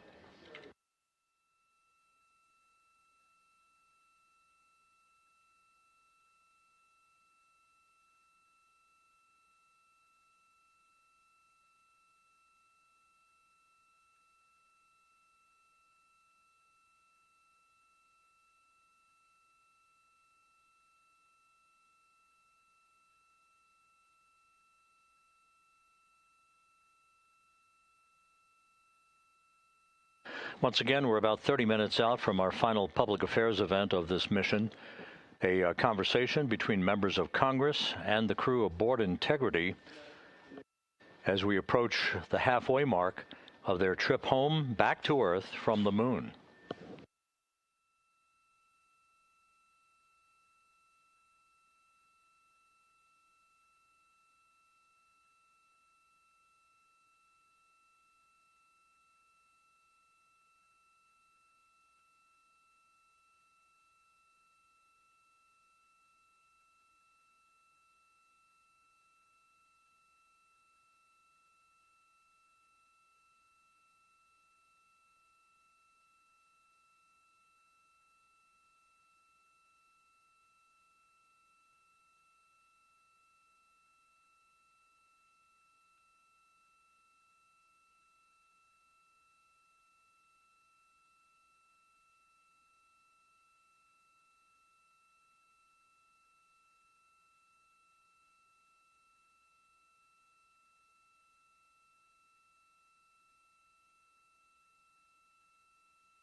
Houston Integrity, quick stowage thing. Just confirm for us there are only two, or confirm the quantity of contingency urine stowage bags on board Integrity.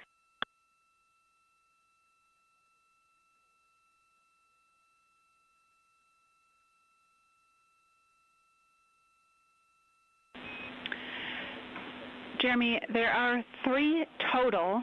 You used 1 for potable water on the first day. We think you've used 1 for urine, and we think you have 1 empty.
Integrity Houston, for your essay, the ground is going to do a round of intermediate targeting here shortly.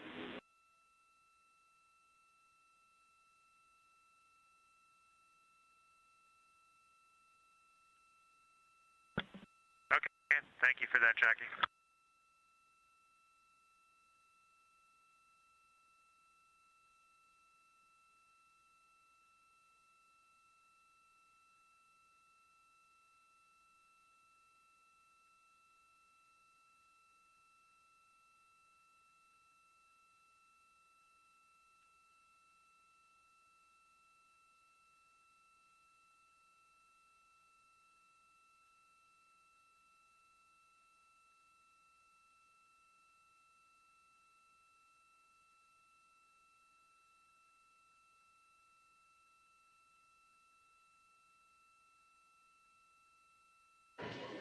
Just 38 minutes away from reaching the halfway point of the trip back from the moon, Integrity's astronauts are continuing to pack up all of the gear in their crew cabin for tomorrow's return to Earth.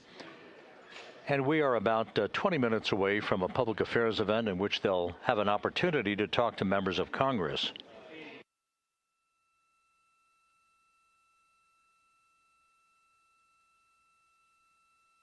All of Integrity's systems are operating in great shape. No issues being worked by the flight control team here in Mission Control. The day is beginning to wind down. However, there is one more critical burn on tap for this evening.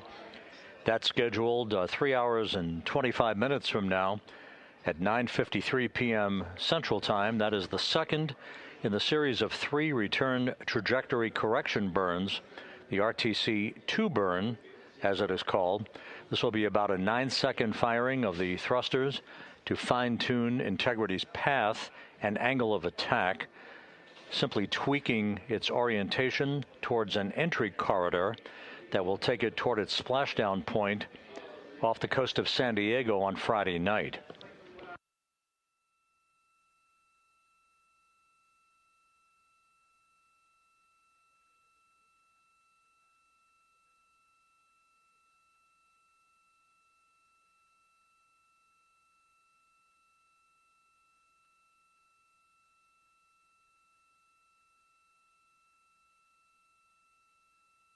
And once again, just to set the timeline straight for folks who are interested, the crew will go to sleep just after 2 a.m. Central Time on Friday morning, an 8.5-hour sleep period, with a wake-up call for their final hours in space aboard Integrity at 10:35 a.m. Central Time on Friday.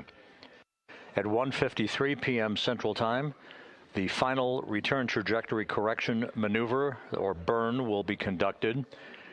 One final opportunity to sweeten the trajectory of Integrity towards its entry corridor over the Pacific Ocean. We will move into a communications handover from the Deep Space Network to the Tracking and Data Relay Satellite System at 6:15 p.m. Central Time on Friday night.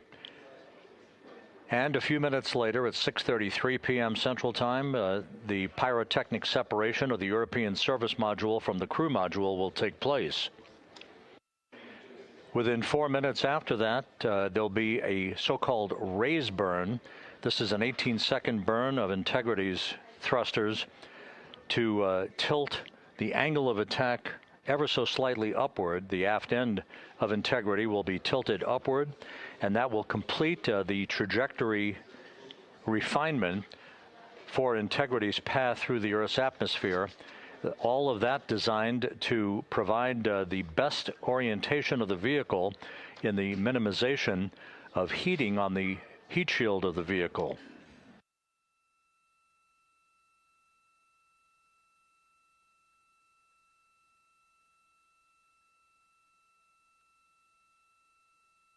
If all goes as planned, Integrity will enter the Earth's atmosphere at an altitude of 400,000 feet at 6:53 and 30 seconds p.m. Central Time on Friday night.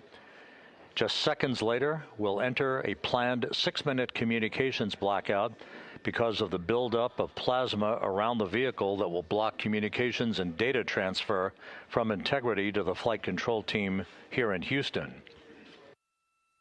Once we emerge from that communications blackout and reestablish comm with the crew, then we're just minutes away from the series of parachute deployments, 11 parachutes in all, first to yank the forward bay cover off the top of the vehicle, then to deploy drogue chutes, and then finally the main parachutes that will slow Integrity's rate of descent to a gentle 19 miles an hour at splashdown.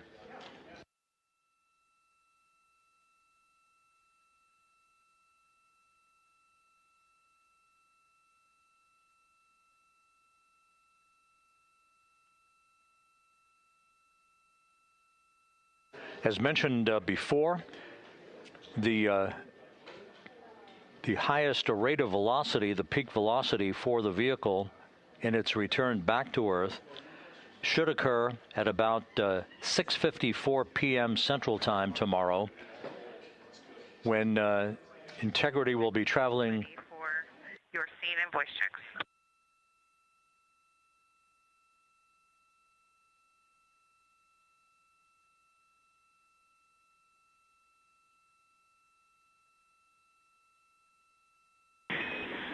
We are taking a look, and we'll take a 10 count.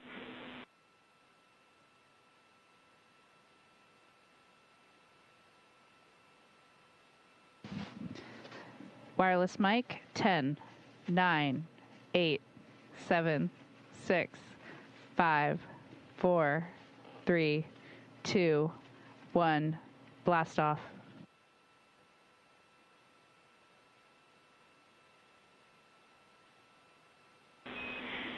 Copy, blast off. Good scene and voice. We'll be ready on time.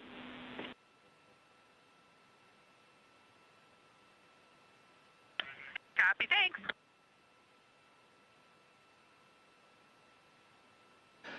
That scene and voice check, part of the routine procedures to set up for our public affairs event coming up in about 16 minutes, where members of Congress will have an opportunity to talk to the crew aboard Integrity. Once again, the peak velocity that Integrity will reach, according to flight dynamics, during its entry back to Earth is about 23,839 miles an hour, or Mach 32. From that point, just 13 and a half minutes later, the vehicle will have slowed from that velocity down to just 19 miles an hour at touchdown. Splashdown again scheduled for 7:07 p.m. Central, 5:07 p.m. Pacific time on Friday night. The USS John P. Murtha, the recovery ship, is on station, ready to deploy Navy divers and other recovery personnel, Navy helicopters, fast boats that will erect a life raft, basically a huge raft called a front porch, alongside the capsule after splashdown and after airbags are inflated at the top of the capsule to maintain upright orientation for Integrity. After a period of time, the hatch will be open. The Navy divers, including a Navy surgeon, will move inside the vehicle to make a preliminary health check of the crew before they are extracted one by one onto the front porch and then be hoisted onto a pair of hovering helicopters for a short flight back to the deck of the USS John Murtha and to be brought into medical bay aboard the ship for more comprehensive medical exams. In all, at the time of touchdown, or splashdown as the case may be in this flight, the total distance traveled from launch to splashdown will have spanned 694,481 miles. That includes the high Earth orbit that Integrity was launched into for the first 24 hours of the mission to provide flight controllers an opportunity to check out all of its systems. Everything in good shape on board Integrity. The stowage of the cabin in preparation for the crew's homecoming tomorrow has continued in flawless fashion. No issues being worked here in the flight control room as the Orbit 3 team, or the planning shift, comes on to begin a handover. Integrity for that stowage for the water that we've just been working on. It says nadir. So can you just confirm you want it on the bottom underneath the other CTBs?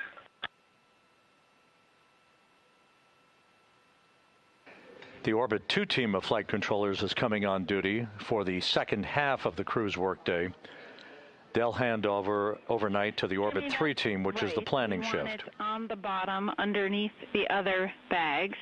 And if you're looking kind of naturally at the lockers, it's the bottom left of Delta.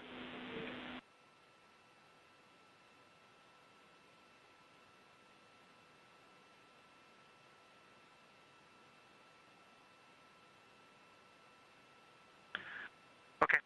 Yeah, that's how we interpret it too, so we'll do that. That's a bit more challenging, but we should be able to get it done. The other thing is we could use a location for 2 more hefty bags. We got the ones that we've used today so far out of the containment bag.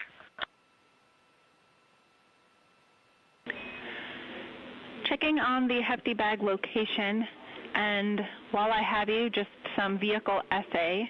Your intermediate targeting was good, and GNC is syncing all nav channels to channel 3 and doing a primary to BFS state transfer.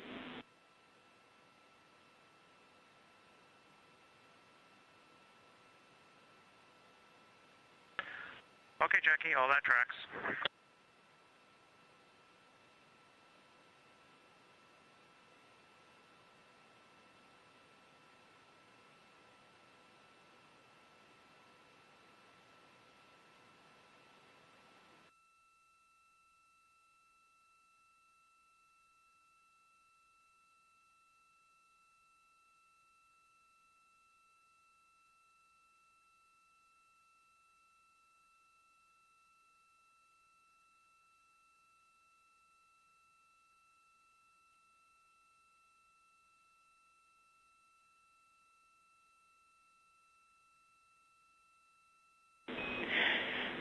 Integrity Houston, for Jeremy and the Hefty bags, you should find 4 additional Hefty bags in one of the 2 JSBs that you've been using today.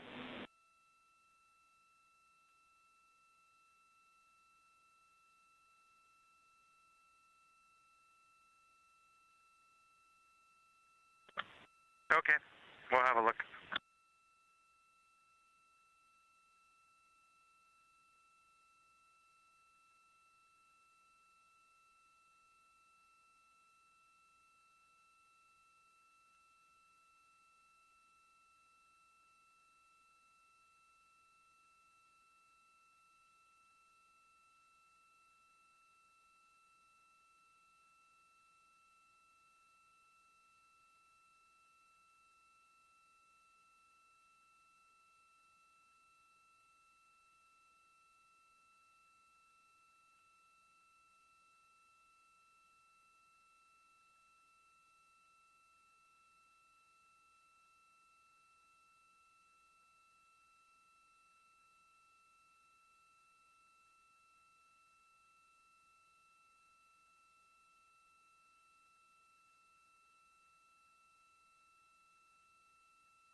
Houston Integrity, can you bring the fan speed down to our preferred PAO setting, and if it's already there, thank you.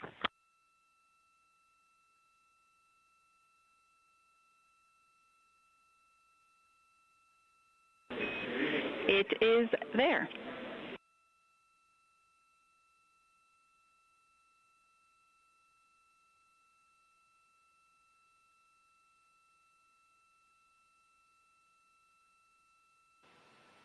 And we have the camera off just to prevent overheating and battery drain. Confirm you got a good image coming down.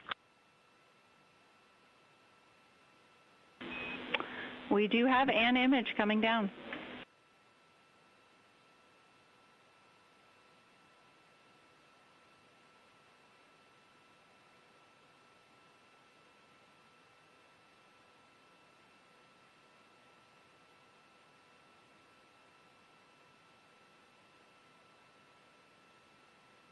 You know, Jackie, snark does carry across the cosmos. That delayed smile made me feel very good.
Integrity Houston, for the live camera feed, we are getting intermittent dropouts, like maybe 2/3 of the time, every few seconds, it's dropping to black. We'd like you to check the encoder settings for HD, and if those all look good, then perhaps we need a camera swap.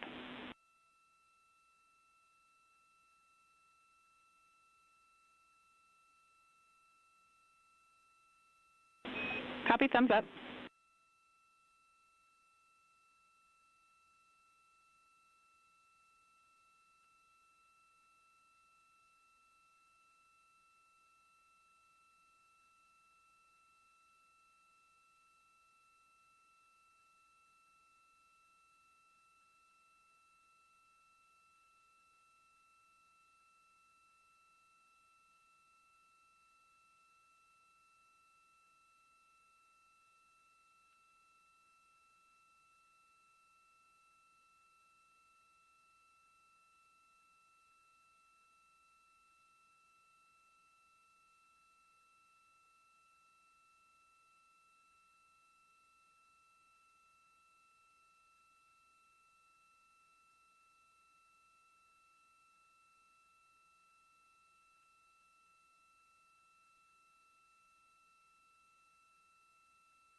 Jackie, we confirmed all the settings were per the procedure. We have restarted. We stopped and restarted the stream. We're prepping another camera. Please let us know what you'd like.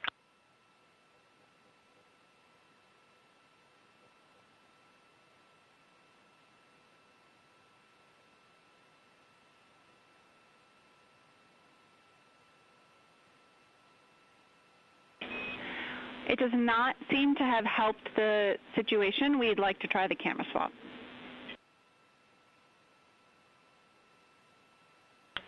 Doesn't work.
This is Mission Control Houston. We're standing by for the crew to complete the setup for the upcoming PAO event, in which they'll have an opportunity to talk to members of Congress. All this happening as we're just 17 minutes away from Integrity reaching the halfway point en route home from the moon, with splashdown scheduled off the coast of San Diego on Friday evening.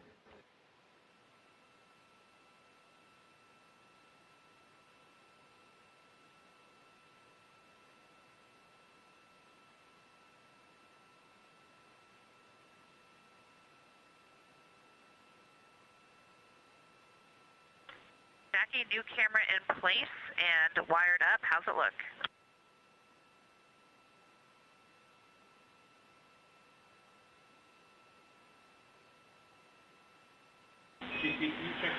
We are checking.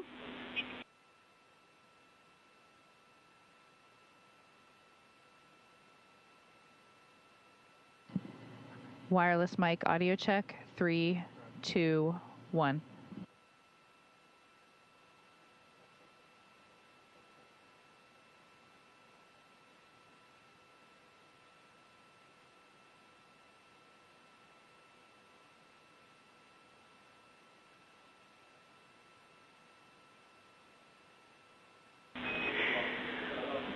Okay, Integrity, the audio from the mic and video are looking good. we'll be ready to start the event.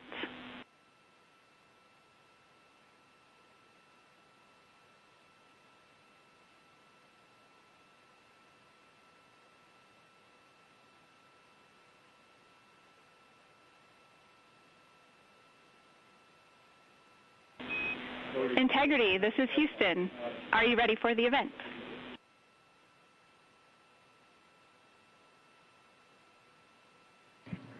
Houston, this is Integrity. We are. Administrator Isaacman, this is Mission Control Houston. Please call Integrity for a voice check. Check.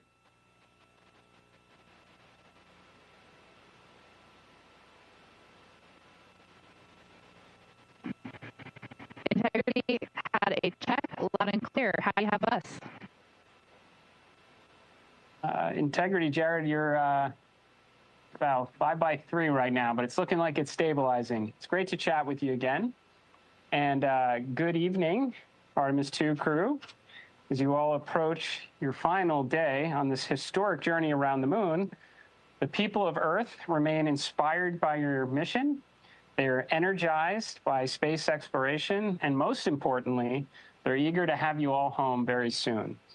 Now, NASA couldn't execute on our important mission without the steadfast support we receive from the United States Congress, who work with the agency to make sure it has the right direction to expand American leadership in space and the necessary resources to execute on our world-changing mission. Now, we have several NASA congressional supporters online today, and they have a few questions they'd like to ask you on behalf of their constituents across the country. Our first question is coming from Senator Ted Cruz of Texas, who spearheaded our One Big Beautiful Bill historic investment in America's leadership in space.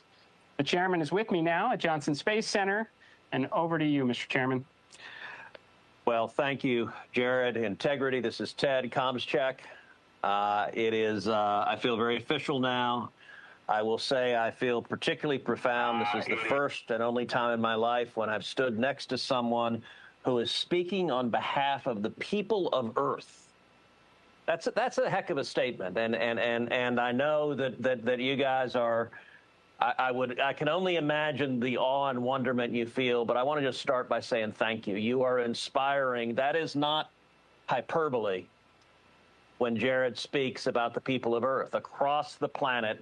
People are watching you and amazed, watching you put food packets away, as we were doing just a few minutes ago, watching you float around with the floating head, and you are bringing people together all across our globe. So thank you.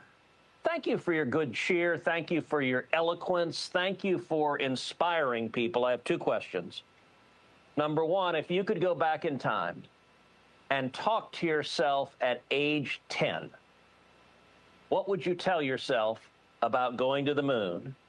And then question two, if and when they make a movie about this, who do you want to play you?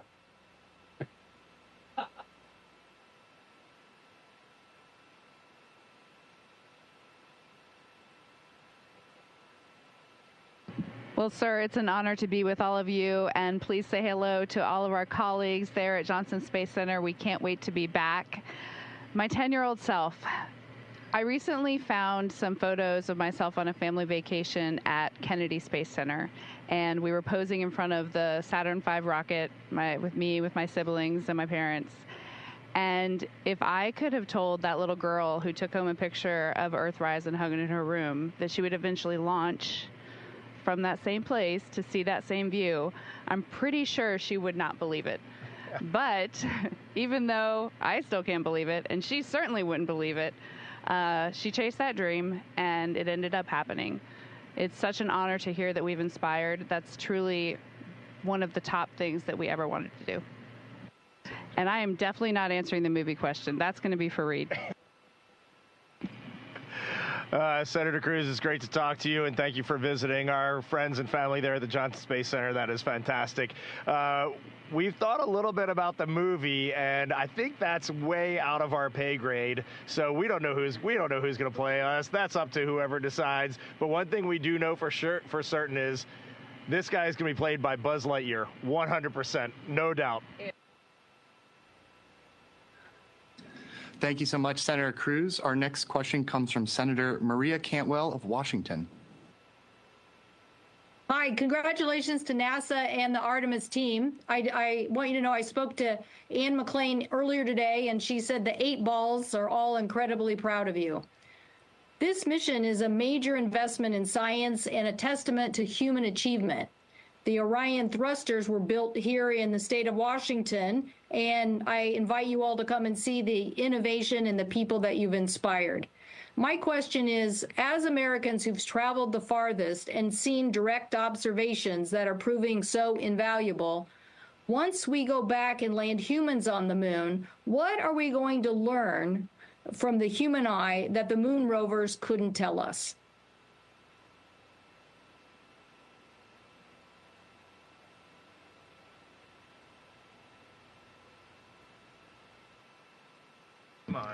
You know, I hope this really resonates because of right now and what's going on back there, at least what we hear about going on back home and in our communities. I think you all can feel the energy that this mission has brought. I really hope so. And one of the things that I was asked to talk about when I come back by one of my good friends, Tony Antonelli, he said, I want to know how it feels. There's going to be tons of pictures, but I want to know how it feels. And I think a rover can collect data a lot slower, but the human's going to be able to do it much faster. But then they're also going to come back and tell you how it feels. But physiologically, in a technical and medical sense, but also in an emotional sense, so that we can continue to have that human connection, not just the scientific and exploration, but the human connection.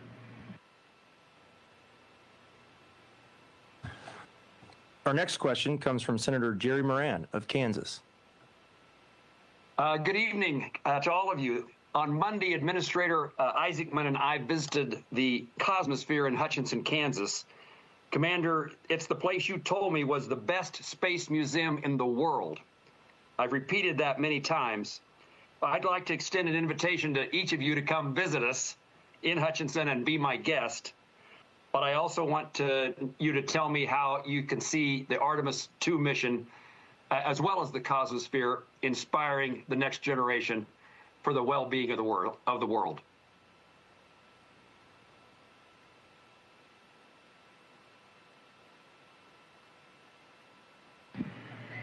Well, sir, I'll definitely take you up on that invitation because I have yet to see that museum, and I've just heard amazing things about it. So I look forward to that opportunity. And I hope that maybe something from this mission will end up in that museum at some point in the future. You know, as far as inspiration goes, I really think it comes down to just getting stuff done. And you can have an inspiration program, you can invest a lot of money in that, or you can have a program that just goes out and gets things done, like the Artemis program is doing. And then you can spend your inspiration program dollars on just disseminating that to the masses. And that is what I see happening here right now. I think we're knocking it out of the park.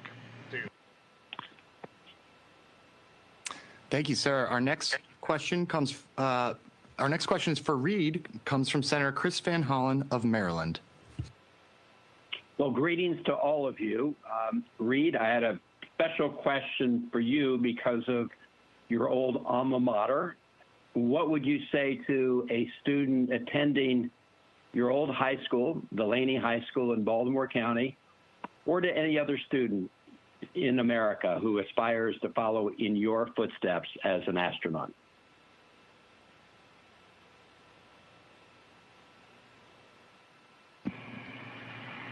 Well, Senator, it's great to talk to you. It's great to talk to you, especially from my home state of Maryland there.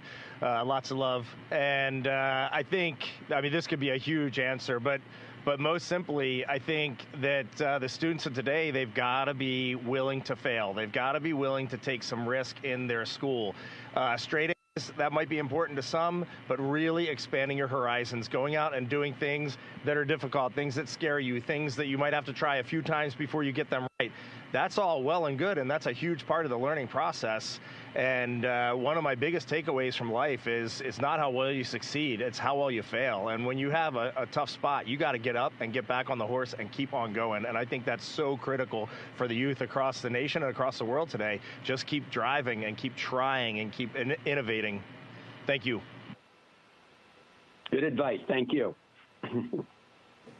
Next up, we have a question from Congressman Brian Babin of Texas. Hello, Artemis II crew, Reed, Victor, Christian, Christina, and Jeremy. I'm so proud to represent the team at Johnson Space Center and supporting you every step of the way. The entire country is inspired by your work and your dedication. It's amazing. And my question would be, if you could relive one moment of this mission so far, what would it be?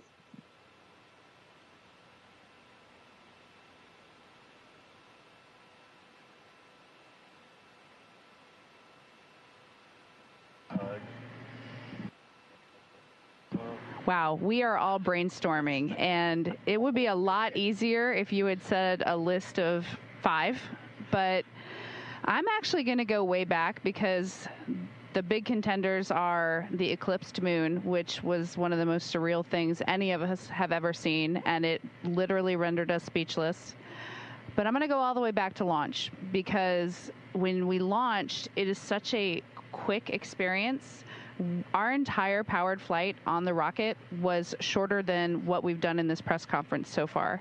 Yet it is such an incredible, important part of the mission, a dynamic phase in the mission. We train it so much. And if I could go back and replay it in slow motion to just imprint those memories even more, I would do it in a heartbeat.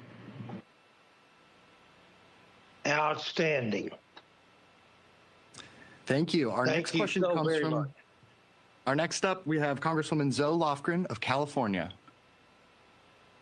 Well, hello, crew, and thank you for all you've done. You've inspired people all over the world, and Brian Babber and I work together on the committee to make sure you have support across the board. Your last 8 days have taken place in the Integrity Orion spacecraft. Now, integrity is a quality we all strive for and hope our leaders can live up to. This mission has been unifying in so many ways and captured a global audience. What do you hope humanity takes away from it?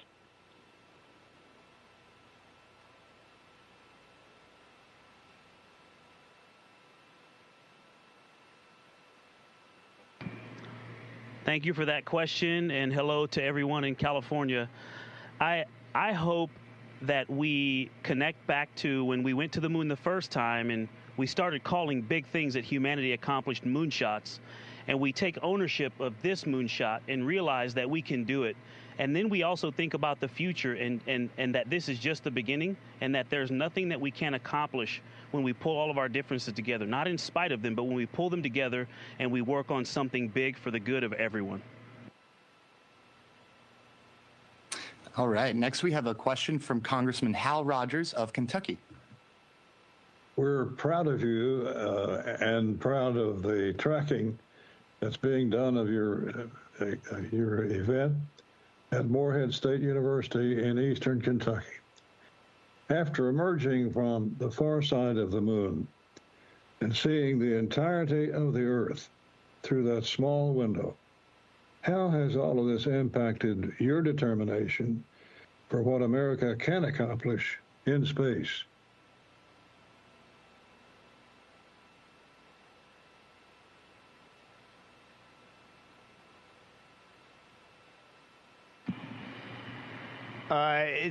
It reminds you, first, just being, right now we're 106,000 miles away from planet Earth still, and we'll be home tomorrow.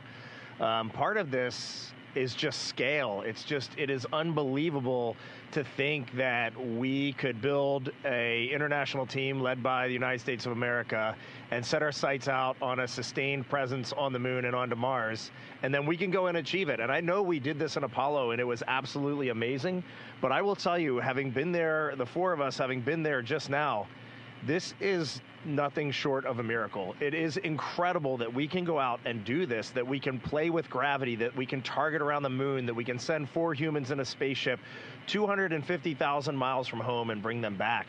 There is nothing this nation cannot do when it has a vision. It just has the capability to go out and get anything done we want to get done. All right, next up we have Congresswoman Grace Meng of New York. Hello to our crew. This is Grace Meng from Queens, New York. Thank you to the administrator, and thank you to our trailblazing crew. My question is, thank you for taking the time to speak with us. Our entire country has been following your journey with pride, and we're incredibly grateful for your service. You've spent years in simulators at Johnson Space Center that recreated every vibration, system failure, cockpit light with high accuracy, and most of you have even been to the International Space Station. Now that you're almost home, what is the one thing that has surprised you about this mission that your training and prior space experience did not or could not prepare you for? And we can't wait to welcome you back to Earth. Thank you again.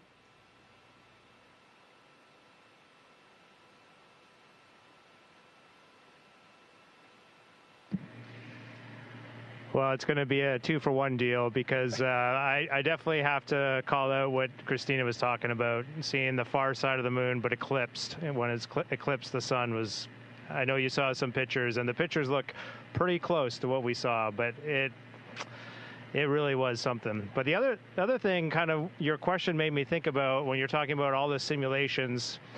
We simulate the first day of the mission a lot and the last day of the mission a lot.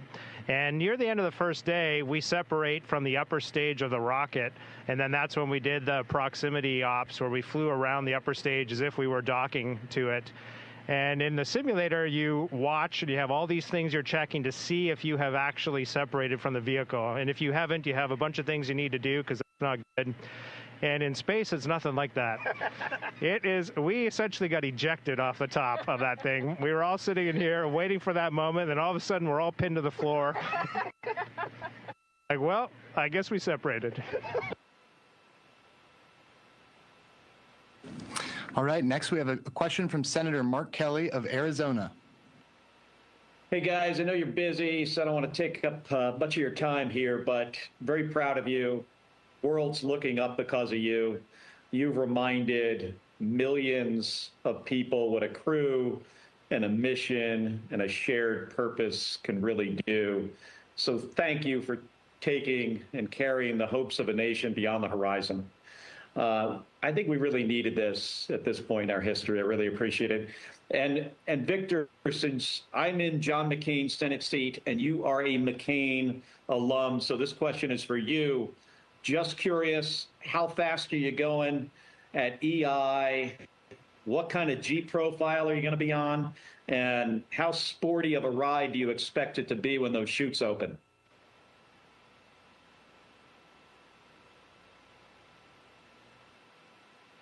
Oh, Mark, thank you. It's great to hear from you. Thank you for your continued leadership and support and friendship. And the ride's been amazing. Jumping off the pad was awesome. And a lot of people think about rocket science and staging power versus weight. Well, slowing down from that speed takes just as much thought and practice. And so we're going to come into the atmosphere at about almost 40 times the speed of sound. And then we will slow down to a 20-mile-an-hour touchdown into the Pacific. But the G profile will actually be very similar to what it is on launch. We'll get up into the 3 Gs, just over 3 Gs on the way down for a normal entry. But if it was a ballistic, we could get up to as high as 9, 10 Gs, which is what you pull in a fighter jet. But we could be doing that for several minutes, for 8 or 9 minutes. And so the G profile is going to be pretty sporty. But when we touch down, the heat shield and the parachutes are going to get us nice and slow so that we touch down at a, what did I say, about a 20-mile-an-hour splashdown in the Pacific. And we can't wait to see the dive team and the Navy that are going to come and pick us up. All right, thanks, guys. All right, next we have Senator Katie Britt of Alabama. Hey, everybody. I know how proud we are in Alabama of the role that Marshall Space Flight Center in Huntsville has played in this incredible mission. So I can't even imagine how unbelievably proud your families are of you and how excited they are to see you soon and to welcome you back to Earth. So instead of a question, I want to let each of you just take the next minute to publicly address your children and the next generation of space explorers as history-making space flight, this mission enters its final hours. So thank you so much for your incredible service and your example.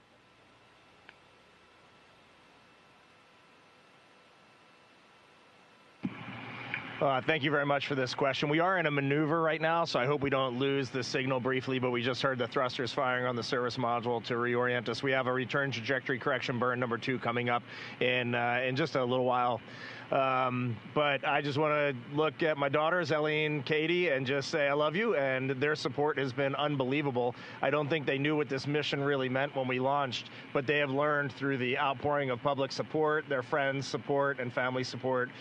Really, the world has come together. We have seen it, and we have seen it through their eyes, too. And it has been a very proud moment for me as their father to see the joy in their expression and the way they email and communicate when we have private conferences.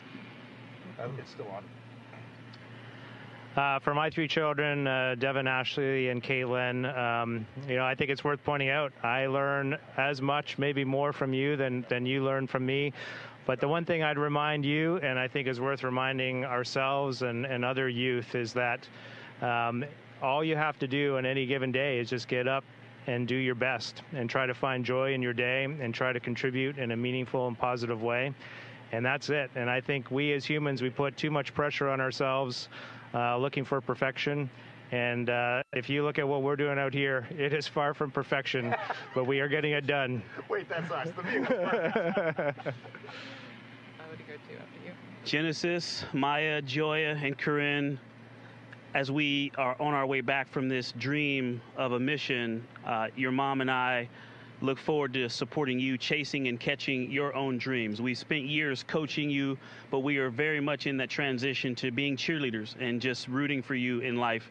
And to the future citizens out there, the same sentiment applies.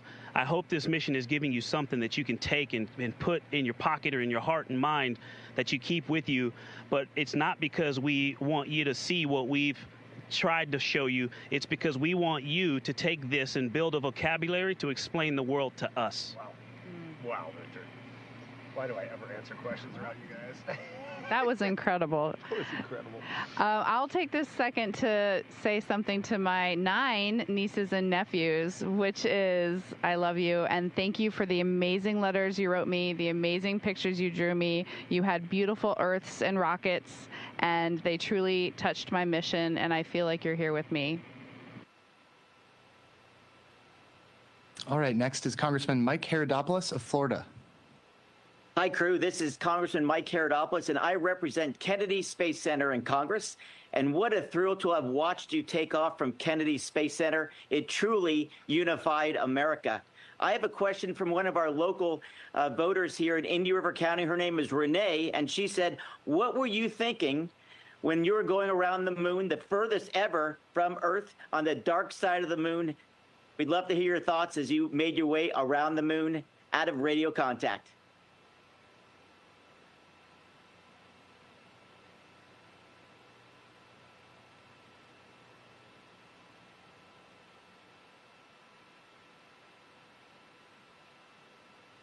So during the time of the nearest approach to the moon, we were doing so much science. I took a brief moment to say a short prayer of gratitude for being sent on this mission and trusted with, bringing back scientifically relevant information. And I also just felt like I was hoping that people looked up and were watching to see when we came back into communication, and that maybe there was a chance that folks would feel a sense of togetherness. We have a moment of silence whenever something solemn and that requires reverence or someone that we love has passed away, but maybe we could call it a moment of togetherness. As we were in radio silence, I was really hoping that we could just have a sense. You heard the word togetherness a lot from our crew, and really was hoping that while we were waiting to get back in contact, that people could just feel that sense of togetherness, that we were all a crew on Spaceship Earth. All right, our second to last question is from Congresswoman Valerie Foushee of North Carolina. This one's for Christina. Good evening, Artemis II crew. Indeed, you are inspirational and you make us all proud Americans. I'm proud to represent the North Carolina School of Science and Mathematics in Durham, North Carolina, where Dr. Cook attended high school. With Dr. Cook becoming the first woman and Captain Glover, the first person of color to travel this far into space, what message do all of you have for the next generation of explorers who may be seeing themselves in this mission for the first time?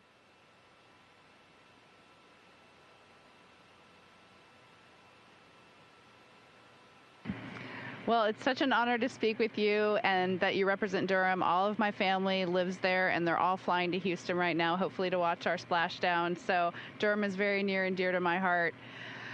There's a lot to say about that topic. I feel like for us, we don't necessarily see any one individual as, deserving of anything or accolades for being a first.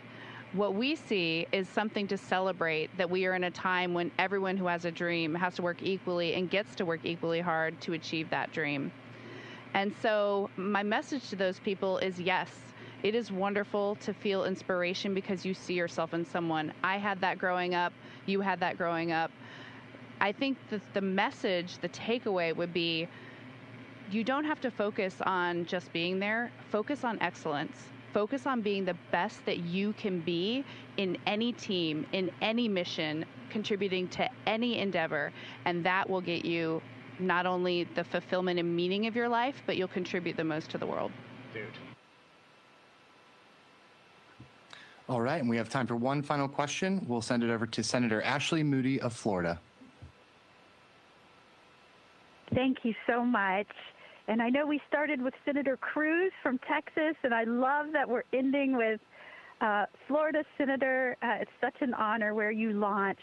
I was there for the launch of Artemis II. It was so exciting. Florida's been the beating heart of American space exploration for over 60 years.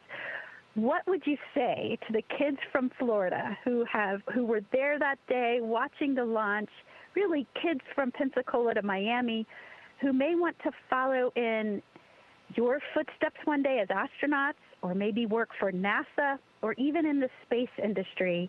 What would you say to them?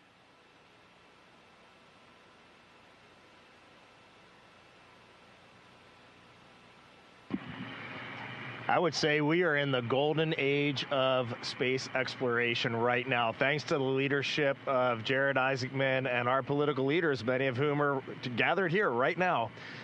We are getting it done.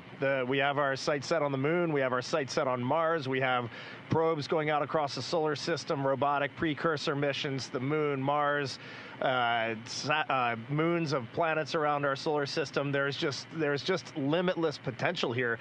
But I also want to just not single out people who are interested in spaceflight. I would say anything that you find a passion in, when it sparks your interest, there is no right answer for every human. It's in your soul.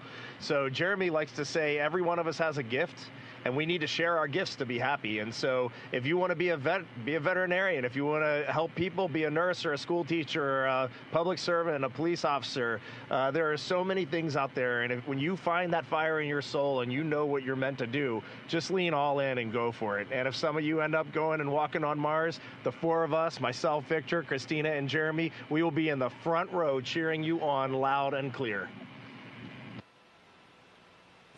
All right, we are out of time for today's event. That concludes the event. Thank you to everyone who was able to tune in, and thank you to our elected officials for joining us. Artemis II crew, we look forward to seeing you back home soon.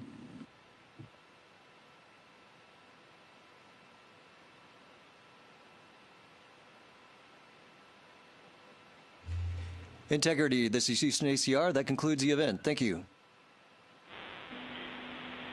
Thank you to all participants. Integrity, we are now resuming operational audio communications.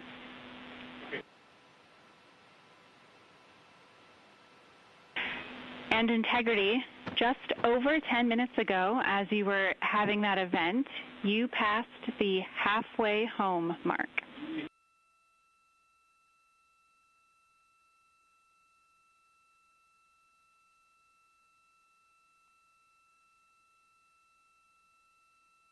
Okay, copy that, Jackie. Sounds like the next 24 hours we're gonna accelerate quite a bit then. Absolutely. This is Mission Control Houston. In Integrity, we are working to get OE2 into a private conference, and we'll be ready to start the flight director conference just a couple minutes early.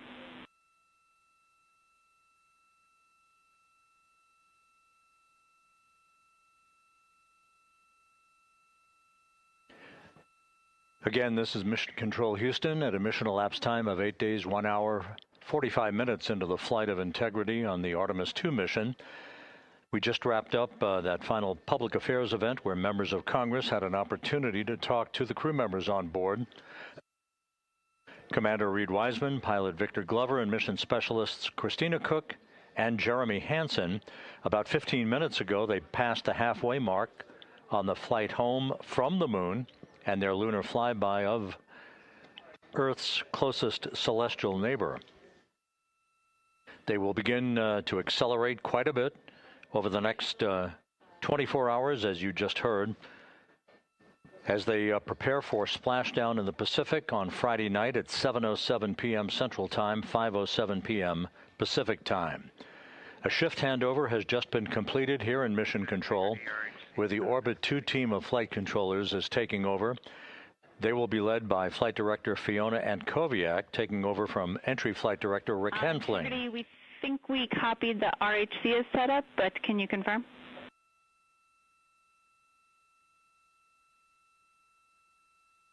That's affirmative. The RHC is set up. We copy, and OE2 is privatized for the conference.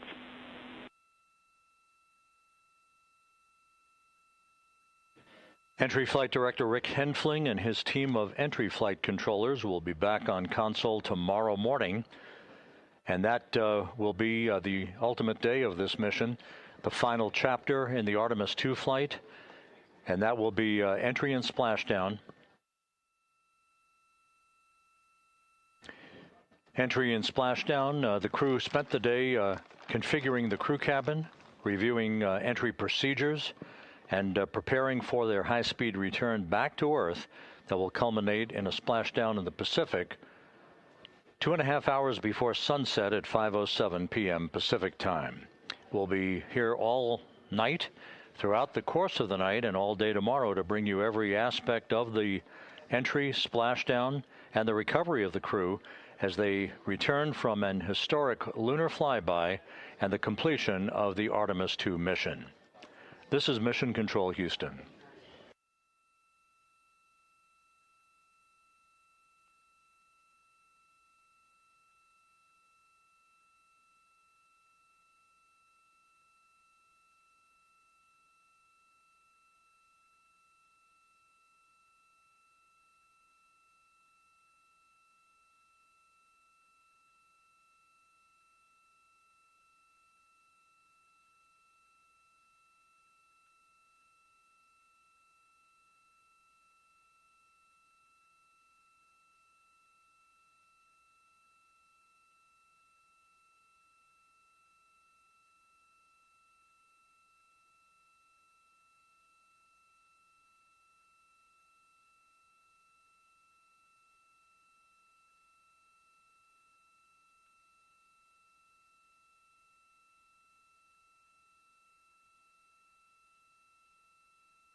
Integrity Houston on 1 for a Stowage Delta when you're ready to copy.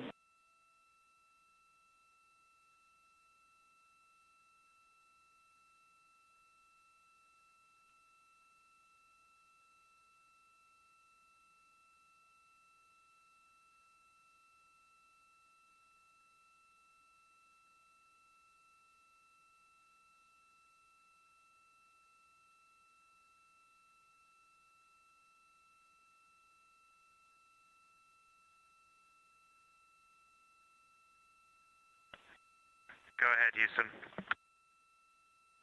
Hey, good afternoon, Jeremy. I wanted to give you a Stowage Delta, something that you can do tonight. So in terms of making room for the USB power strip stowage tomorrow, we'd like you to move some items from the Foxtrot Large CTB. The two items are, Foxtrot 1 Large CTB. Those two items are going to be the portable speakers and then a Ziploc with 4 AGA batteries. And you'll be moving that from Foxtrot 1 Large to Locker Echo Bag 10. How copy?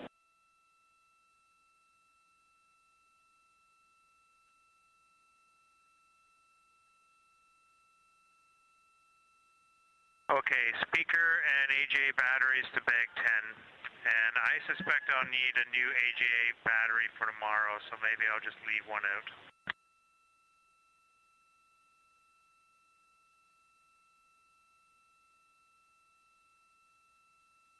Copy, Jeremy, and we do expect that you would be able to find more AGA batteries in that Foxtrot 1 Large CTB.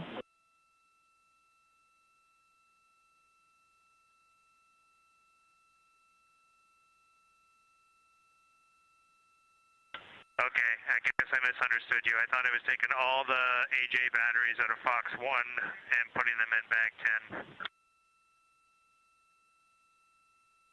10. Negative, Jeremy. There should be a Ziploc with just 4 AGA batteries, and that's what you're moving to bag 10.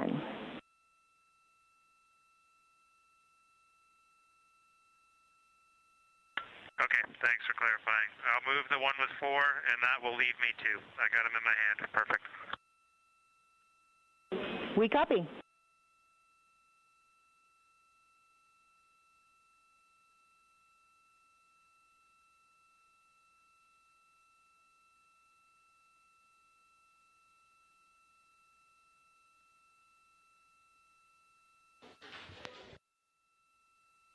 Good evening from Mission Control Houston inside the Artemis Flight Control Room. I'm Anna Schneider with NASA Communications, and the Orbit 2 team of flight controllers has recently come on console and completed their handover with the Orbit 1 team, who for today was the entry team of flight directors.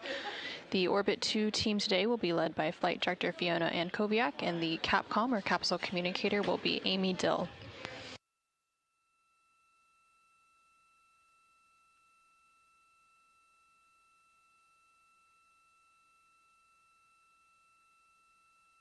You recently heard. And Integrity Houston, 2 minutes to forward link LOS.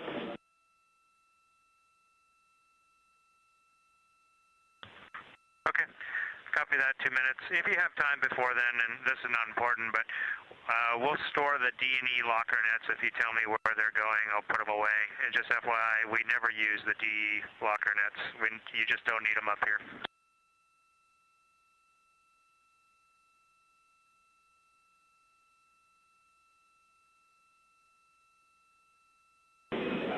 You can store those in Locker Delta, bag 7.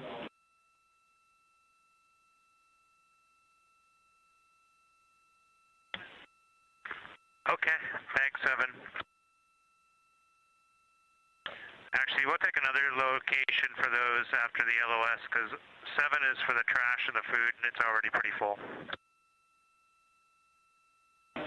Okay, copy. We'll see you on the other side with that location. Sounds good. See ya.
This is Artemis Mission Control in Houston, Texas. You are hearing some communication there between Canadian Space Agency astronaut Jeremy Hansen and the Capcomer capsule communicator here in Mission Control, which for the Orbit 2 shift is Amy Dill. They were discussing some stowage activities, so the crew is currently working through some cabin configuration preparation to prepare for re-entry and splashdown, which is scheduled to take place tomorrow around 7:07 p.m. Central Time, 8:07 p.m. Eastern Time, Friday, April 10th, off the coast of San Diego, California. The crew is specifically working to stow equipment that they've had out for the duration of the mission, and they're also removing cargo and locker netting. Additionally, they are installing and adjusting the crew seats and ensuring all items are secured before their return to Earth.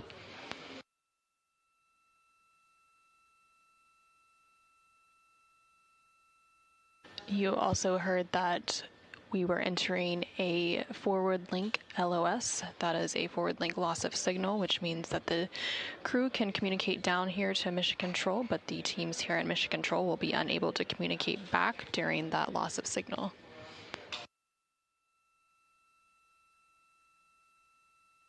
And there on your screen, you can see a live view of the Orion spacecraft. These views coming to you from one of the solar array wing cameras. The Orion spacecraft has 4 solar array wings that are attached to its service module that continue to provide these views throughout the duration of the mission.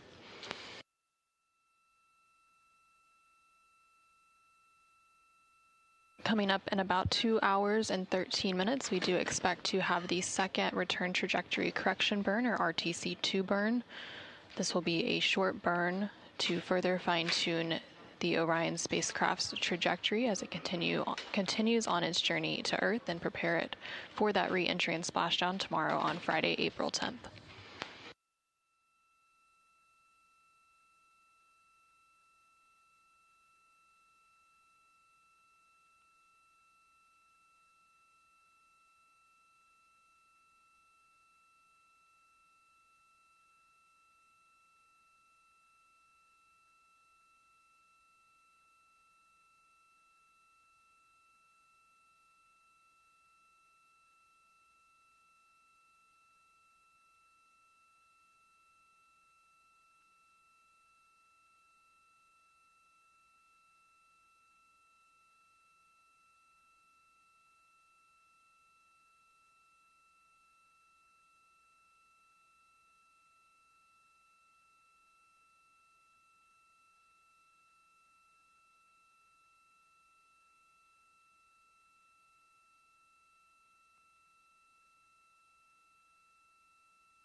This is Artemis Mission Control in Houston, Texas. You're currently seeing a view of the Artemis Real-Time Orbit website, or ARO, which is available at nasa.gov/track-Artemis for the duration of the mission, and it provides updates on the Orion spacecraft's velocity as well as its distance from the Earth and from the Moon. Of course, now that Orion and its crew are on the return leg of their journey, the distance from the Earth will continue to close in. Right now, they are about 120,000 miles away from Earth and about 149,000 miles away from the Moon. Earlier today, they did reach that halfway mark on their return journey home. And a little bit later today, and just about 2 hours from now, the second return trajectory correction burn, or RTC-2 burn, will take place to further refine the Orion spacecraft's trajectory as it continues its journey back home to Earth. Most of the crew's activities for today have been, of course, focused on that re-entry and splashdown preparation for tomorrow. The crew began their day with some entry stowage preparations, and some of that stowage is continuing into the latter half of the crew's day. They are still working to configure the Orion spacecraft's cabin for re-entry as well. Those activities currently ongoing. Earlier in the day, the crew also had the opportunity to study their entry preparation materials, and they had a private conference with the entry flight director here in Mission Control Houston, which is NASA Flight Director Rick Hinfling for entry. During that private conference, they had the opportunity to discuss those entry preparation materials that they were previously studying, and they also went over the latest weather briefings and their entry pad, which had been recently updated. Following that, they went ahead and did some preliminary targeting for the upcoming return trajectory correction burn before moving into their midday meal. And then shortly after that midday meal, they went ahead and completed their final public affairs downlink event for the mission, which was held with members of Congress. And then after that, they had another private conference with the flight director here in Mission Control Houston before moving into that cabin configuration activity, which they are still working through. During this cabin configuration, the crew is working to stow various equipment that they've had out and using during the mission, and they're also removing some of the cargo and locker netting and installing and adjusting their crew seats to ensure that everything is secured before their return to Earth tomorrow, April 10th. Shortly after this cabin configuration is complete, the crew will begin preparing for that upcoming return trajectory correction burn, that RTC-2 burn. That burn is scheduled to take place in about an hour and 58 minutes from now. And then following that burn, the crew will have a few small activities to close out their day. And they will also continue any additional stowage that wasn't completed prior to that burn. The crew will, of course, close out their day with their daily private medical conference with the medical teams here on the ground, as well as another final private flight director conference before heading into pre-sleep. Pre-sleep is the opportunity where they can eat dinner, and they can also complete any hygiene activities ahead of their sleep period.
This is Artemis Mission Control in Houston, Texas. We are currently at a mission elapsed time of 8 days, 2 hours, and 37 minutes into the Artemis II mission following a liftoff from NASA's Kennedy Space Center in Florida on Wednesday, April 1st at 5:35 p.m. Central, 6:35 p.m. Eastern Time.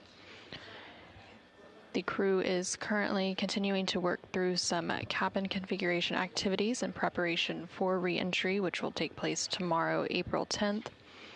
During this cabin configuration, the crew is stowing any equipment that they had out during the mission. They're also removing some cargo and locker netting and installing and adjusting their crew seats to ensure that everything is secure ahead of their re-entry and return to Earth tomorrow. Right now, we are currently in a loss of signal, and we do expect to regain that in about 19 minutes from now. Again, this was a planned and known loss of signal as we transition between satellites and the deep space network.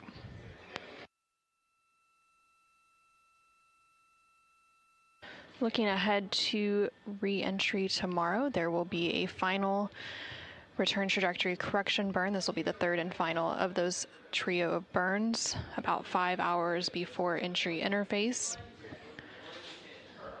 The second of that trio of burns is scheduled to take place this evening around 8:53 p.m. Central Time, 9:53 p.m. Eastern Time to fine-tune the spacecraft's path towards Earth. And then that third and final one will take place tomorrow, April 10th, about 5 hours before that entry interface takes place.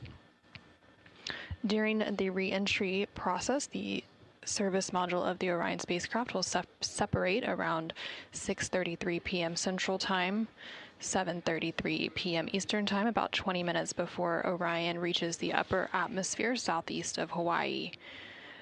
A few minutes later, around 6:37 p.m. Central, 7:37 p.m. Eastern, is when we will have that final trajectory adjustment burn to fine-tune the flight path before the spacecraft begins a series of roll maneuvers to safely distance itself from departing hardware. The Orion spacecraft will reach its maximum velocity, which will be approximately 23,864 miles per hour just before entry interface. As Orion continues its descent at about 400,000 feet, the spacecraft will then enter a planned 6-minute communications blackout that planned to take place around 6:53 p.m. Central tomorrow, 7:53 p.m. Eastern.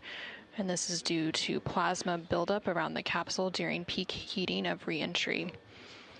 During the re-entry, the crew is expected to experience up to 3.9 Gs. And then once they emerge from that blackout period, the Orion spacecraft will jettison its forward bay cover and deploy its drogue parachutes once it reaches about 22,000 feet. That milestone attack expected to take place around 7:03 p.m. Central Time tomorrow, 8:03 p.m. Eastern. It will then unfurl its 3 main parachutes once it reaches about 6,000 feet. And that will help slow the Orion spacecraft down for a splashdown off the coast of San Diego, California. That splashdown expected to take place around 7:07 p.m. Central Time, 8:07 p.m. Eastern Time. Within about 2 hours after that splashdown, the crew will be extracted from the Orion spacecraft and then flown to the USS John Murtha. Recovery teams will then retrieve the crew using helicopters, and once aboard the ship, the astronauts will undergo post-mission medical evaluations before returning to shore to board an aircraft and head back to the NASA Johnson Space Center here in Houston, Texas.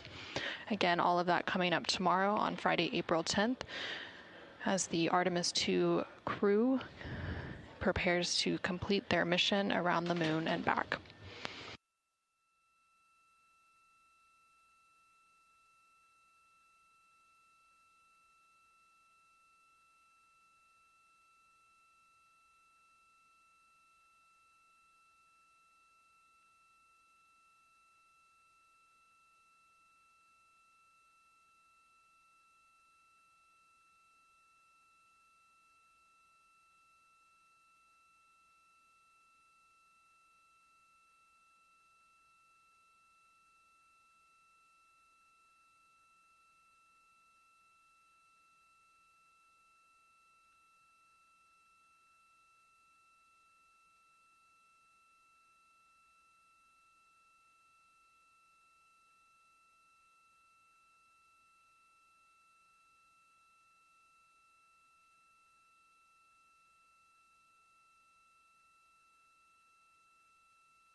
This is Artemis Mission Control in Houston, Texas. We're currently at a mission elapsed time of 8 days, 2 hours, and 52 minutes. We are currently in an expected loss of signal, during which we don't have direct communication with the crew, but we do expect to regain that signal in about 5 minutes from now. Coming up in about 1 hour and 25 minutes, we do expect the second of a trio of 3 return trajectory correction burns to take place. These are short thruster firings that further fine-tune the path and trajectory of the Orion spacecraft as it continues its return journey back to Earth, with that splashdown targeted for 7:07 p.m. Central Time, 8:07 p.m. Eastern Time on Friday, April 10th. The crew on board the Orion spacecraft, named Integrity, are currently awake, and they are continuing to work through some cabin configuration activities in preparation for that reentry and splashdown tomorrow. The commander for the Artemis II mission is NASA astronaut Reed Wiseman. He's originally from Baltimore, Maryland. Prior to this Artemis II mission, he's been to space once before as a flight engineer for Expedition 41 aboard the International Space Station from May through November of 2014. And during that 165-day mission, Reed and his crewmates completed more than 300 science experiments in areas such as human physiology, medicine, physical science, earth science, and astrophysics. They also set a milestone for station science by completing a record of 82 research hours in a single week. He also served as chief of NASA's astronaut office from December of 2020 to November of 2022. Joining Reed on board the Orion spacecraft is NASA astronaut Victor Glover, who is serving as the pilot for the Artemis II mission. Victor was selected by NASA as an astronaut in 2013. He's originally from California, and at the time of his selection, he was serving as a legislative fellow in the United States Senate. His first trip to space was in November of 2020 when he launched as a pilot of NASA's SpaceX Crew 1 mission, which was the first operational mission of NASA's Commercial Crew program, which resumed launching American rockets from American soil to the International Space Station. Victor is also a U.S. Navy captain and naval aviator who served as a test pilot, racking up more than 3,500 flight hours and more than 40 different aircraft. And then joining both Reed and Victor as a mission specialist is NASA astronaut Christina Cook. She is originally from Grand Rapids, Michigan, and was selected to the NASA Astronaut Corps in 2013, which of course was the same class as Victor Glover. Christina previously served as a flight engineer on the International Space Station from March 2019 to February of 2020. And during that time, Christina Cook set a record for the longest single spaceflight by a woman with a total of 328 consecutive days in space. She also participated in the first ever all-female spacewalk, and before becoming an astronaut, Christina helped build space science instruments and led scientific fieldwork in some of the most remote environments on the planet. And then rounding it all out is Canadian Space Agency astronaut Jeremy Hansen. Jeremy is actually a first-time flyer, joining the other 3 veteran flyers, and he is originally from London, Ontario, Canada, and was selected by an astronaut to the Canadian Space Agency in 2009. After that selection, he worked as a CAPCOM, or capsule communicator, here at NASA's Mission Control Center in Houston, during which he served as the sole direct voice communicating with the astronauts in space. He's also participated in training exercises such as living on the ocean floor off the coast of Florida to simulate deep space exploration for 7 days. In 2017, he became the first Canadian to lead a NASA astronaut class. So those are your 4 astronauts that make up the Artemis II crew. That crew, of course, concluding their mission tomorrow, April 10th, once they splash down off the coast of San Diego, California. Ahead of the mission, the Artemis II crew had the opportunity to design their mission patch. And that patch, which you can see there on your screen, designates the mission as A2, which also looks like the word all, which signifies not only the second major flight of the Artemis campaign, but also an endeavor of discovery that seeks to explore for all and by all. Framed in Apollo 8's famous Earthrise photo, the scene of the Earth and the Moon represents the dual nature of human spaceflight, both equally compelling. The Moon represents our exploration destination, focused on discovery of the unknown, and the Earth represents home, focused on the perspective we gain when we look back at our shared planet and learn what it means to be uniquely human. The orbit around Earth highlights the ongoing exploration missions that have enabled Artemis to set sights on a long-term presence on the Moon and soon onto Mars. And that view there on your screen is the Artemis Real-Time Orbit website, or ARO, which is available at nasa.gov/trackartemis. And it provides a visualization, especially when we don't have those live views coming from the Orion spacecraft itself. It provides that visualization of the Orion spacecraft and its velocity, as well as its distance from the Earth and from the Moon. So right now, the Orion spacecraft and its crew are about 117,000 miles from Earth, and that distance continues to close in as they target that splashdown off the coast of California tomorrow, April 10th at approximately 7:07 p.m. Central Time, 8:07 p.m. Eastern Time.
This is Artemis Mission Control in Houston, Texas. We are currently at a mission elapsed time of 8 days, 3 hours, and 9 minutes into the Artemis II mission. We are currently in a forward link loss of signal, or LOS, which means we are unable to communicate up to the crew right now, but if the crew chooses, they can communicate down to Mission Control. We are just unable to respond. We do expect to regain that forward link or reacquire that signal in about 30 minutes from now. A few minutes after that signal is reacquired, we do expect the final burn targeting to take place for the upcoming Return Trajectory Correction burn, or RTC-2. That burn scheduled to take place in 1 hour and 7 minutes from now, and it will be a short burn to further fine-tune the trajectory of the Orion spacecraft as it continues to make its way back home to Earth. Throughout the mission, the Orion spacecraft has been connected to what is known as the Deep Space Network, which helps provide the astronaut voice, images, video, and vital mission data that has to traverse thousands of miles. And let's take a moment to learn more about the communications during the mission.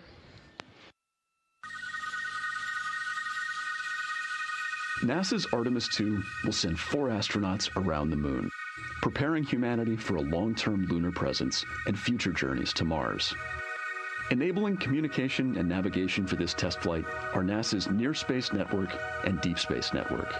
With antennas around the world and a fleet of relay satellites, the networks will deliver vital data to and from Earth through all phases of the mission. The networks are seamlessly integrated at NASA's Johnson Space Center in Houston, Texas, where Mission Control coordinates the network handovers. These transfers represent a delicate dance between the two networks, exchanging support as the mission shoots toward the moon. On the launch pad and during their early orbit phases, NASA's Orion spacecraft and Space Launch System rocket will rely on communications and tracking services from the Near Space Network. After its translunar injection burn, the Deep Space Network's global array of antennas will serve as Orion's primary communication support during lunar orbit. As the mission journeys farther into space and away from Earth, signal strength weakens and bandwidth is conserved for crew communications. The astronauts will have a near constant connection to Earth, ensuring their safety on a journey farther into space than ever before. We say near constant because as Orion goes behind the moon, a planned loss in communications will occur. The Deep Space Network will be standing by to reacquire the signal as Orion reappears. The Artemis II mission also provides an opportunity to test new capabilities. Using laser links, NASA will periodically transmit Orion data to showcase the benefits laser communications could have for future human spaceflight missions. The data from Orion, sent by radio signals or laser links, is massive. The mission is gathering images, data, and video, while also generating details about mission health and crew voice files. All of that data gets processed here on Earth, where systems compress it for efficiency. In the future, we'll upgrade these systems on Earth so that image and video clarity improve with each moon mission. With the Artemis II test flight, we're evaluating the communications infrastructure that will help carry us into the future as we explore the moon and journey forward to Mars.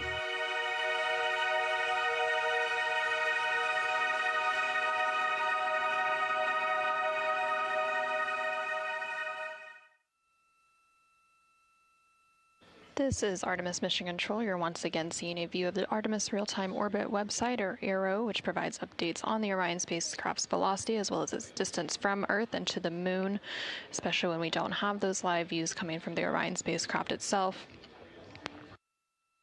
The Deep Space Network is sometimes referred to as DSN, and it is NASA's international array of giant radio antennas that supports interplanetary spacecraft missions, plus a few that orbit Earth. Again, we are currently in a planned forward link loss of signal, or LOS, and we expect to regain that communication here in about 26 minutes from now.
This is Artemis Mission Control in Houston, Texas. We are currently at a mission elapsed time of 8 days, 3 hours, and 34 minutes into the Artemis II mission. You are currently seeing a live look at the Artemis Real-Time Orbit website, or ARO, which provides updates on the Orion spacecraft's velocity as well as its distance from the Earth and from the Moon. We are currently in an expected forward link loss of signal, or LOS, and expect to regain that forward link in about 6.5 minutes from now. The forward link refers to the uplink capabilities, so the transmission of communications and telemetry from the ground to the spacecraft. Now, during an earlier data rate change, we did have an unexpected return link loss of signal. So if that return link is not recovered ahead of that forward link acquisition of signal, again taking place in about 6 minutes from now, then an Orion S-band string swap would be commanded to try to regain that return link. And the return link refers to the downlink capabilities, so the transmission of communications and telemetry from the Orion spacecraft to the ground.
Integrity, Houston for ComCheck.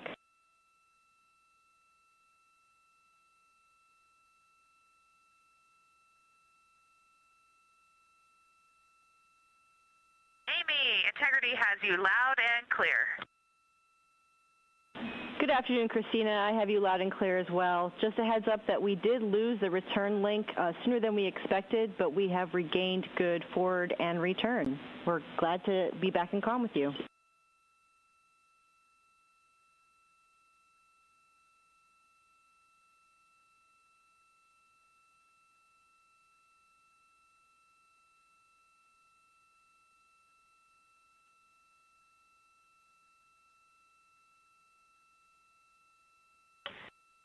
Okay, copy that. We made a couple calls in the blind. We'll check to see if you received them.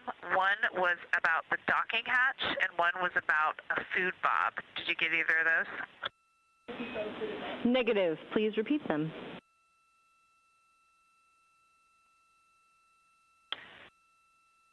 Okay, copy. We'll call back when we're available to do that, and thanks for the note. We're looking forward to the upcoming burn. Okay, we copy all, and we are going to... And Amy, the food bob call was there's a full bob in bag 11 plus a mostly full bob and a few of the condiments, etc. So it's pretty close to 2 full bobs in bag 11. Just want to make sure that you've accounted for that. Let us know if that's too much in one place.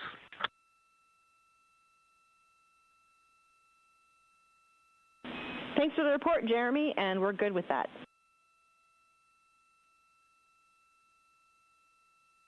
Okay, and then do you have those DE locker net stowage locations? We have an option A and an option B. Option A is to put the D&E locker nets into locker Bravo 3 in the purple CTB, but that depends upon how much trash you have stowed in purple CTB and also accounting for the space you'll need for the Ecoless wall net.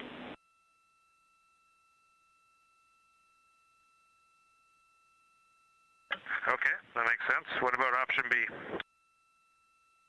Option B is same locker, Bravo 3 in the yellow CTB.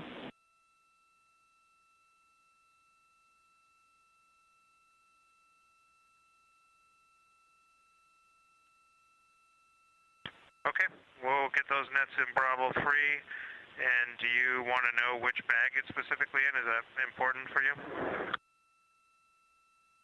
Yes, please.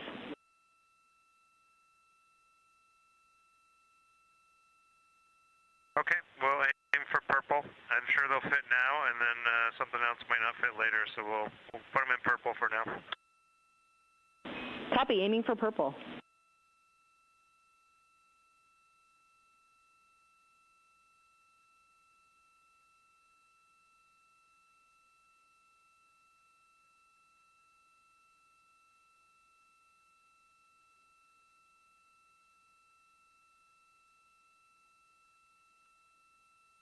This is Artemis Mission Control in Houston, Texas. We did get that forward link and return link acquisition of signal. And you did hear them call up to the crew and get the confirmation back down from the crew on board the Orion spacecraft. And that did come following an unexpected return link loss of signal. And the return link refers to the downlink capabilities, so the transmission of communication and telemetry from the spacecraft to the ground. But all of that communication has since been restored. There on your screen on the left-hand side, you can now see a live view of the Orion spacecraft, this coming from one of the solar array wing cameras. And in the bottom right-hand corner, you can see the team here in Mission Control Houston, specifically the Capcom or Capsule Communicator console and the Flight Director console. Right now, the Capcom on console and communicating with the crew is Amy Dill, and the Flight Director for Orbit 2 is Fiona Ankoviak. We do expect the final targeting for the upcoming return trajectory correction burn to take place here shortly. Houston for RTC 2 status.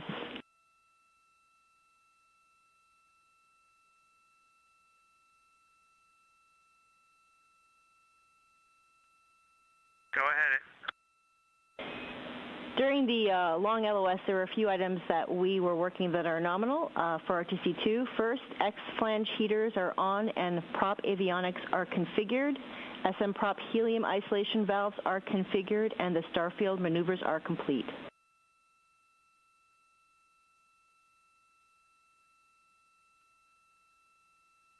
Okay, we saw all that happen on board as well. Sounds great.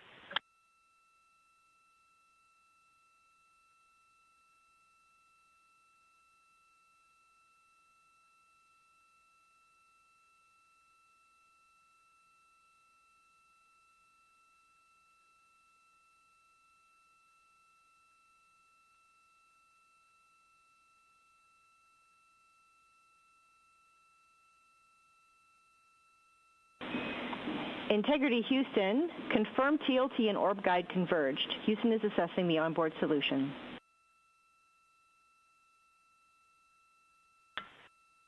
We can confirm that they both converged. Houston copies.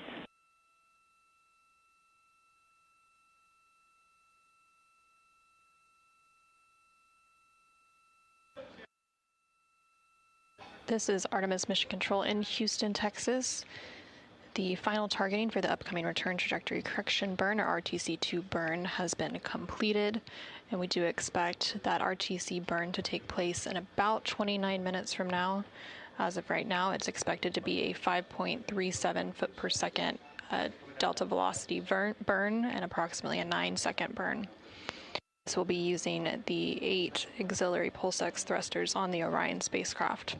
Here in Mission Control Houston, the team on console is currently conducting their go, no-go poll for that upcoming return trajectory correction burn. And again, this burn will further fine-tune the trajectory and the path of the Orion spacecraft as it makes its final approach ahead of that re-entry and splashdown targeted for Friday, April 10th.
Integrity Houston, onboard solution has been confirmed, and Houston is go for the burn.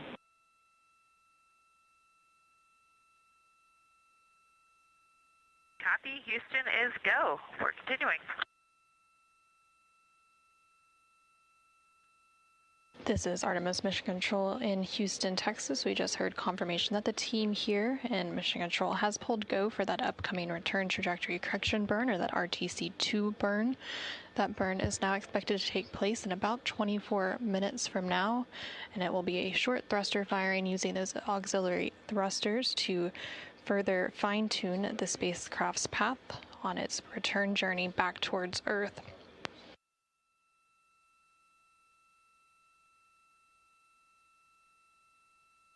The mission control position here that's responsible for some of these trajectory corrections is the Flight Dynamics Officer, sometimes referred to as FIDO. They are specifically responsible for the atmospheric and orbital flight path of the spacecraft, as well as the lunar trajectory of the vehicle.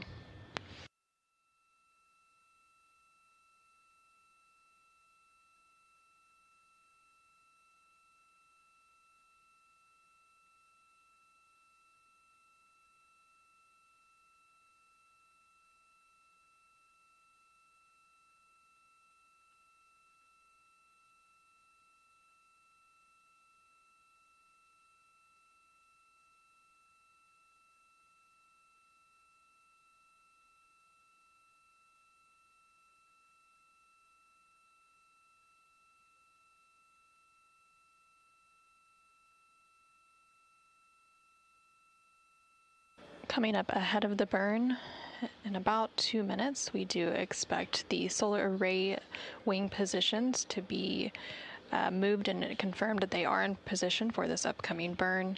And then about 11 minutes before the burn takes place, we'll also expect to hear a call that Orion is in burn attitude, and that confirms that the attitude maneuver ahead of the burn has been completed.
Integrity Houston, tank pressures are good for the burn.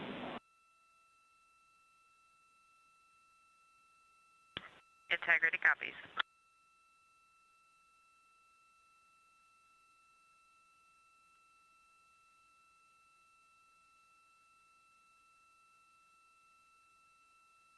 This is Artemis Mission Control in Houston, Texas. Teams and the crew continuing to prepare for the upcoming return trajectory correction burn. That burn expected to take place in just under 19 minutes from now.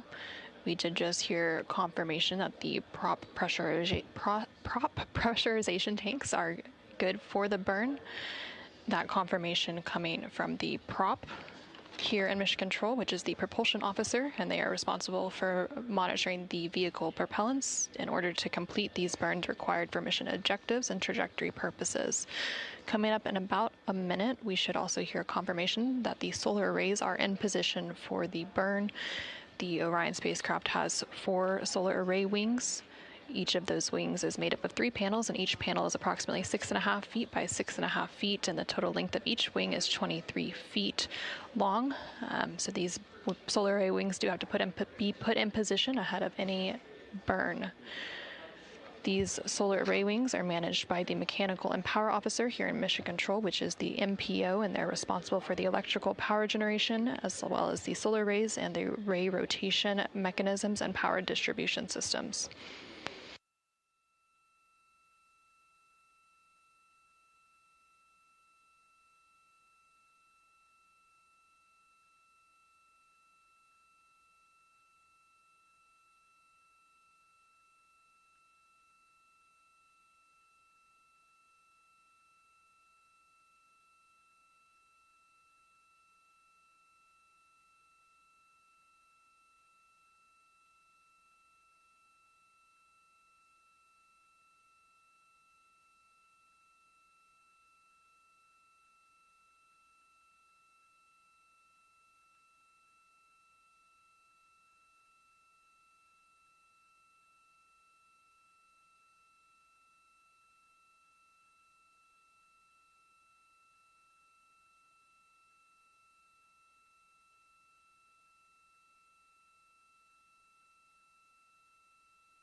Integrity Houston, solar arrays are in position for the burn. We see the same. This is Artemis Mission Control in Houston, Texas, and we did just hear that confirmation that the solar array wings on the Orion spacecraft are now in position ahead of the upcoming return trajectory correction burn. Again, that burn is scheduled to take place in about 16 minutes from now. The next call that we will likely hear is in about 5 minutes, when the Capcom or capsule communicator here in Mission Control will call up to the crew to confirm that the maneuver to burn attitude will be beginning, and then they will also call up to confirm that that burn attitude is complete.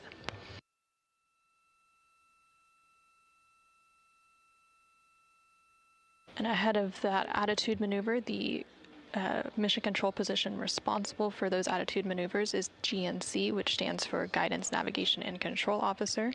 They're responsible for managing inertial measuring units, as well as global positioning system receivers, barometric altimeters, and the position, state, and attitude health of the Orion spacecraft.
Integrity Houston, maneuver to burn attitude starting in approximately 3 minutes.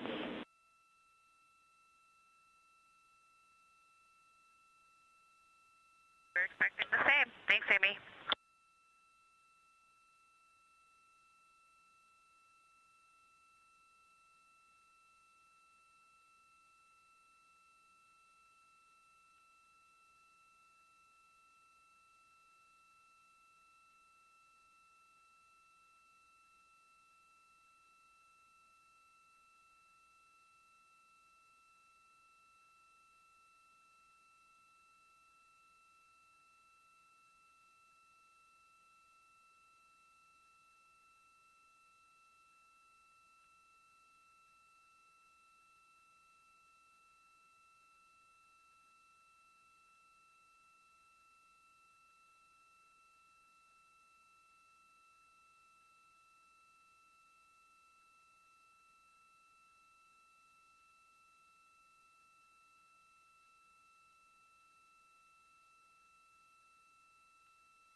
This is Artemis Mission Control in Houston, Texas.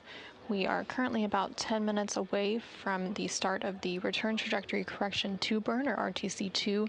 This is expected to be about a 9.41 second burn with an expected delta velocity change of 5.37 feet per second, using the 8 pulse-x thrusters on the Orion spacecraft to further fine-tune the trajectory of the Orion spacecraft on its path back towards Earth. Currently on your screen, you can see a view of the Artemis Real-Time Orbit website, or ARO. The Orion spacecraft is currently traveling at a velocity of about 3,400 miles per hour, and it is about 114,000 miles away from Earth. Earlier today, it did pass the halfway point of its return back to Earth. Again, it is expected to splash down off the coast of San Diego, California on Friday, April 10th around 7:07 p.m. Central Time, 8:07 p.m. Eastern Time. In just a few moments, we should hear confirmation called up to the crew that Orion is in burn attitude. The Orion spacecraft is currently maneuvering to that burn attitude. Integrity Houston, integrity is in burn attitude.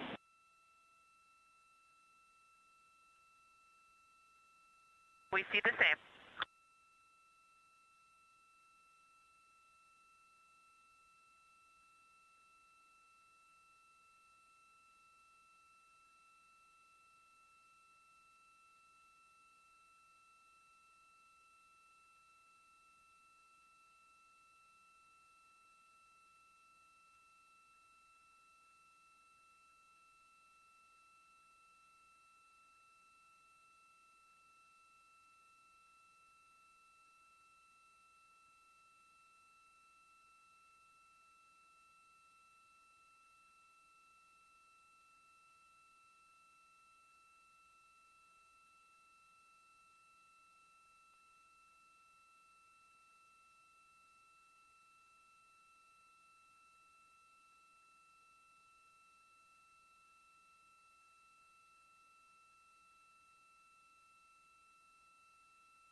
This is Artemis Mission Control in Houston, Texas. We're currently at a mission elapsed time of 8 days, 4 hours, and 14 minutes into the Artemis II mission, and we are currently about less than 4 minutes away from the upcoming Return Trajectory Correction burn, or RTC-2 burn.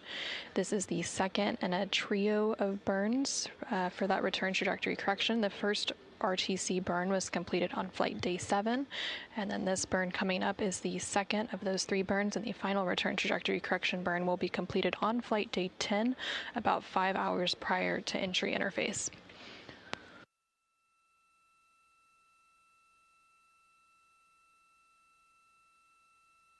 And there on your screen, you are seeing a live view of the Orion spacecraft, the exterior of that spacecraft, and you can get a good look at a couple of those solar array wings, sometimes referred to as SAW. There are 4 solar array wings on the Orion spacecraft that provide power generation. And ahead of this burn, those solar arrays were configured to support the upcoming burn.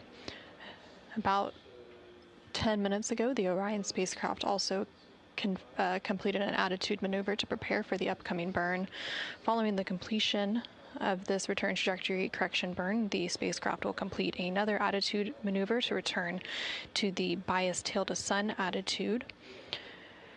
The Orion spacecraft uses a tail to sun attitude as its primary passive or passive safe flight orientation during transit to maintain thermal balance and maximize power generation. So again, that Return Trajectory Correction burn coming up here in about 2 minutes.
This is Artemis Mission Control in Houston, Texas. We are now just under 30 seconds away from the time of ignition of that upcoming Return Trajectory Correction burn, which will be the start of that burn. Again, it is expected to be about a 9.41 second burn using the 8 auxiliary pulse-X thrusters on the Orion spacecraft's service module to generate a 5.37 foot per second change in delta velocity.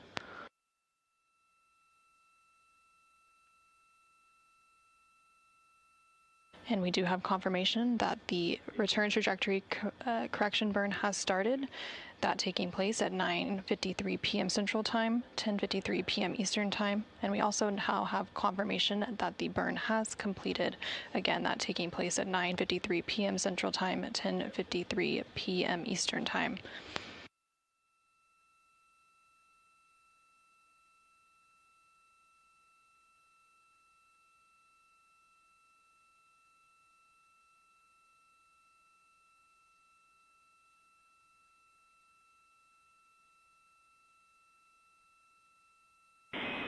Integrity Houston, good burn. We are assessing the details. We see the same and copy. This is Artemis Mission Control in Houston, Texas, and we do have that confirmation that the recent return trajectory correction burn was completed, and it was a good burn. Teams on the ground assessing the details, but it was expected to be a 9.41 second burn for a 5.37 foot per second delta velocity. Again, these return trajectory correction burns help to fine-tune the Orion spacecraft's path as it makes its way back to Earth, and this was the second in a series of 3 return trajectory correction burns, with that first return trajectory correction burn taking place on flight day 7, and the final return trajectory correction burn is expected to take place on flight day 10, about 5 hours prior to entry interface.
Integrity Houston, confirm a good burn, and prop post-burn reconfiguration is complete.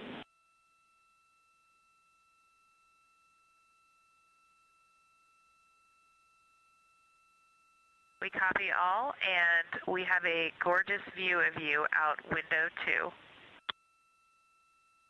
2. Awesome, we're waving at you.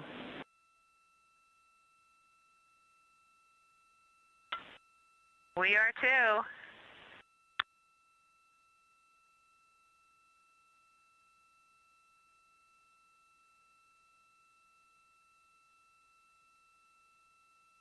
This is Artemis Mission Control in Houston, Texas. About 4 minutes ago, the second return trajectory correction burn was completed. That burn taking place at 9:53 p.m. Central, 10:53 p.m. Eastern, to further fine-tune the Orion spacecraft's path on its return journey back to Earth.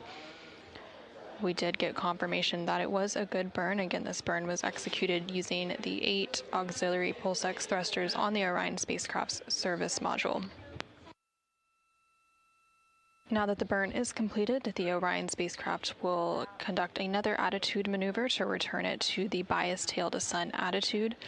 Again, the Orion spacecraft uses a tail-to-sun attitude as its primary passive or passive safe flight orientation during transit to maintain thermal balance and maximize power generation.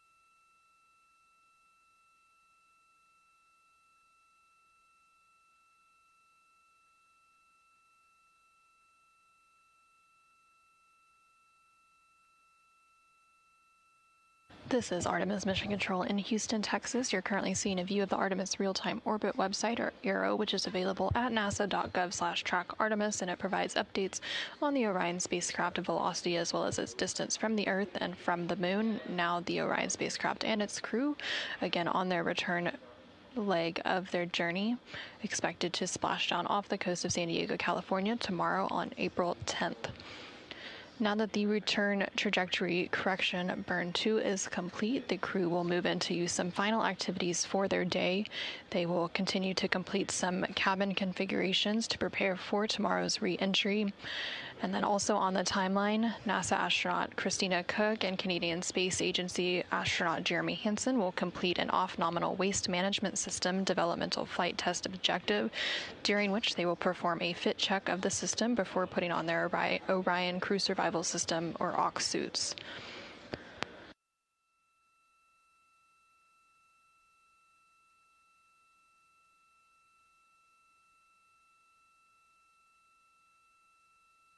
Following that developmental flight test objective, there will also be some additional stowage tasks. So the 4K encoder on board the Orion spacecraft will be disabled and also stowed to prepare for re-entry. There will also be some final configurations for the hatch entry, as well as some final configurations for the docking hatch opening system, and some final toilet maintenance, as well as some data transfer for the actigraph, which is a device that the crew is wearing. So that data will be transferred to their portable computing devices, or PCDs, and then downlinked to the ground for that data collection. Additionally, there will be some final AGA readings, or anomaly gas analyzer readings, which is a laser-based instrument which detects trace contaminants on board the Orion spacecraft. That AGA device will then be stowed, and then the crew will be moving into their final private medical conference. Again, those private conferences take place at the end of every flight day with the medical teams on the ground, and then the crew will move into a private flight director conference before moving into their pre-sleep period.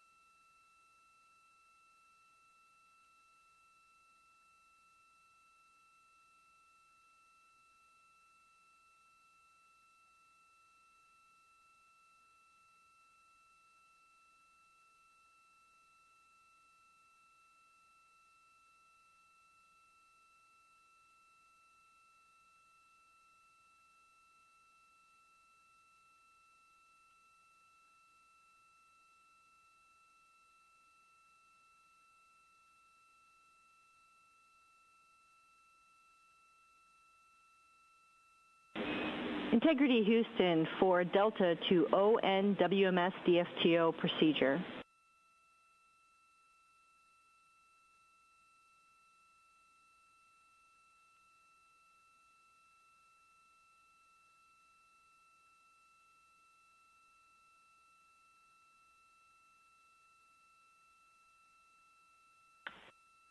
And Houston, one moment on that. We are not going to stow the RHC per step 23.3 for Reed's upcoming and controller checkout activity. And we are go for your words. We concur with that RHC plan.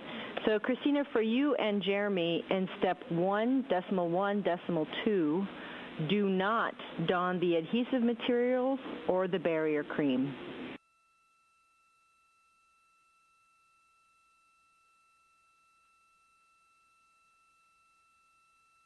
We copy all, thanks.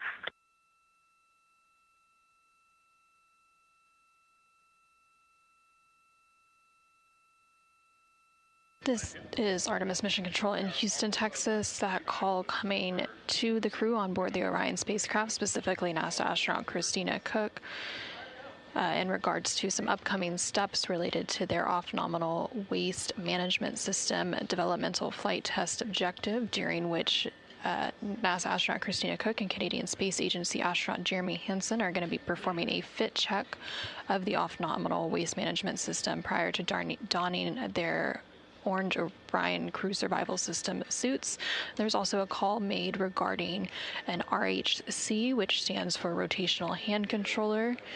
That made in advance of another activity that NASA astronaut Reed Wiseman will be completing, during which he will be completing some deflection checkouts of the rotational hand controller as well as the translational hand controller to ensure that the crew can track a target, and this is performed as part of the entry systems checkout. Again, the crew is working through some final cabin configuration as well as other steps to prepare for tomorrow's re-entry and splashdown.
Houston Integrity for hatch entry inspection. With you.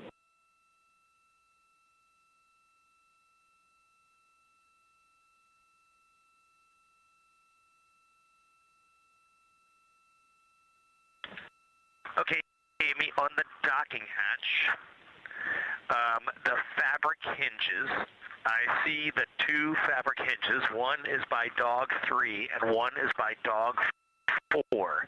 And the fabric hinge by dog 3 was not connected to the hatch. It's connected to the ship, but not the hatch. The fabric hinge by dog 4 is connected to both the ship and the hatch. Just confirm that both of these should be connected between the ship and the hatch. Checking.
This is Artemis Mission Control here in Houston, Texas. Again, the crew is continuing their return journey back home to Earth. That splashdown targeted off the coast of San Diego, California tomorrow at 7:07 p.m. Central Time, 8:07 p.m. Eastern Time. Ahead of that return, I have a special guest joining me here today. I have Jason Norcross, who is the lead for some of the Artemis II obstacle course tasks that the crew will be completing once they return back to Earth. Thanks for joining me, Jason. Oh, you're welcome. You're welcome. So once the crew lands, can you tell me a little bit about their balance? Yeah, when the crew lands, they're going to have what we call sensory motor dysfunction or space adaptation syndrome. And what that has to do with the inner ear getting readjusted back to gravity. It's been in weightlessness for 10 days for this crew. And then as soon as they land, they're going to have some real trouble with kind of maintaining their balance, being able to especially move their head independent of their body. You'll often see the crew kind of robotically move a little bit more. And they're also going to be feeling their weight for the very first time. So tell me a little bit about this obstacle course. So what is the first obstacle course the crew will do, and how soon do they do it after landing, and what exactly are they doing? Yeah. So the first thing they do, we typically are going to get the crew about 1 to 4 hours after they land, and then they're going to go through what we call a capsule egress mock-up. So we have built a functional task test that's designed to mimic some of the challenges that they would have if they were on if they had to actually egress their very own capsule. So things like confined space, things like up and down head movement, strength challenges, balance challenges, all those things are going to be part of that very first task that they have to do. Okay, and then after that, there's another obstacle course they do. So what are they going to do for that second obstacle course? Yeah, so we get them, like I said, about 1 to 4 hours after they land. And then for the second obstacle course, they're going to be coming back on R+1. So the day after they land, they're going to be back here at JSC, and we're going to put them through an EVA simulation. We're going to put them in lunar gravity, and we're going to walk them through several different tasks that are going to challenge them for both the physical and sensory motor approach. Okay, so do you also conduct similar measurements on astronauts returning, for example, from the International Space Station? Yes, we do. So we've been doing this study, or a version of the study, with the International Space Station astronauts for the past several years. So we typically get one subject per increment, and in that case, we're looking more of what it would look like for a Mars landing. So in the case for the Artemis II crew, we're going to tune everything to lunar gravity because we're trying to look forward to the lunar. But in the case of the ISS astronauts, those that have been in space for 6 months, that's about how long it would take to get to Mars. So we want to test them on R+1, again, the first day after they land, and see if they would be capable of doing any EVA tasks. And so far, the answer has been yes. Do you expect any differences between what you've seen on the crews from the International Space Station and the crew coming back from the Artemis II mission? I think so. So the reason being is they haven't been in space quite as long. So they're not going to have the same type of muscular challenges that we see with long-duration crew. But the sensory motor challenges may be very similar because those have a lot more to do with the readjustment back to gravity. Okay, so why do we want to know how quickly that they will adjust to their new gravity? Right, so the early Artemis missions are, as we've seen, when we land on the moon, they're a busy mission right now. We're looking at 4 EVAs in 5 days, and we're looking at that first EVA right now as being one that we might have to take a little cautiously because of the sensory motor disruption, because of that adjustment from 0G to 16G. And one of the reasons we want to do this test soon after they land is to see how capable the astronauts are going to be on that first EVA. Now, you might ask, didn't we do that already with Apollo? But Apollo did direct descent. They got to the moon within about 3 days, whereas the Artemis missions, they're spending more like 7 to 10 days in microgravity before they land on the moon. So they're going to have a little bit more sensory motor disruption. Okay, so landing is soon. What is next for you and your team? Yeah. Well, I've got some of my team is already out at San Diego right now, getting ready to support that landing and that test on that happens about 1 to 4 hours after they land. And the other portion of the team is now getting set up to do that EVA simulation over in Argos. So that's the active response gravity offload system over in Building 9. It's basically a fancy robotic crane that offloads a portion of the crew member's body weight so we can simulate lunar gravity. So really the end of the mission is kind of when all of your work starts, for the most part, getting all of that post-flight data collection. Yeah, so a lot of folks look at splashdown as being the end of the mission. That's, for us, kind of the start of when some of the most interesting data on the kind of human response to this mission begins. So thank you so much for joining me, Jason. With one more question, what are you most excited about from learning for this mission? Well, I'm excited about splashdown tomorrow. I mean, so is everybody. But in general, what I'm really excited is when we get them back over here at JSC, we put them through that EVA simulation. And because these astronauts didn't get a chance to land on the moon, but they get to pave the way for the Artemis 4 and 5 and so on astronauts. So they'll be prepared and ready to go. And I'm looking forward to that EVA simulation. Well, that's great. And thank you so much. Again, this was Jason Norcross, lead for the obstacle courses that the Artemis II crew will be completing once they return back home to Earth. Thank you so much, Jason. You're welcome. Thank you.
Integrity Houston for read with answer on fabric hinge and hatch.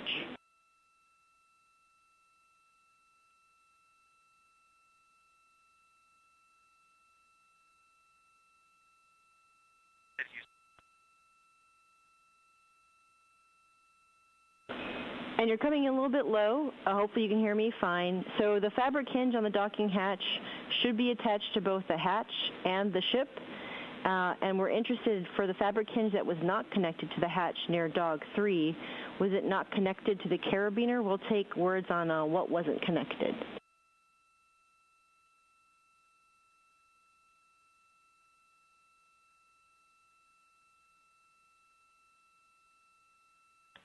Hey, Amy, for each fabric hinge, there is a nylon strap, and on each end of that nylon strap is a black carabiner. So on Dog 4, there was a black carabiner to the ship, and then the nylon strap, and a black carabiner to the docking hatch. At Dog 3, there was a black carabiner on the ship to the nylon strap, and then the black carabiner was back to the ship, so it was not connected to the hatch. It's very possible we did that on flight day 1 when we were doing cabin config. I just wanted to make sure both straps should have their black carabiners to the ship and to the hatch, which it sounds like is a true statement. That is a true statement, Reed, and thanks for those details.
Integrity Houston for toilet maintenance.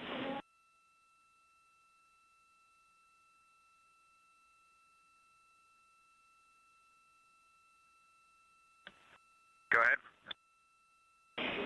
Hey, first off, we wanted to check if the toilet canister or R&R is complete, because if yes, we can restart wastewater venting. It is complete. Excellent. And then we have a delta for Victor's toilet maintenance activity. Victor can skip step 1. He does not need to replace Oxone.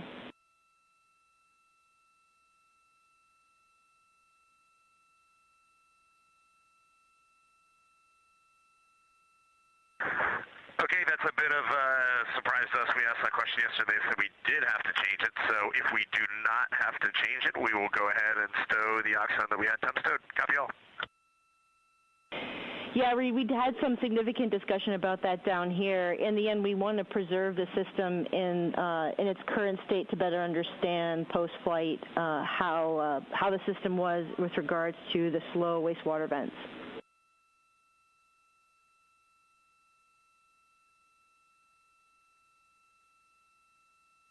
Okay, sounds great. No oxone.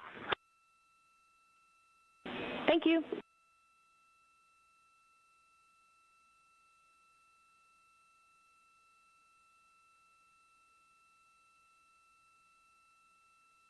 Houston Integrity Actigraph data retrieves complete on PCD 2. Copy PCD 2.